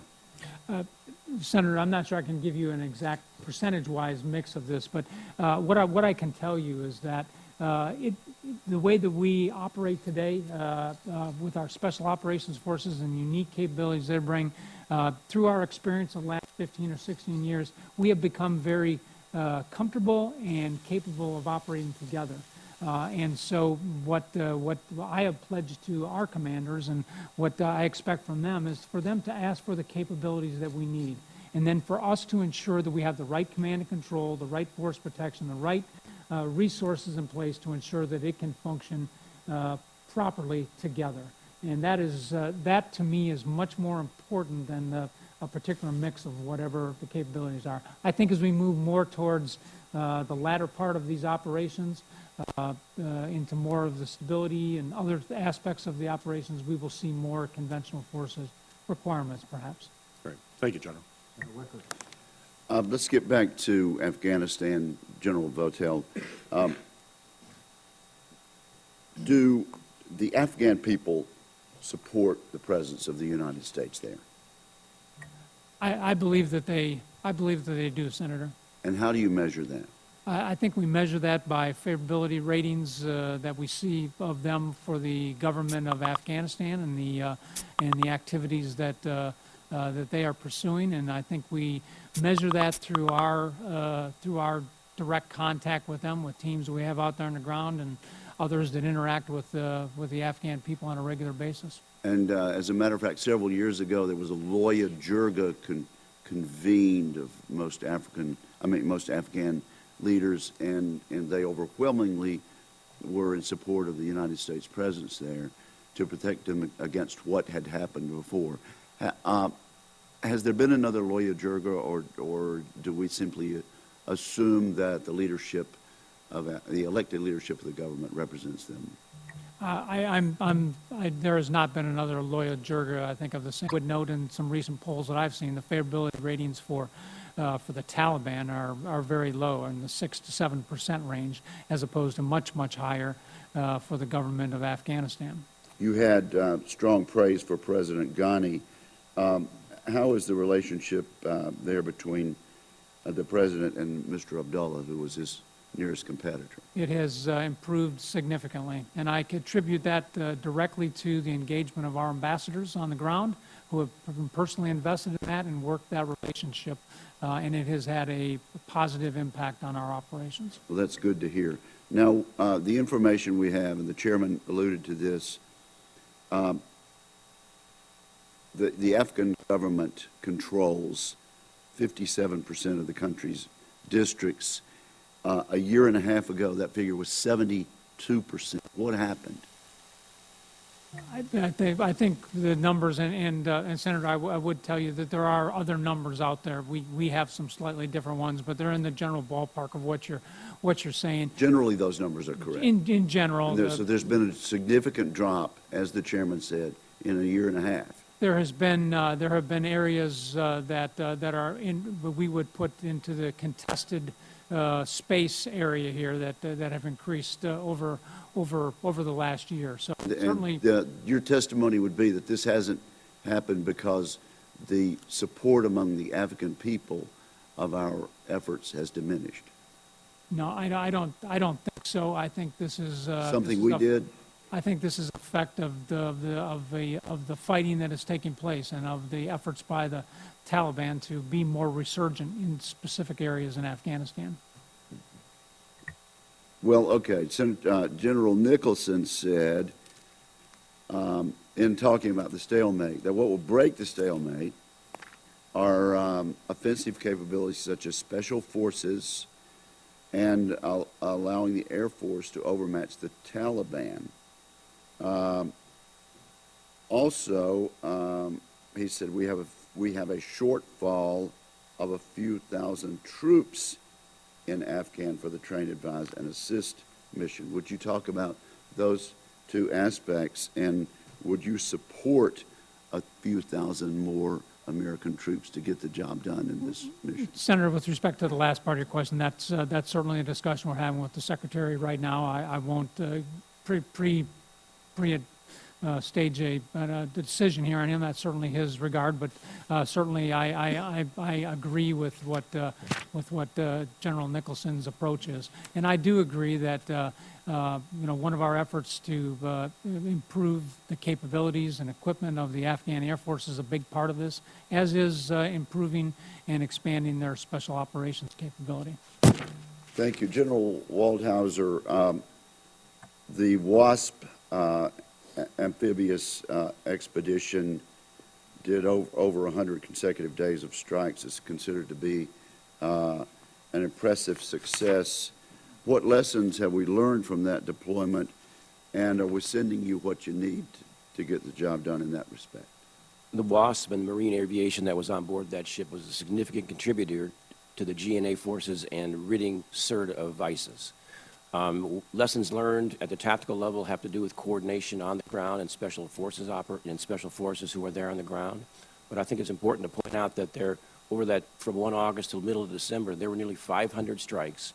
Most of them came from ISR platforms, but a lot of them, as you said, came from the ship.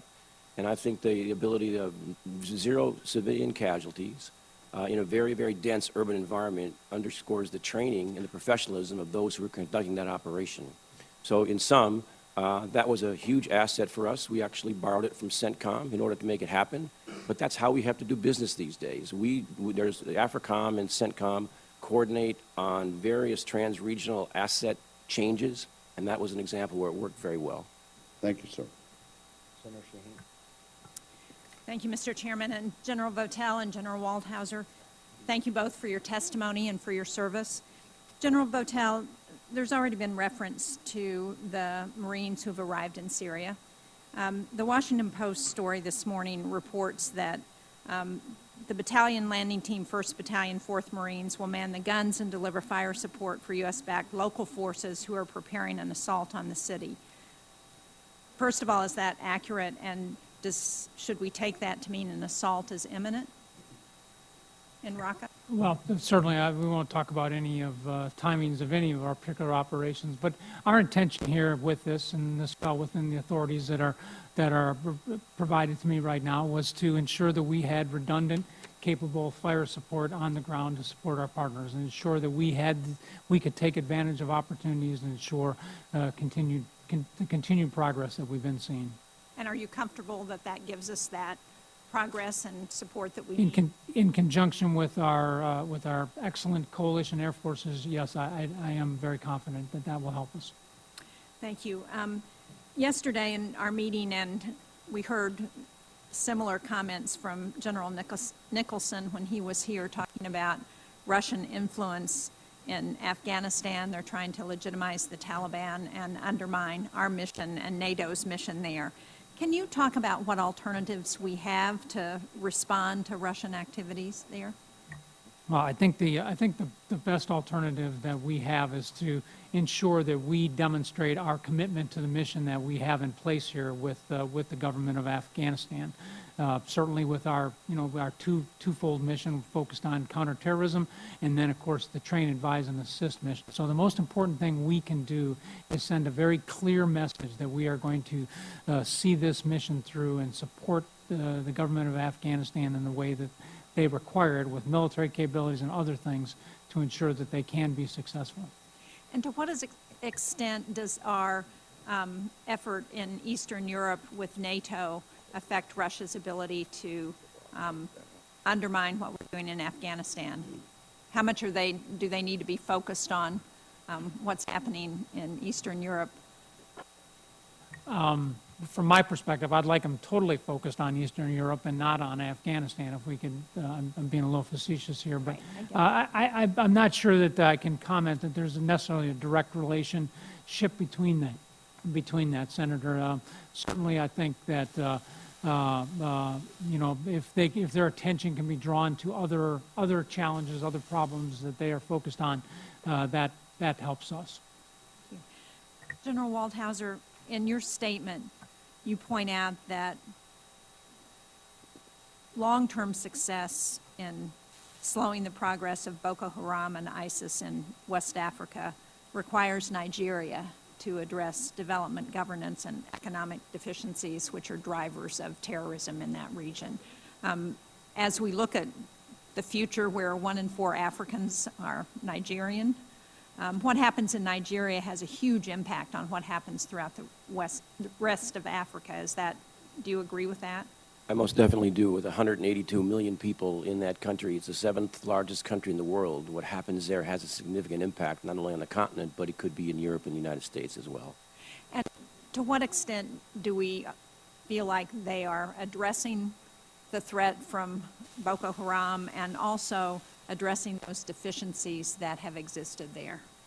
Senator, 2 weeks ago, I was in Abuja and talked with the acting vice president, and he's very, very aware of the fact that there's still much work that needs to be done in northeastern Nigeria, both with Boko Haram and ISIS West Africa. And I came away from that visit in a positive way, because there have been some human rights issues with the Nigerians, right. But they are taking that on. I mean, they're making some progress there.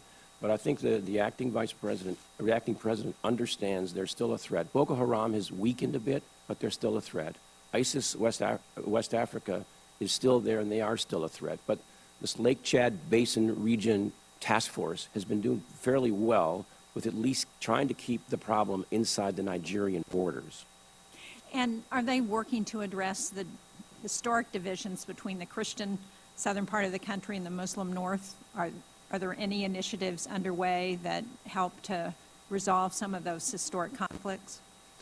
Senator, I'm not aware of any per se. I would just say that in my discussions with senior leadership there 2 weeks ago, they have a fairly wide-ranging and overarching strategy of where they want to go, which ultimately will turn over northeastern Nigeria to the police forces. Thank you. Thank you, Mr. Chairman. Thank you, Mr. Chairman. General Votel, since the nuclear deal with Iran was announced, Iran's behavior in the region, its support for terrorism, and its domestic repression, it appears to have gotten worse. Iran wields significant power in Syria, Lebanon, Iraq, and Yemen, and it seeks to destabilize our key allies. What do you see as Iran's goal in the region?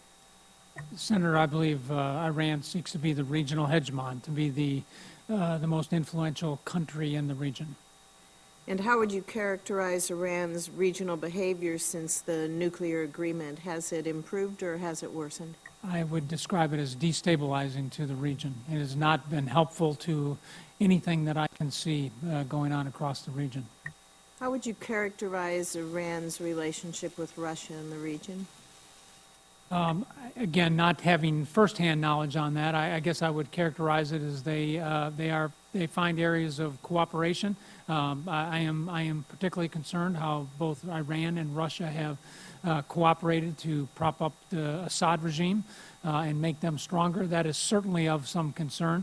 So I do see that level of cooperation being very unhelpful to the things that we are doing across the region. I don't know what the long-term views of each of these countries might be and how that might play out, but it certainly looks like they are taking the opportunity of convenience to join efforts in some regard. And I wanted to ask you your long-term view with regards to the United States and our position in the region. First of all, just with Iran's destabilizing activities, but also with their relationship with Russia. Can you give us, in your best opinion, how that affects the United States and our involvement? I can, Senator, and I'll offer you my observation. It's based on my travels throughout the region over the last year and meeting with our partners across many of the countries. And my consistent takeaway here is that the partners in the region would strongly prefer to have a relationship with the United States over any other nation that might be external to the Middle East. And I think that is an opportunity for us to move forward on. We have long-term historical relationships with many of these countries, and we should capitalize on that as we move forward. And I think that offers us the best opportunity. As we look over the last year, we've seen Iran has escalated its harassment of our vessels, our personnel in the Persian Gulf. And just last week, multiple fast attack vessels from the IRGC came close to a U.S. Navy ship in the Strait of Hormuz, and they forced it to change direction. What is CENTCOM doing to address that harassment that we're seeing by Iran? Well, first off, we are ensuring that our maritime forces have all the right rules of engagement and capabilities and training and techniques to deal with that. And I do believe they are effectively doing that. One of the first things I did after coming into command was get on a ship and go through the Straits of Hormuz so I could see it with my own eyes. And I was extraordinarily impressed with the maturity of our sailors and the judgment of our leaders as we went through that. More broadly, I think we have to hold Iran accountable for their actions. No other nation operates the way they do in the Arabian Gulf. Nobody does that in the Arabian Gulf. And they need to be held accountable for that, and they need to be exposed for those types of unprofessional, unsafe, and abnormal activities. It sounds like you are very concerned with Iran's growing asymmetrical capabilities, and that includes its acquisition of advanced cruise missiles, I would assume? It does, Senator. What about naval mines, ballistic missiles, and UAVs? And how do those threats, I guess, when we're looking at our interests in the Persian Gulf and our allies' interests in the Persian Gulf, how do those growing threats affect that? Well, the way they affect us is they provide Iran with a layered capability where they can use their fast boats, they can use cruise missiles, they can use radars, they can use UAVs to potentially dominate specific areas. So this is a concern, and it is something that certainly we look at in our capabilities, and it is something that we have engaged our partners in the region on how we work together to mitigate the effects of that layered approach that Iran pursues in these critical choke points. Thank you, sir. Thank you, Mr. Chairman. Thank you, Mr. Chairman, and thank you for being here. I would like to return to an issue raised by Senator Reid. There's a big debate going on right now, as you know, about military spending, and of course we need a strong military, but the military is not the only element of our national security strategy. Spending on security outside the military budget is very small. Diplomacy and development combined is about 1% of our annual budget, but it includes programs that promote democracy, human rights, the rule of law, that boost economic growth, that improve access to education, that fight hunger, that treat infectious diseases, and that provide disaster relief around the world. General Votel and General Hauser, you command our armed forces in some of the most active and dangerous parts of the world. Do you think the activities of the State Department and other civilian partners are a waste of time and taxpayer money? I do not, Senator. Thank you. Senator, nor do I. They're a big part of what we do. Thank you. And I agree. But the Trump administration's blueprint budget would increase defense spending in some areas by massively slashing through other programs that are critical for our national security. You know, not every international problem is the same, and the right tool is not always a military response. Kneecapping our State Department by cutting an already small foreign aid budget makes America less safe, and that's just not smart. I'd like to turn to another issue, and that's the ongoing fight against ISIS in Iraq and in Syria.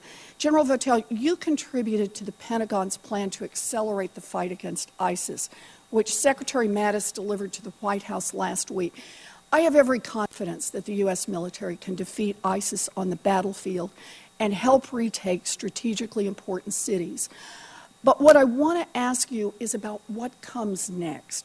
You're going to be mediating between armed opposition forces that dislike each other intensely in cities where existing infrastructure has been completely destroyed, with a population that has been traumatized and displaced. What will it take to create conditions for normal life to resume in Mosul and Raqqa?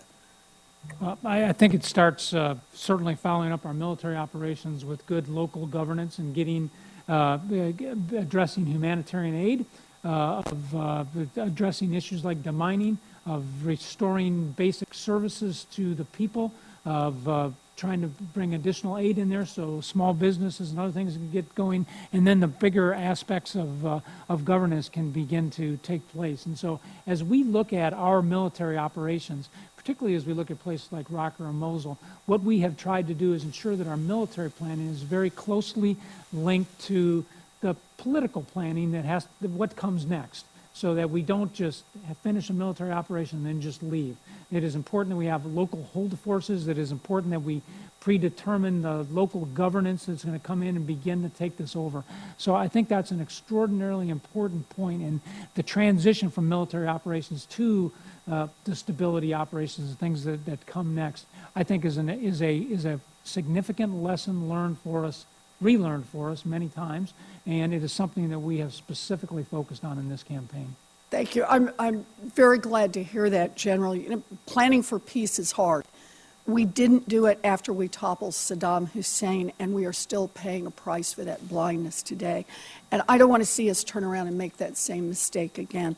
I think we need to be very careful that we don't create an environment that breeds the next generation of extremists. And I am grateful for your work in this area. I'm grateful to both of you for all that you're doing. Thank you. Thank you, Mr. Chairman. On behalf of Chairman McCain, let me recognize Senator Cotton. Thank you. Gentlemen, welcome back to the committee. General Waldhauser, you were speaking with Senator Shaheen about Nigeria and the role that it plays, not just in the African continent, but around the world. Could you speak a little bit about what President Buhari's absence from the country means and what the status is right now of Nigerian politics for the committee? Senator, I would just have to say that open source reporting indicates that he's still in London receiving medical help. That was a topic that was not discussed with officials when I was there. But what I did observe was Acting President Obanjo has done extremely well. He's very competent. He has a very, I would say, very wide view of the problems and issues, and he seems to want to get after them. And he was definitely genuinely interested in making things happen, and I thought we had some very frank discussions with him on the way ahead with regards to our support for, the defeat of ISIL West Africa and Boko Haram. Okay. What's the level of political consensus and stability between the North and the South in that country right now? I really couldn't give you a fair assessment of that. It wasn't part of the discussion. We didn't have that topic. I understand. Looking to the east, would you please discuss the strategic implications of China's new base in Djibouti and what it means for our presence there and throughout the Horn of Africa? So the Chinese base is right outside Camp Lemonnier, about 4 miles or so from our base. The intention for that location was to provide a port for their ships they have in the area. They have about 2,200 peacekeepers on the continent. This is the first time for them that they've kind of journeyed in that direction. So right now, it's due to be completed later this summer. I would just say the concern that I have from an operational perspective is the operational security when we operate so close to a Chinese base. And the Camp Lemonade Djibouti area is not only AFRICOM, but CENTCOM uses it, SOCOM uses it, TRANSCOM, EUCOM, and the like. So it's a very strategic location. And visiting Djiboutian officials twice, I've talked with their president and expressed our concerns about some of the things that are important to us about what the Chinese can or should not or cannot do at that location. Thank you. General Votel, you've already spoken with several senators this morning about the stalemate in Afghanistan.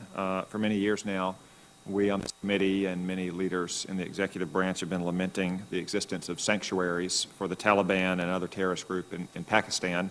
As you think about the strategy to break this stalemate, what's the role of eliminating those sanctuaries inside of Pakistan, and how do you plan to get after this long-standing problem?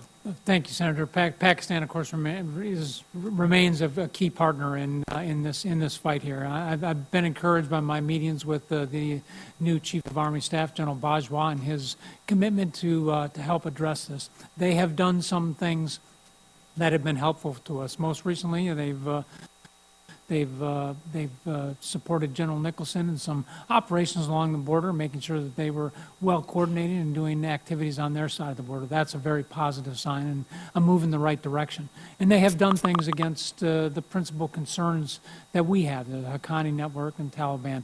But what we do need is we need that to be more persistent and continue to focus in that particular area. And so we will continue to engage with Pakistan throughout this. I think it is key to ensure that Pakistan and Afghanistan have a very good relationship.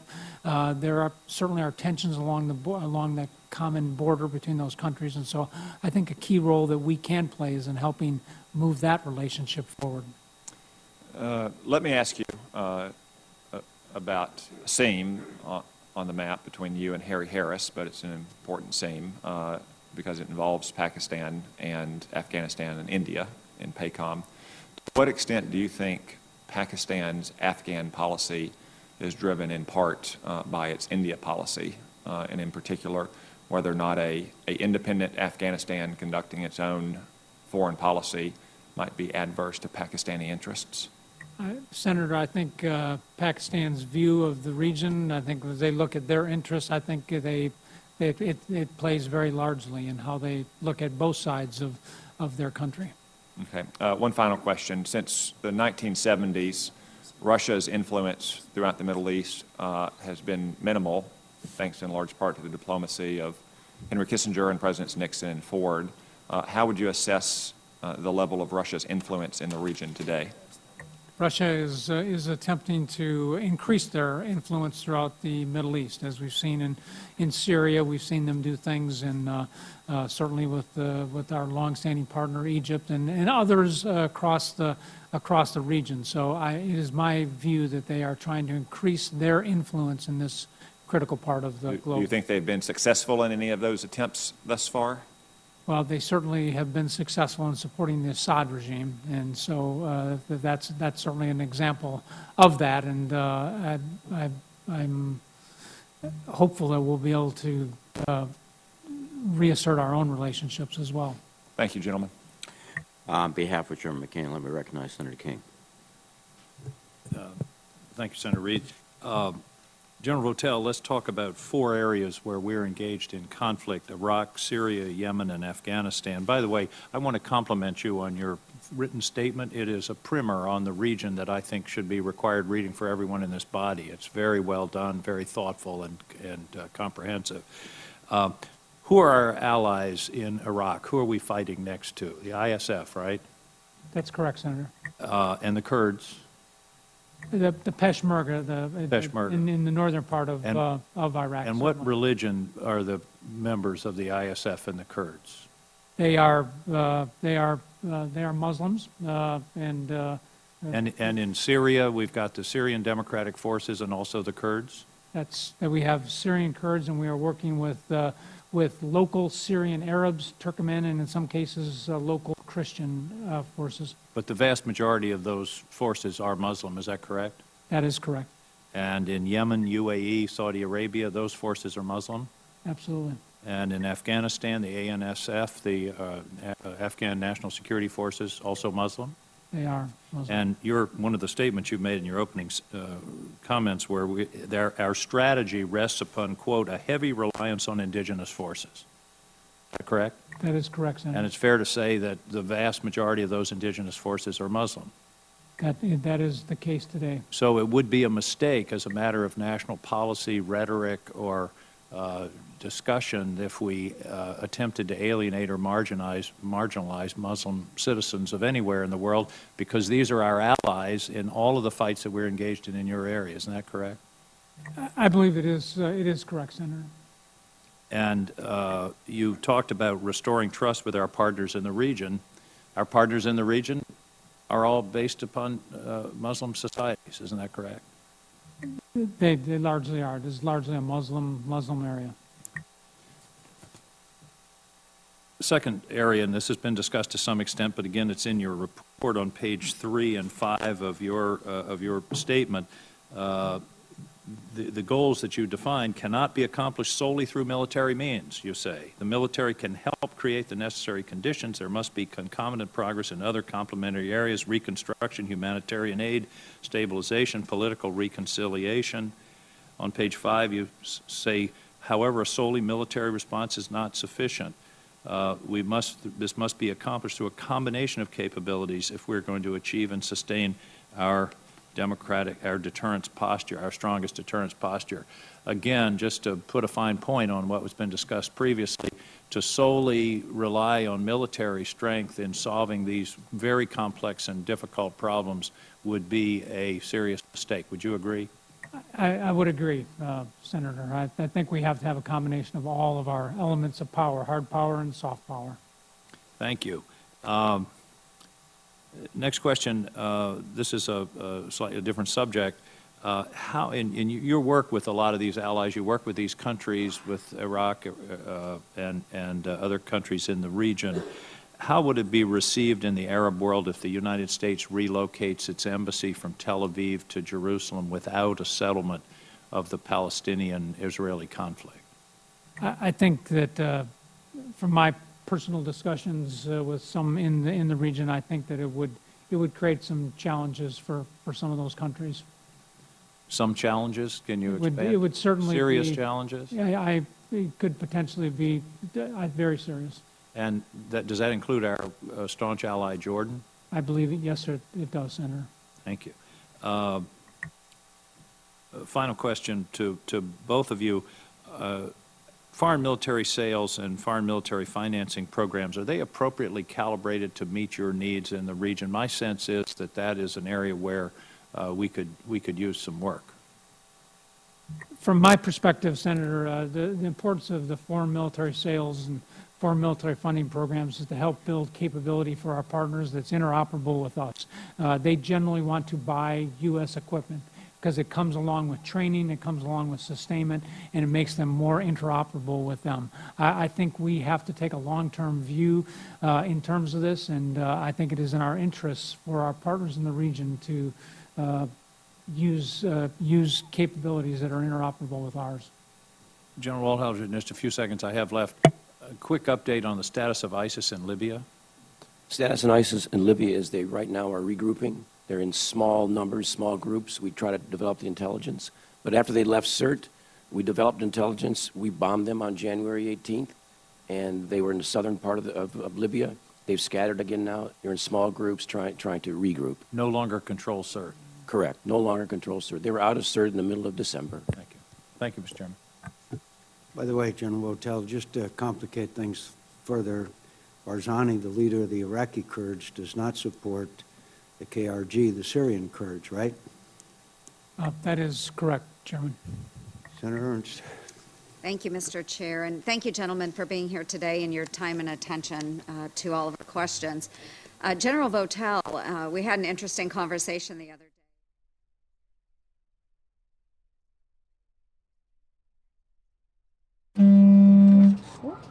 All right, everybody. Hello. We're going to cut out Is of it that. Friday? It's Friday, and We you got the guys- yellow memo today. We both are wearing yellow. We're trying to be sunshiny on. It was Let me just a move this beautiful little day, bit. too. Oh, it's such a beautiful day. So we're here, we're sunshine, we're yellow. And we've got good news to report. We're going to talk a Yeah. little bit about the jobs numbers that came out today, and I think any way you slice it, it's good news. Of course, President Trump ecstatic about it. Yes. And he even had some funny comments today, which we'll talk about in a bit, but the economy added 235,000 new jobs. The unemployment rate ticked down to 4.7%. So, of course, the president is ecstatic, and I don't know if we want to pull up his tweet from earlier this morning. Yeah, he retweeted the Drudge report a little bit earlier today. Like you said, great again, all caps.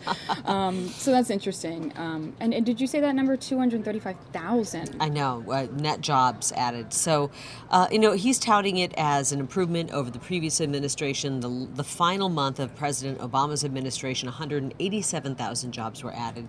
So, you can kind of pit one against the other, or you can just say, hey, we have a great jobs report.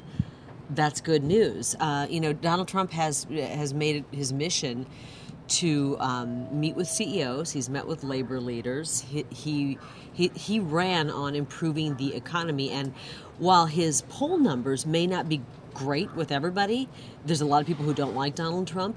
Even people who don't like him, in the area that he does best is with, do you think he will help the economy? And even people who say they don't like Donald Trump say, well, I do believe that he will do a good job in helping to turn the economy around.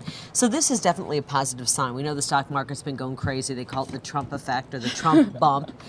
And, economically, I think people, even if they dislike the president, are feeling a little bit of hope that maybe something is going on here. Maybe there's some positivity in people's feelings and people's spending and people hiring. I can see them trusting him on that one issue just because he is a businessman. He does have a lot of money. He made it somehow. So I can see why people would trust that maybe he'd make us some money too. Well, and we've seen many a CEO come in. He's got the business advisory committee or board that he has set up that comes and meets with the president, and he's talking about reducing the regulations that he says are a hindrance to conducting business and make, one of his platforms is we've made it hard to do business in America because of all the regulations, whether it be EPA regulations, business regulations, banking regulations that basically tie the hands of a CEO who's trying to run a company and makes them say, well, we'll just go somewhere else where it's cheaper and easier. Yeah.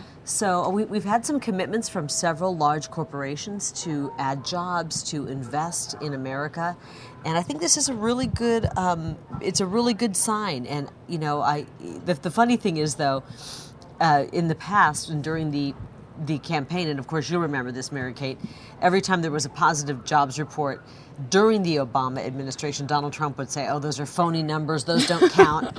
So today he made it a point when that question was asked to Sean Spicer.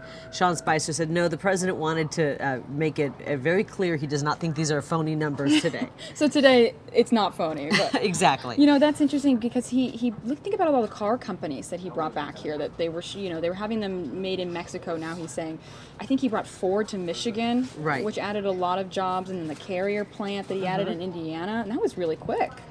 Well, I mean, I think with the Carrier plant, it was preventing the jobs from leaving. They'd already announced we're leaving, and then... Right, yeah. What else does he have? I don't think we can see the tweet. See how it's kind of covered over there? It Let me has scroll down a little bit. Scroll down a bit. So here is I love just kind of going through. Let's see his latest tweet of the day. This one was 6 hours ago. He likes to tweet out his weekly address every Okay. Friday, and it's about, it's a few seconds or a minute of his weekly address. Retweeted the Drudge Report about that. Let's see here. These are a little more, He's I retweeting a find lot. I find this interesting. He's doing a lot of retweets. Maybe Yeah. this is kind of a way of calming down because he gets so much criticism. I personally don't have an issue with the president sending out tweets. That's how we communicate now. I mean, I don't have an we issue can't with it. compare this to other presidents because social media has become such a big part of how we do things now. And I think the president is embracing that.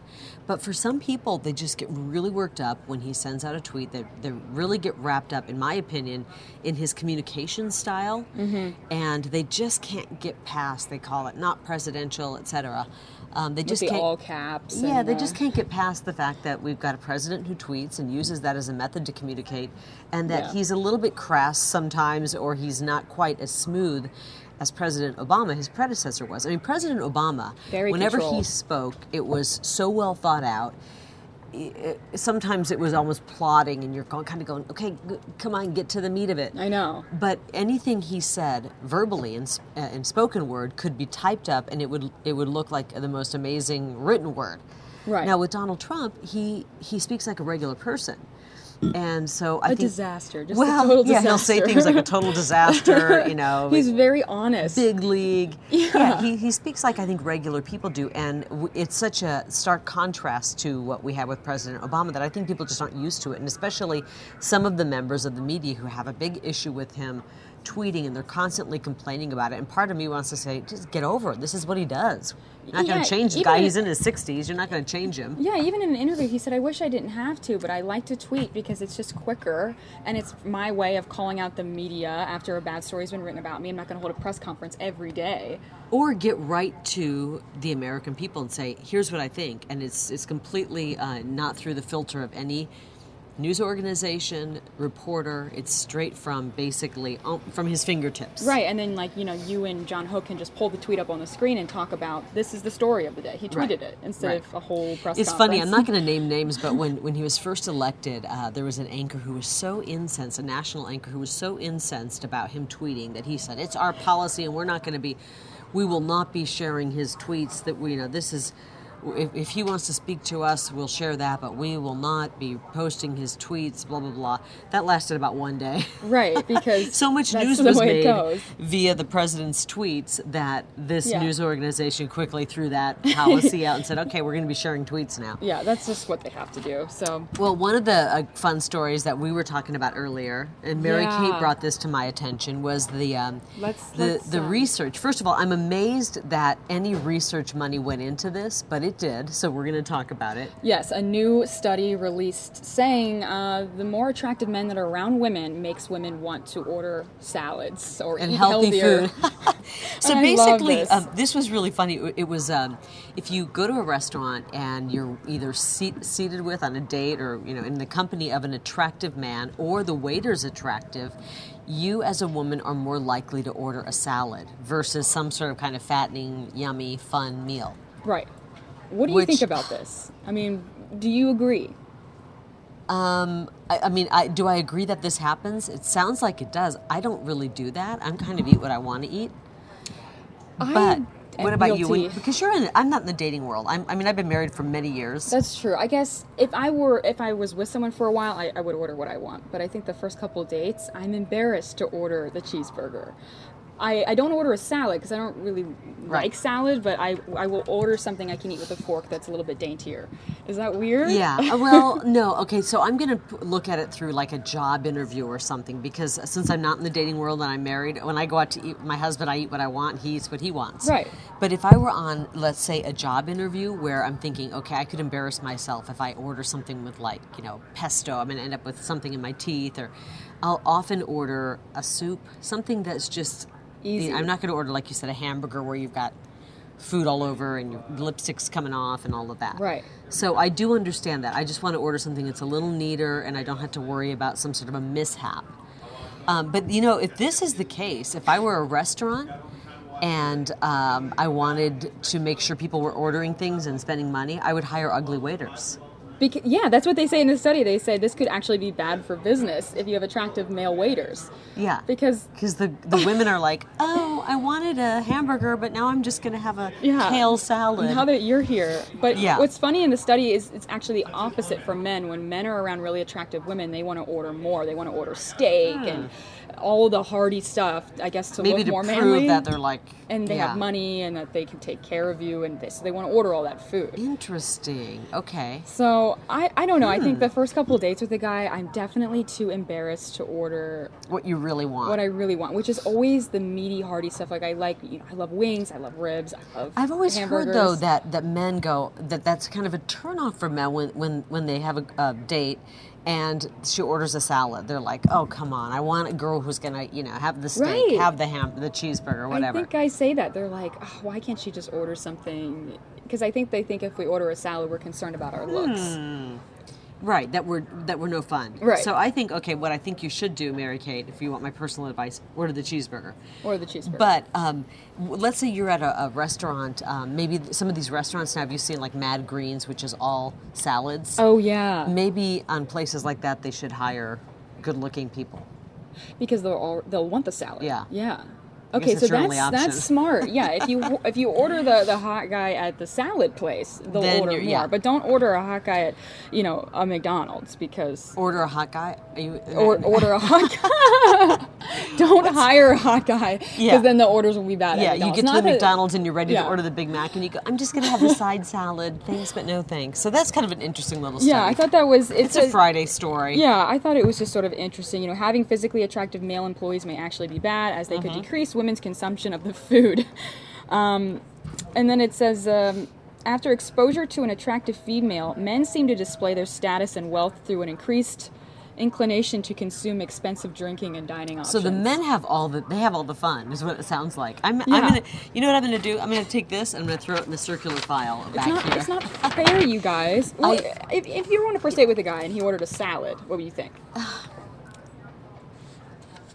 You know what? I would probably judge. Yeah, I would be like, I don't know about this guy. What, are you on a diet or something? Yeah, no, I would definitely judge. You know Yeah. what? But I would also not expect him to judge me if I ordered something fattening. And would he? Because, I mean, that goes with, what if you order... Never thought of that. I would judge. You're right. I'd be like, ooh, what's wrong with this guy? Why is he ordering a salad? Right. I'll have the kale salad. It's like, First of all, why? anytime somebody orders kale anything, I kind of do a silent eye roll. I go, like, really? Come on because now. I think that is so gross. Do you really do crave you like it? kale? It tastes so weird. The texture is not enjoyable for me. When I was a kid, we had a big garden, and we actually grew kale, and I mean everything. We grew everything, rutabaga, things that nobody had even heard of. Yeah. And I always think of kale as that leafy green that goes under the salad bar, as a decorative. Yeah, it's not. You It's shouldn't not- eat it. Yeah, it's not really meant to be eaten, but apparently, it's all the rage right now, and everybody wants to eat kale. I just Yeah. don't find it very satisfying. It's the hip thing to do, I Yeah. guess. But I would rather the guy order, a steak or maybe not wings. I don't think you should ever order wings on a date, but right. It's a little messy. Why? Why not wings? Well, I think when you're in, like if you a month in or So something, 2 weeks in, you can order order whatever. But if it was a first date and I ordered wings, wouldn't that be weird? And it's all over my face, and Well, I think you have to be a little bit careful. I mean, no, I don't think it would be. I think it would actually be refreshing because I think most people would think, don't order wings. you're like licking your fingers, and you Yeah. have, get the boneless wings.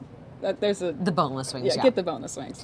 So I just All wanted right. to ask you about that because I thought you'd have a good opinion on this story. Well, I don't, don't normally follow the trends. I do what I, typically want to do. Right. I don't know. Maybe that makes me No, I think it's crazy. cool that you don't like kale. No, I don't We like need to kale, talk but I about that also more. I think I would go on a date and order basically what I want. The only thing that I might change up is if it's going to be something that A, leaves my breath really bad, or B, would leave like little pieces of green in my teeth or something. That's where I would rather on a date say, you know what, I'm not going to do something where I might end up having like basil in my teeth. Right.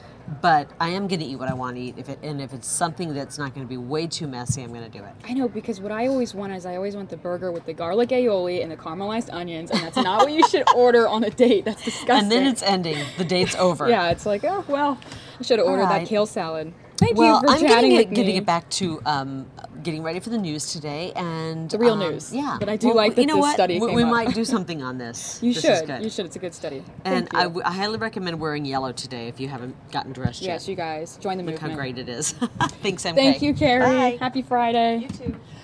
All right, you guys, that was Fox 10 anchor Carrie Lake up here with me discussing that story. Let me know, what are your thoughts on this? Let me know in the chat. Temporary Channel saying chicken wings are flirty. Sewer in the chat saying eating a sweet potato has similar kind of value as a carrot. Thank you. I don't know. It's interesting. Janet in the chat saying my first date was at Buffalo Wild Wings and now we're married. Well, hey, so then maybe you should just order what you want. Don't be afraid about it. Don't order a salad just because you think you have to. Let's see. I want to scroll up a little bit just to read your comments here. Just order what you want. Get a napkin, says Temporary Channel. Let me scroll up just a little bit more. Twinkie saying that kale is the best thing for you. Yeah, it's supposed to be really good for you, but it's sort of a trend that came up, I think, and people are either for it or against it. John saying, what the heck? Kale is amazing. Try kale chips. Yeah, I need to try that. All right, you guys, thanks for the comments and thanks for watching that little segment there. We are going to take you to some breaking news, though. A fire happening right now. I'm going to work to get some more information on this for you guys, but here's the live look from the chopper right now. Stick with us here on the Fox News Now stream.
All right, everybody. Well, if you're just joining us here on the Fox News Now stream, this is live coming out of Texas. A massive fire happening right now. You can see emergency crews are there working to put this out, and you guys, we're going to get some more information on how this fire started and where exactly it is in the Texas state. So we will keep you updated here. Thanks for joining me on Fox News Now. Okay, just got an update. This is in Dallas, Texas, you guys. I'm going to get some more information on how exactly it started. Stay tuned.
Okay, everybody, here's what we know so far. This is a gas leak issue here. This gas leak ignited a fire in downtown Dallas.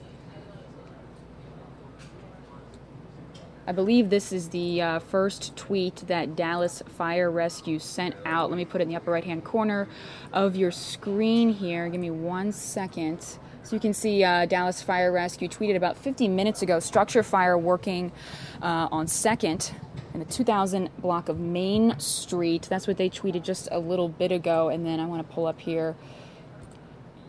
Because this gas leak started this fire, they also sent out this tweet, fire.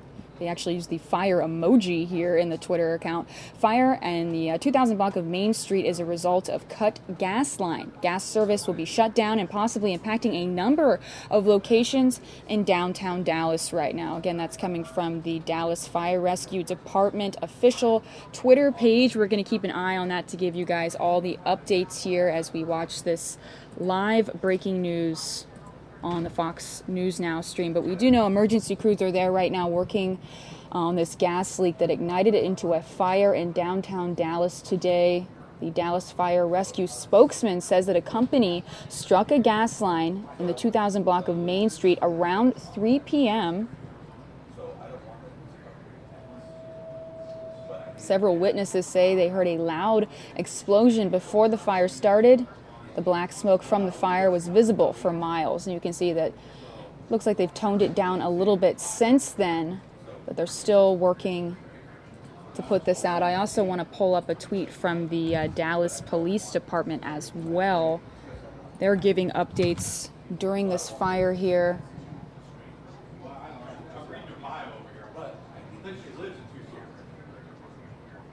Let me pull this up for you guys.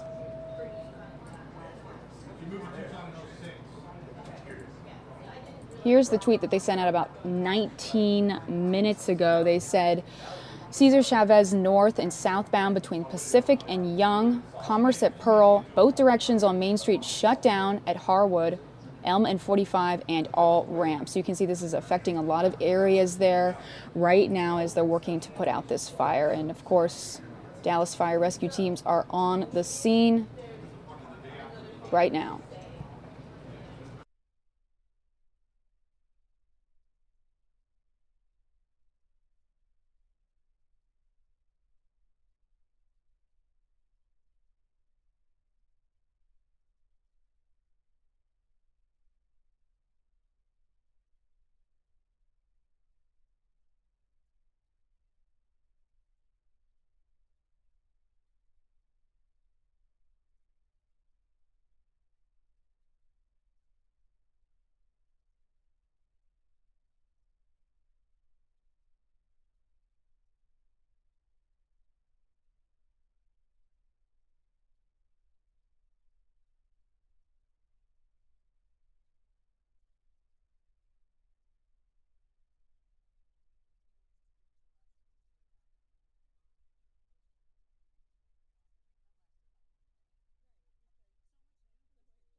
All right, everybody, if you are just joining us, this is breaking news out of Dallas, Texas today, where this fire is happening right now. Keeping an eye on the Dallas Police Department and Dallas Fire Rescue Twitter accounts. But as I showed you guys earlier, this tweet from the Dallas Fire Rescue, they're saying this is because of a cut gas line. Gas service will be shut down there and possibly impact a number of locations in downtown Dallas right now. So that's what we know about that. And then I'm pulling up a little bit more information for you guys here. What we know is that emergency crews, as you can see, are working on this gas leak that ignited into a fire in downtown Dallas today.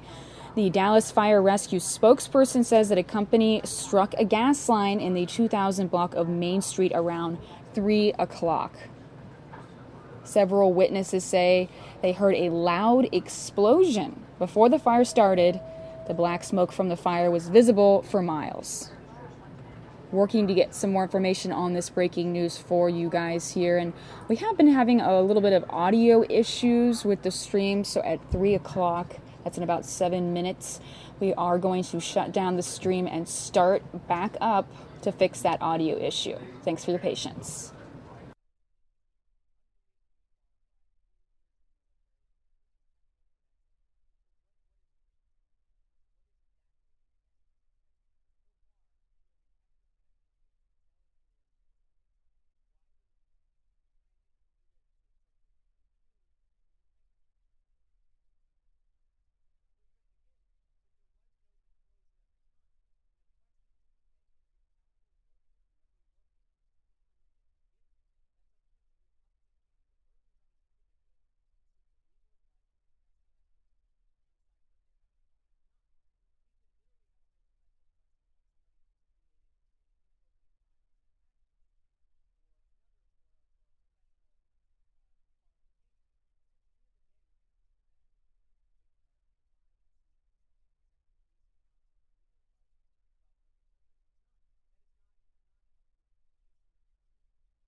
All right, everybody. Well, we are going to